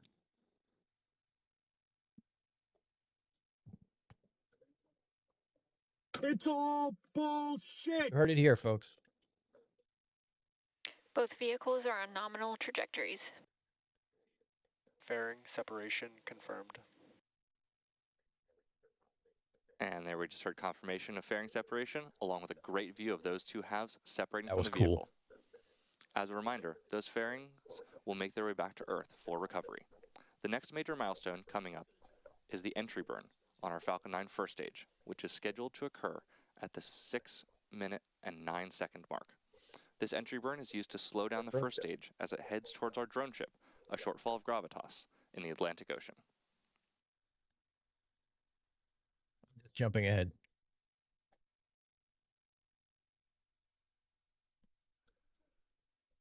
It's all bullshit.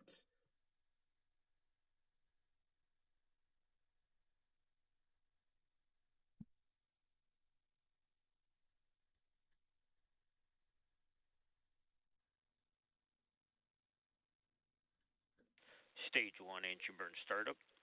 There's the call out for entry burn startup on the Stage Falcon 1 9. FTS safe. On the Falcon 9 first stage.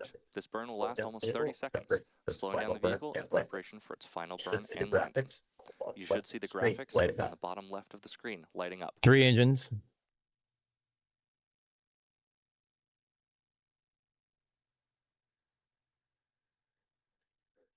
Stage 1 entry burn shutdown.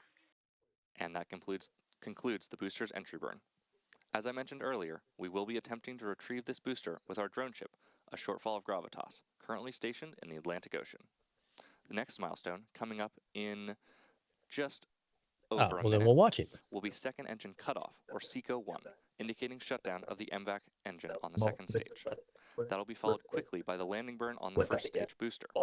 When that begins, you can follow along So with the burn funny via thing engine about graphics the at bottom of your about screen. Sirius As the burn happens, you'll see a drastic decrease in the speed is our and buddy altitude of the vehicle. Roger Ledwell is on stream saying that he had Sirius and he could drive forever and never lose anything, like lose service of the station. Guidance. How does that Coming up work after exactly this unless by satellite? Coming up next after SECO 1 and Because there's lots of places where, and the I landing mean, burn is it will be a coast transmitted by cell for the second towers? stage. Because I think it's a different frequency.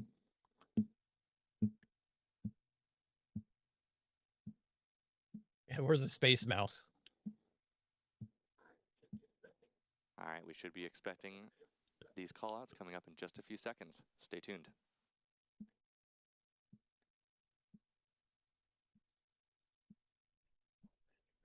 Stage 1 landing burn. MVAC shutdown. There's confirmation of the shutdown of the MVAC engine and landing burn startup on Falcon 9. Again, this is the final burn that this booster will execute, leading up to landing. Nominal orbit insertion. Stage 1 landing leg deploy.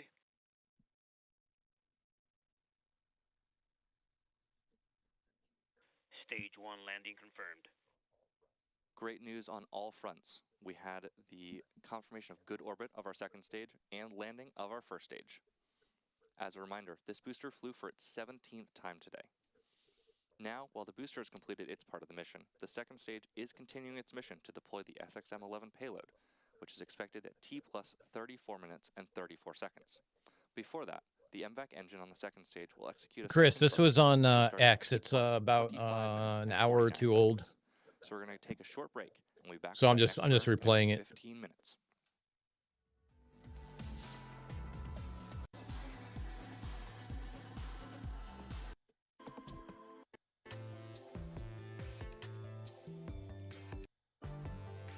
Is it going to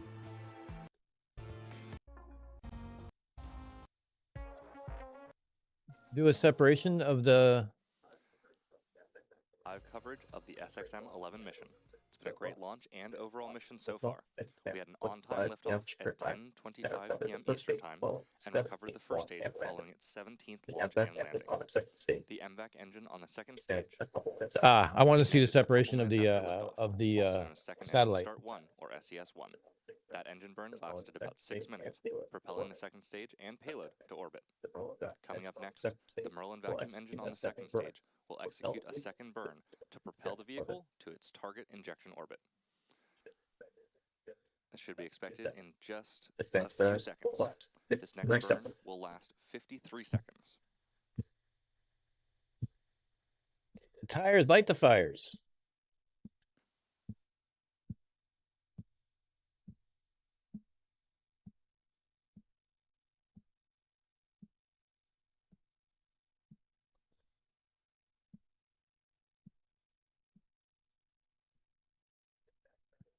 There it goes. MVAC startup. And there's confirmation of second engine start 2.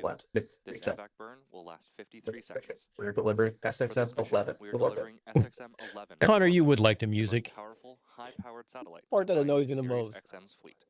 The extra power provided by SXM-11 will improve signal reception, expand Alaska coverage, and increase reliable delivery of Sirius XM's audio entertainment and information services to consumers in the United States, Canada, and the Yeah, Caribbean. Quee, you had other problems because the EU has strict standards on the transmitting power and things like that, especially of FM stations.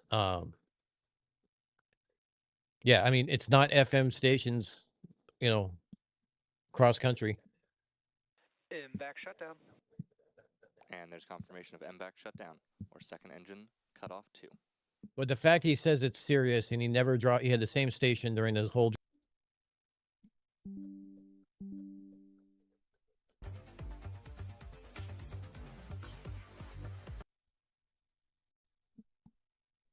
Still streaming? It says I'm still streaming, but I'm unable to connect to chat. Okay. Hold on.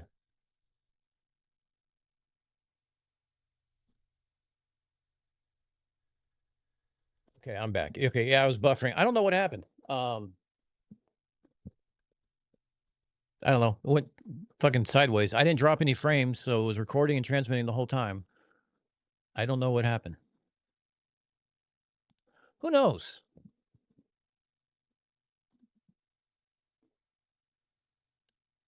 I missed the last few minutes. Fix your damn internet. Yeah. Well, look, if I had a choice of what ISP provider I could choose here, I would. But I'm stuck with Spectrum.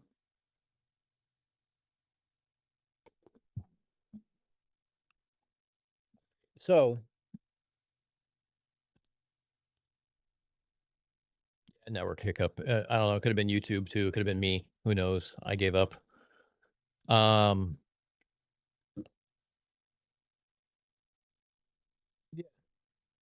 I don't know. You guys got anything else you want to talk about?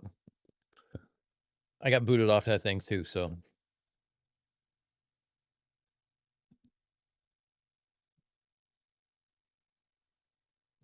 Turn on the microwave. Yeah, I need to turn on my backhaul.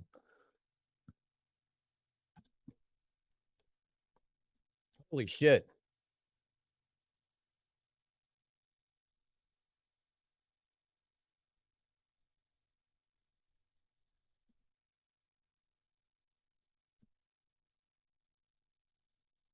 See, there's a few thunderstorms on the East Coast.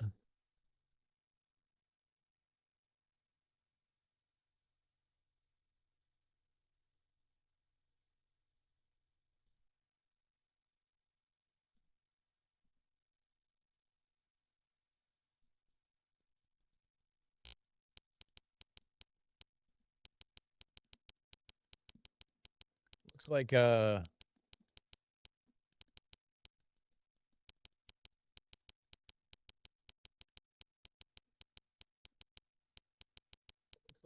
Georgia and South Carolina are getting hammered.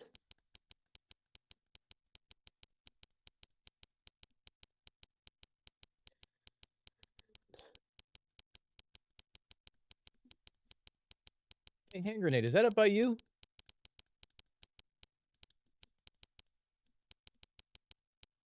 Past you from earlier?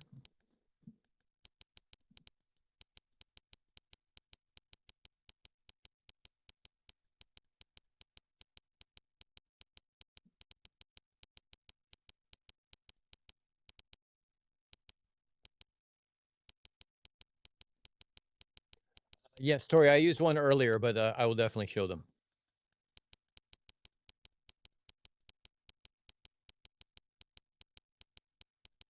It's not me clicking, that's actually the website.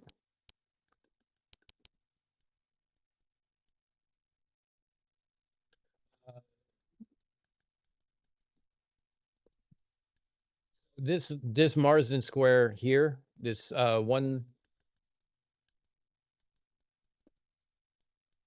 this area up here, is this, did you guys have thunderstorms going on right now, hand grenade, or do you have some earlier? I'm just trying to figure out where Regina is on this. I don't remember. I thought it was like right around in here where the hand is. Oh, shit. Sorry. I'm a dumbass.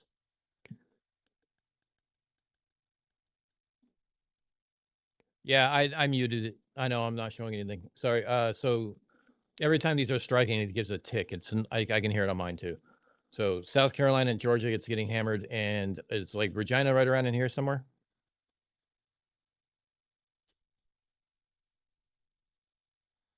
You guys some earlier all weekend actually. Okay, so this line probably went through you.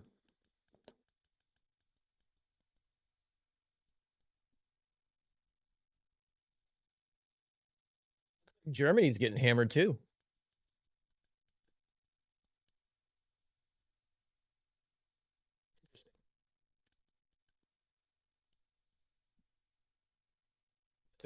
That is a cool page.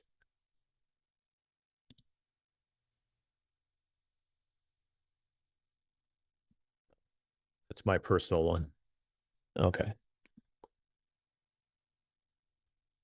South Carolina's it's raining pretty bad. Yeah, it looked like it.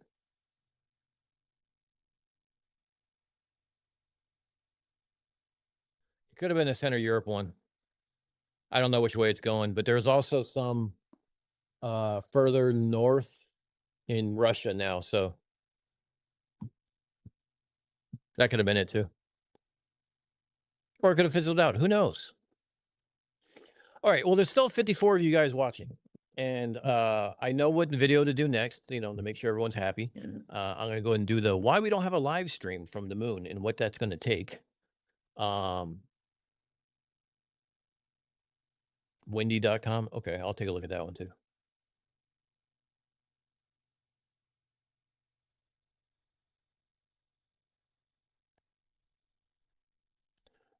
Yeah, I have Zoom aside, I have Spectrum. That's the only one that we have because they're the only one who built in down this road where my apartment is located. So that's the only, absolutely only provider you can pick, because unless you want to go T-Mobile hotspot, which is shitty in its own right.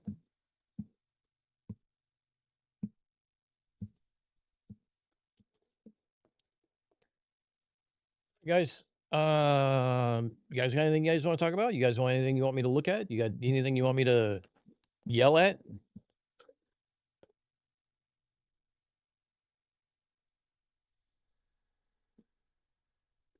I'm sorry. Hey, Semper Fish, I got something for you.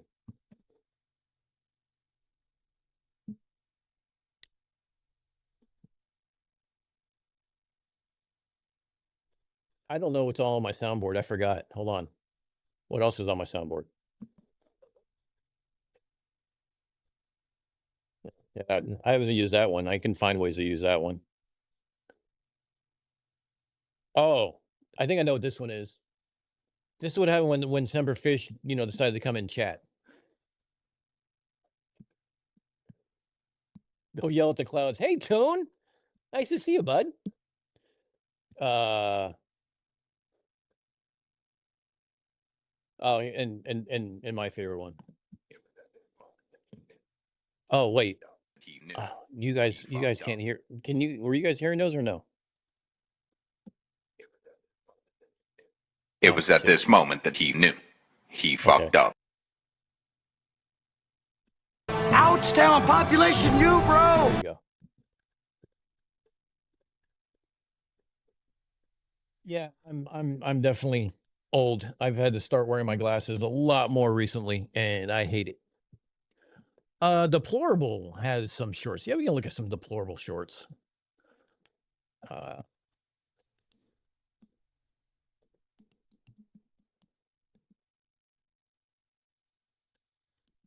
Watch them all.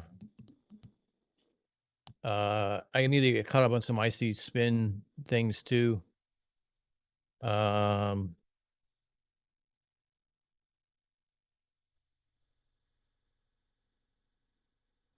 want to watch? Anyone want to relive Mikey's interaction with the police and see if he gets arrested this time? I think the answer is no, but it's always fun. Let's see.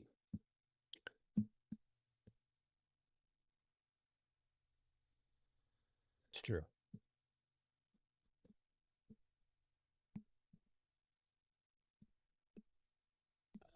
Yeah, Toon, we just talked about Thompson versus Garcia contract law and how Flirts really didn't win anything except to say that they wrote an impossible challenge. Somebody thought that they won, and the court decided that they didn't. Doesn't mean the earth is flat, just means he didn't meet the challenge. Amazing how that works. Because courts do not decide physics, science, or anything else. That's what the peer review process is for. Oh, yeah, and Toon, again, Mikey went out of his way last night before, something like that, to schedule a court date, and he'll be there with his proof, and he'll make sure that the judge says the earth is flat. I'm not sure how that works, Toon, but that's what he was saying. Yeah, I was on TikTok earlier, and the flirts were like baby flirts. It was just, oh, it was brutal.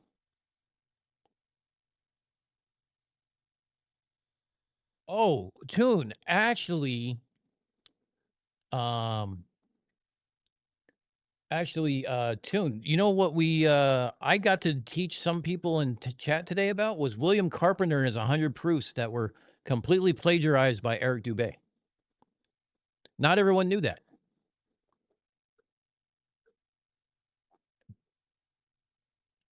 Well, he said it to his chat, but he included you. Yes. Yeah, I know. You should do that. He thinks that's how courts work, I guess. I don't know. He seems to be as legally adept as Witsit. So.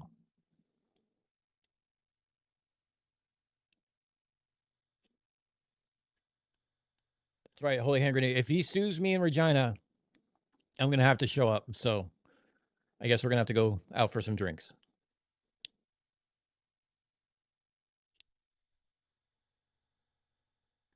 Well, even more so, Zoomicide, is that he actually plagiarized Williams Carpenter 100's proofs. We went over some of those, and I just read off, I don't know, 2 or 3 of them and how dumb they are, because one of them actually said that the magnetic North Pole and the geometric and the geographic North Pole were the same location. So obviously that was wrong to start with. Yeah, I saw the Whatcast one. I popped up at the end.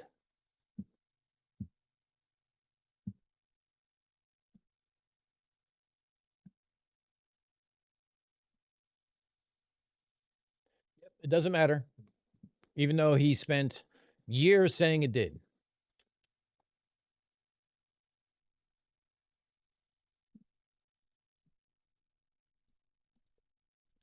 Mikey was a little unhinged the other night. I don't know how he did today, but I didn't watch it today. I think I watched it. Was it last night that Brenda and Monkey Cat Pat was on? I think it was last night. Now, Saturday, was it Saturday night? Friday night? I don't remember. They all ran together. It's been a rough weekend. Yeah, I don't know. Yeah, I studied, what do you say? I studied flat Earth like, a decade ago, and I don't know what's all up on the new stuff. And then you want to talk about Flight Pass, and then he's like, oh, I didn't know that flight existed. And he's like, oh, I don't know this, but every time he was bringing up something, like, what do you know? Bring up that topic. And he bring up something, and then so I don't know. I think he said, I mean, he's the first Flurf I've heard him say, I don't know. So he didn't hide behind, what was it? What was it? Yeah, when was Mikey not unhinged? True. Yeah, he kicked Monkey. He also kicked Brenda. I don't have the patience for him like you guys do. He just annoys me to no end.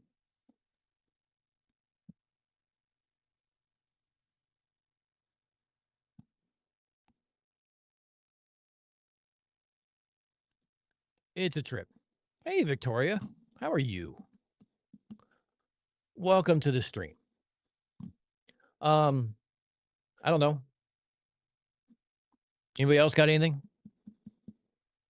We're going to look at the plural, but I'm just sitting there looking at him like what's going on is, I don't really want to listen to Roger today, to be perfectly honest.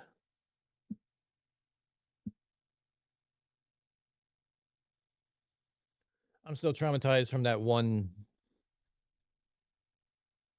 stream or video that he had of Roger without a shirt on. Tarot's a mod again. Oh, then I heard that he was Icy said that he was taking away some stuff.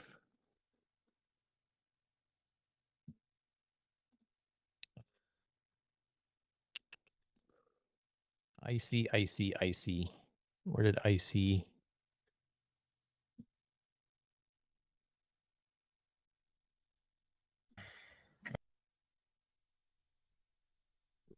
Hold on. Let's bring this over. Let's do this. Yeah, I guess Tarot was saying some bad things about Monkey, and Mikey got caught of it and was saying some insulting things to Tarot, which are pretty funny. Yes, Donnie.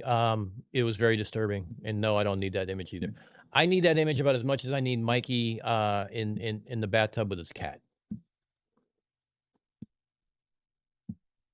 Tarot is Michelle. Explains a lot.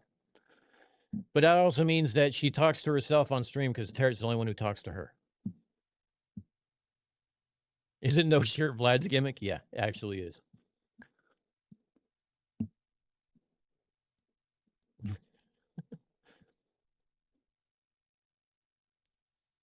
I'm getting a lot. Whoops. Hold on. I'm getting a lot of bad feedback on Tarot, I can tell you that much. And there's some people that I know that are falling for his scams, his or her scams, because supposedly Tarot is a woman. Tune might Someday be right. He or she will provide proof of who she is. I haven't known anybody for 3 years. I haven't known you for 3 years. I've never seen you a day in my life.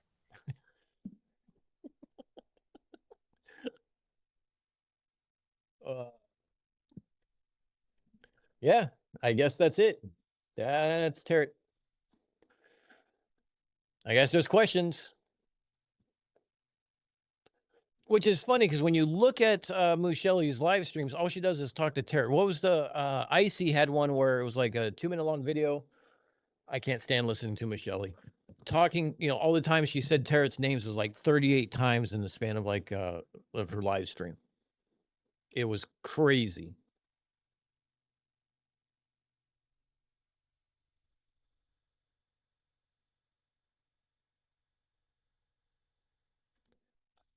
I don't know. That's a really good question.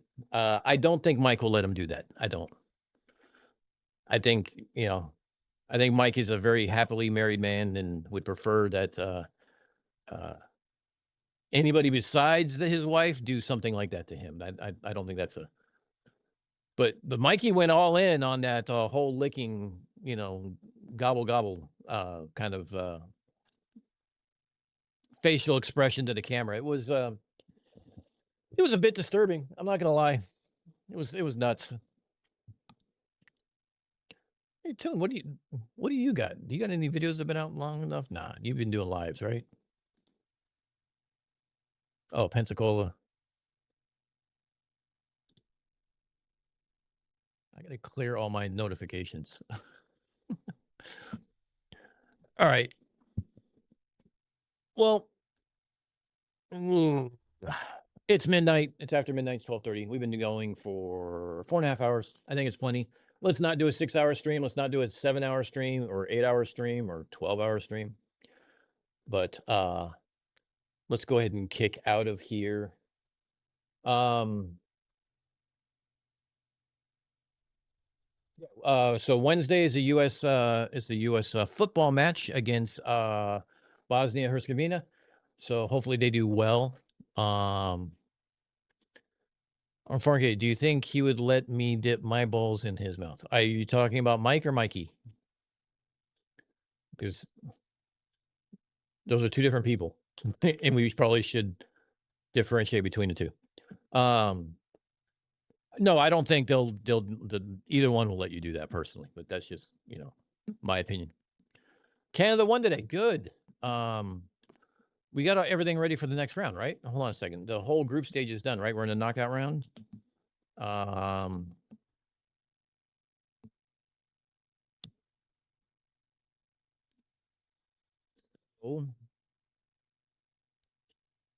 Let's see. We have Brazil, Japan, Netherlands, Morocco, Germany, and Paraguay. Hey, stop it. I'm going to take the dog out anyway. Let's see. Tomorrow is France and Sweden, and Ivory Coast, Norway, Mexico, Ecuador. Wednesday's England and Congo, U.S. and Bosnia, Senegal and Belgium. Ooh, that'll be a good game. Thursday, Spain and Austria, Portugal and Croatia, and Switzerland, Algeria. So, okay, so there's still some teams that have to play through the group stage, right?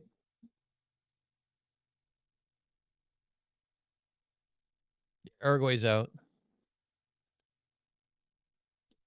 Greg, take it easy, buddy. It was nice seeing you.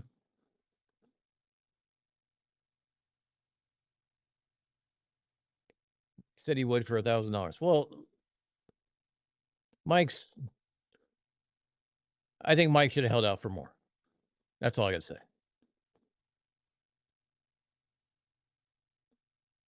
2:40 p.m. on Eastern Coast, Australia. Yeah, but I have to get up in under 8 hours to go for my first meeting. So, all right. Oh, it's been fun. It's been great. Thank you for the super chats. Thank you for being here, hanging out with me. Thanks for hanging out on another Sunday. Hopefully, I did not make a boring topic like contract law and court cases even more boring. Hopefully, they're somewhat entertaining. We did have a nice little flirt who showed up who was a complete waste of space. But how long is the World Cup? The World Cup is until I know what I wanted to talk to you guys real quick. I was going to talk about this with it's July 19th is the final. So hold on a second. I think that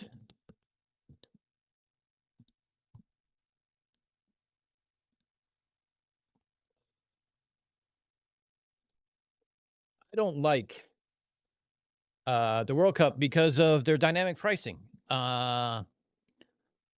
Because I want to show you guys something. Ready? Here we go. Let's transition to this. So, the World Cup final is being played in New Jersey at MetLife Stadium, not far from me. How much are tickets to go see the final when we don't even know who's playing yet? Well, if you want nosebleed seats at the very top of the stadium, it's $14,000 a ticket. If you want tickets down here where you can see things, it's $30,000 a ticket. I'm sorry, 36 or 40. $41,000 for a ticket to 90 minutes of soccer.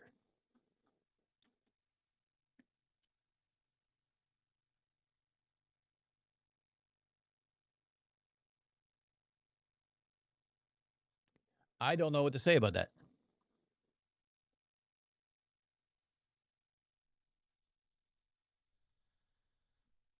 I was looking at games for yesterday, Saturday. It was England and Panama at MetLife Stadium. And I was looking at it. They wanted $1,200 a ticket. I'm like, yeah, I couldn't do that. Yeah, $41,000 a ticket right here. And there's also $42,000 tickets.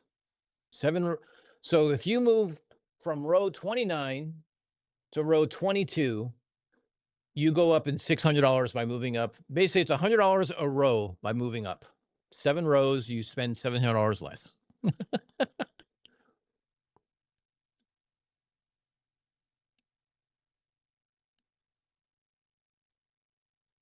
Yeah, I'm hoping maybe that if I can catch World Cup next time around in Portugal or Spain or Morocco, it would be a little cheaper.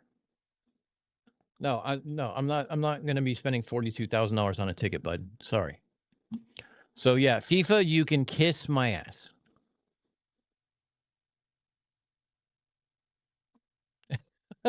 Tune, I accept your invitation to go. I'll fly there. You get the tickets, and I'll buy dinner at Subway. Thanks, Tune. I'm glad I can count on you to show up with me. Yeah, that's 90 minutes of hockey for teams you don't even know it's playing, and it's costing you $42,000 a ticket.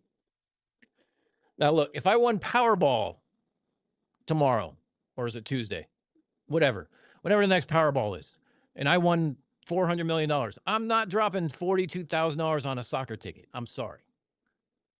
I think I'd rather go to Spain and enjoy it there as opposed to East Rutherford, New Jersey.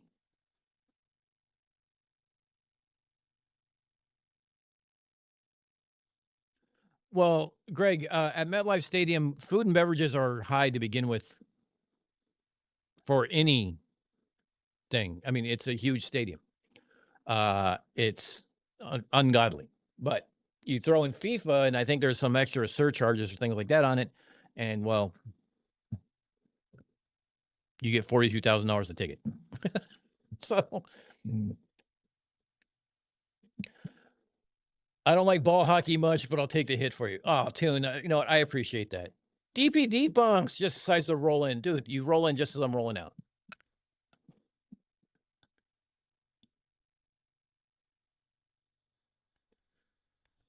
Yeah, but here's a fun thing, though, Calder.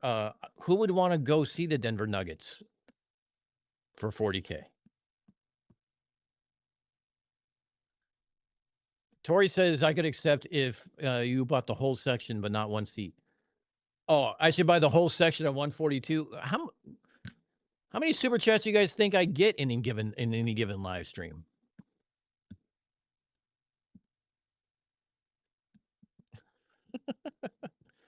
Look, I contemplated whether or not I wanted to go see England play Panama for $1,200. I actually contemplated it. Then I said no, because $1,200 is a lot, and I found another use for $1,200, and it's going to be for the Globe Lab and for my channel. Do you want to see what I want to spend $1,200 on?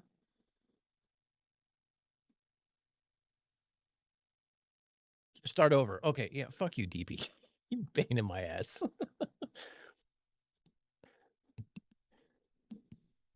Look, you may be my brother from another mother, but I don't like you that much.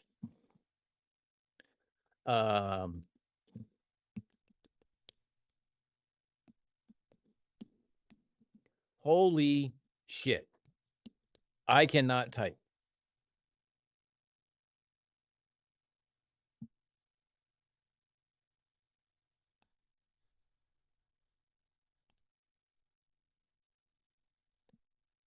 Here's what I want to spend $1,200 on instead of going to Panama versus England.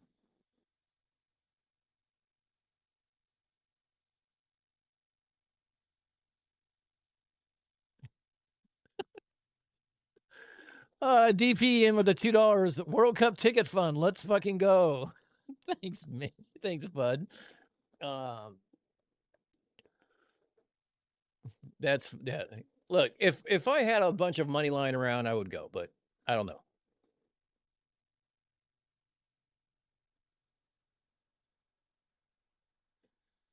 I'm thinking about picking up one of these. And it's gonna be like not only for like debunking stuff and videos like Globe Labs and Unfornicated, but it also has a nice follow feature. So when I'm rock climbing and I'm riding around my mountain bike, it'll follow us. So that's even best. So for $20K, we can take a train across Australia with DP debunks. I'll probably pay for the flights down there too. And the other thing I was thinking of getting was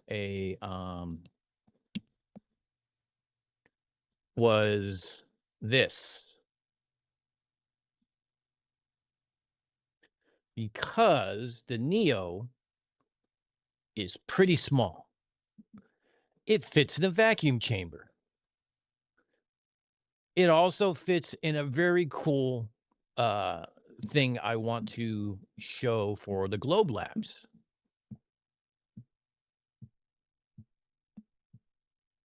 No, I think the drone can be sold, but the Wi-Fi routers can't, Tori.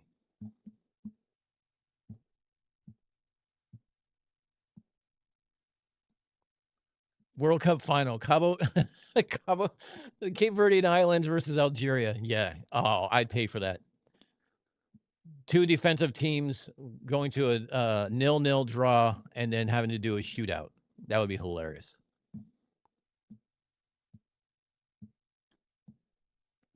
I would do.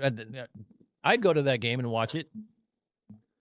So yeah, so these are my play toys that I'm looking at getting at because I have uses for them, not only for experiments and demonstrating to kids fun sciences, but also to use them for other things, including taking the DJI 3.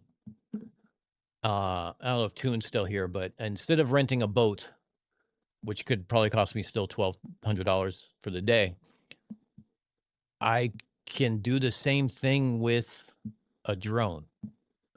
So if I do if I can print a PCB board with a transmitter and a whip antenna, and I can possibly, if I keep it under about 200 grams, I could possibly do a beacon and do my radio horizon experiment from the Shiva conference a different way using just me and a drone. And I don't need to get out on the boat and freeze my ass off. So there's a couple different possibilities of things that I can do that now. So now I'm going to go get a drone license and go play with new play toys. But there is still something that Mike and I are working on with a couple other collaborators for Globe Labs. That's going to be causing that tsunami of Flurf tears. There's some technical problems we're trying to solve. As soon as we can solve it, we'll move on. The light tower test. Yeah, the Radio Horizon beach test, where instead of taking the receive station higher up onto a lighthouse, which may or may not let me, depending on how much I got to contribute to the historical fund, keep it on the beach, fly the drone out, and then move it up in elevation. So, move it up to 50 feet and then say 150 feet and then do the radio horizon that way. There's some pluses, there's some minuses. I don't want to lose a $1,200 drone in the Atlantic Ocean. So there's that. But I'm thinking a couple different ways. And it's easy to pack up, so I can go to Minneapolis and we can do it over at over by Tune and Save It for Parts house. What was the name of that lighthouse? I forget.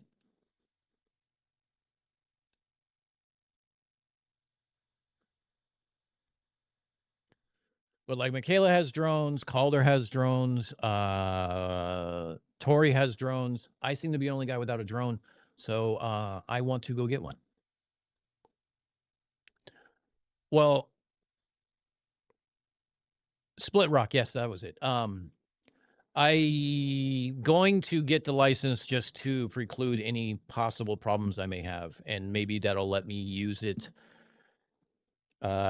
in places where I'd be less inclined to use it recreationally, like, you know, state preserves and things like that. So I got to see what I can get away with and not get away with. Because primarily, I would love to get video of me like rock climbing up a cliff, except not just have it be of my ass from below or the top of my head from above. So there's some cool things.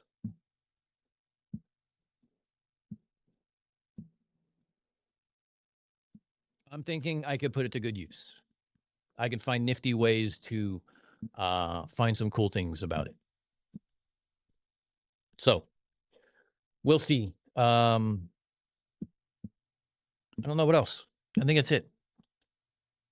I'll let you guys know about it.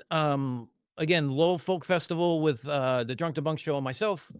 The launch of the Globe Labs channel and the collaboration between us will be in about 4 weeks. The last weekend of July, we'll be live streaming the whole time we're there. We're there Saturday and Sunday, all day, teaching kids about vacuum chambers, physics, and fun stuff, and then painting planets.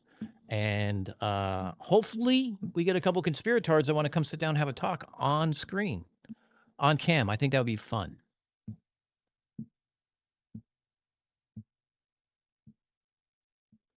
Yeah, Chris, that's what I was hearing. I think it's a 107 license. Maybe it's 104. I forget.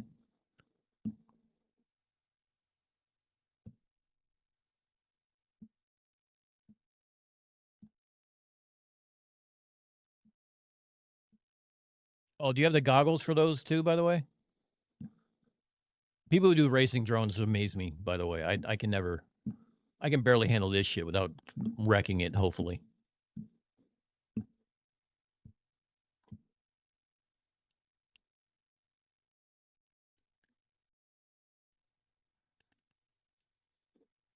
Oh, 7 sounds right. Yeah, I couldn't remember.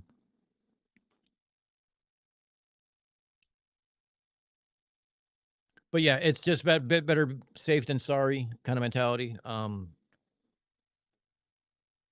There's a lot of areas near me that are protected areas, so I think I need a license to fly a drone in them, and I also have to ask like for a permit and permission and what it's for, flight pass, stuff like that. But I figured there's some good trails around us that we go on for mountain biking. There's some great climbing near us, so I thought getting some of those videos for my own personal use would be cool. But I also want to do it for science. Yeah.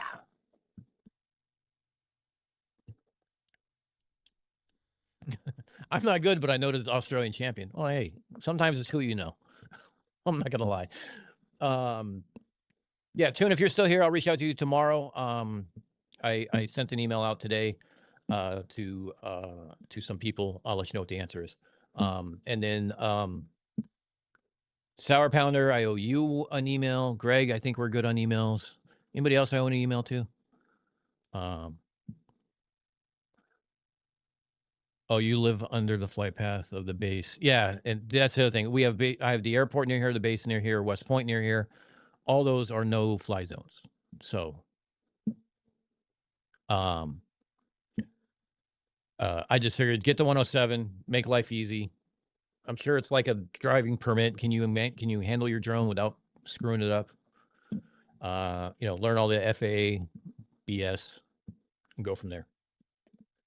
But I do have some things planned. I think it's gonna be fun. Yeah. Expect some good things coming down the pipe with the Globe Labs, with the Science Made Easy. And then yeah, we'll have some videos out, undersea cables, why we don't have a live stream from the moon, and a couple other ones hopefully out this month. This month being July, because I'm ahead a couple days. Anyway, thanks all for stopping by. Thanks for being here. I appreciate it. Love you all. Thank you for supporting me in the channel and my derp and reviewing the derpiness and listening to my stupidity and droning on and on about stupid shit and why people are wrong on the internet. So as always, stay unapologetic, stay uncensored, stay unfornicated, and I will see you guys next live stream. And the dog has to go for a walk. So I'll see you guys later. Take it easy. Oh, wait, we should do music on the way out. This way everyone else can hear my my intro song over and over again. Because I like my intro song. What can I say?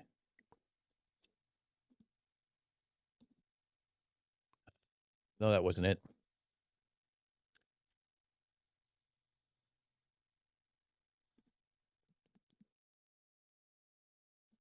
That's it. And that's it.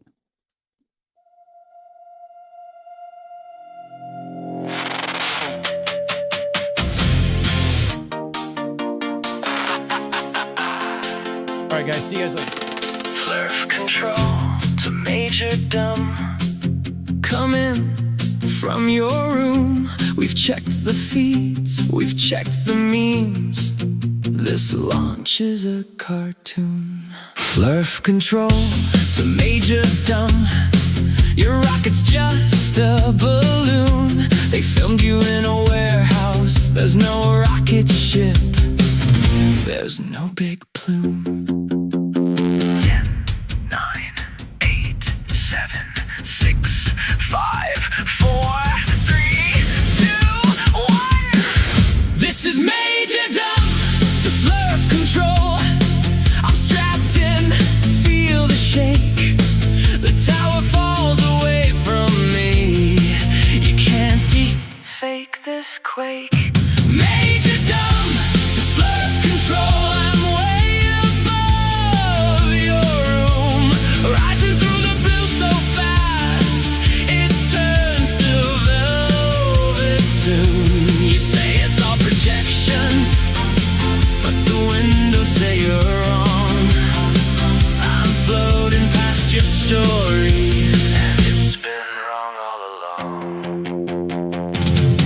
Major Dumb, our charts all show you splashed into the sea.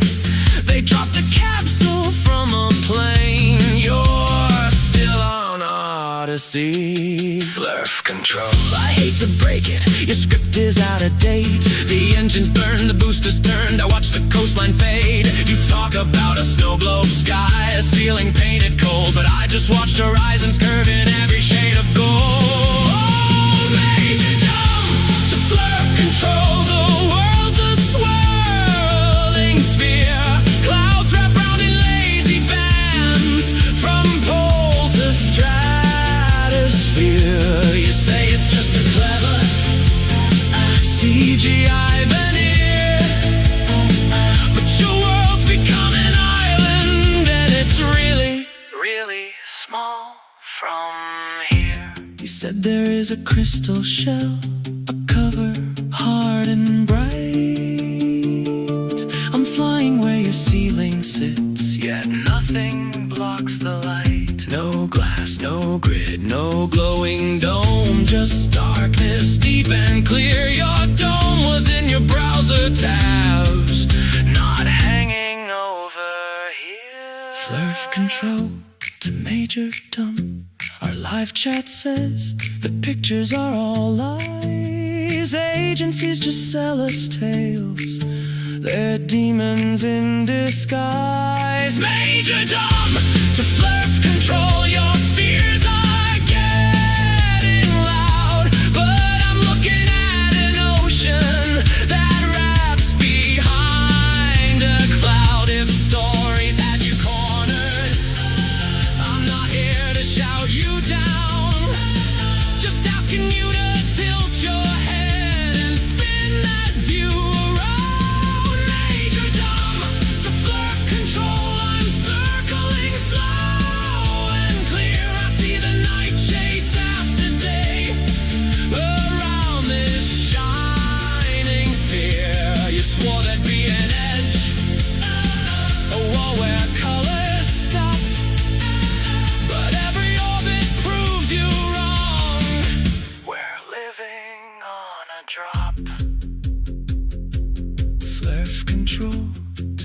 you're dumb. Your signal's getting thin. If space is real, if globe is true, where do our stories spin? This is Major Dumb. To Flurf Control, I'll bring you souvenirs around Blue Earth in every shot, and maybe calm your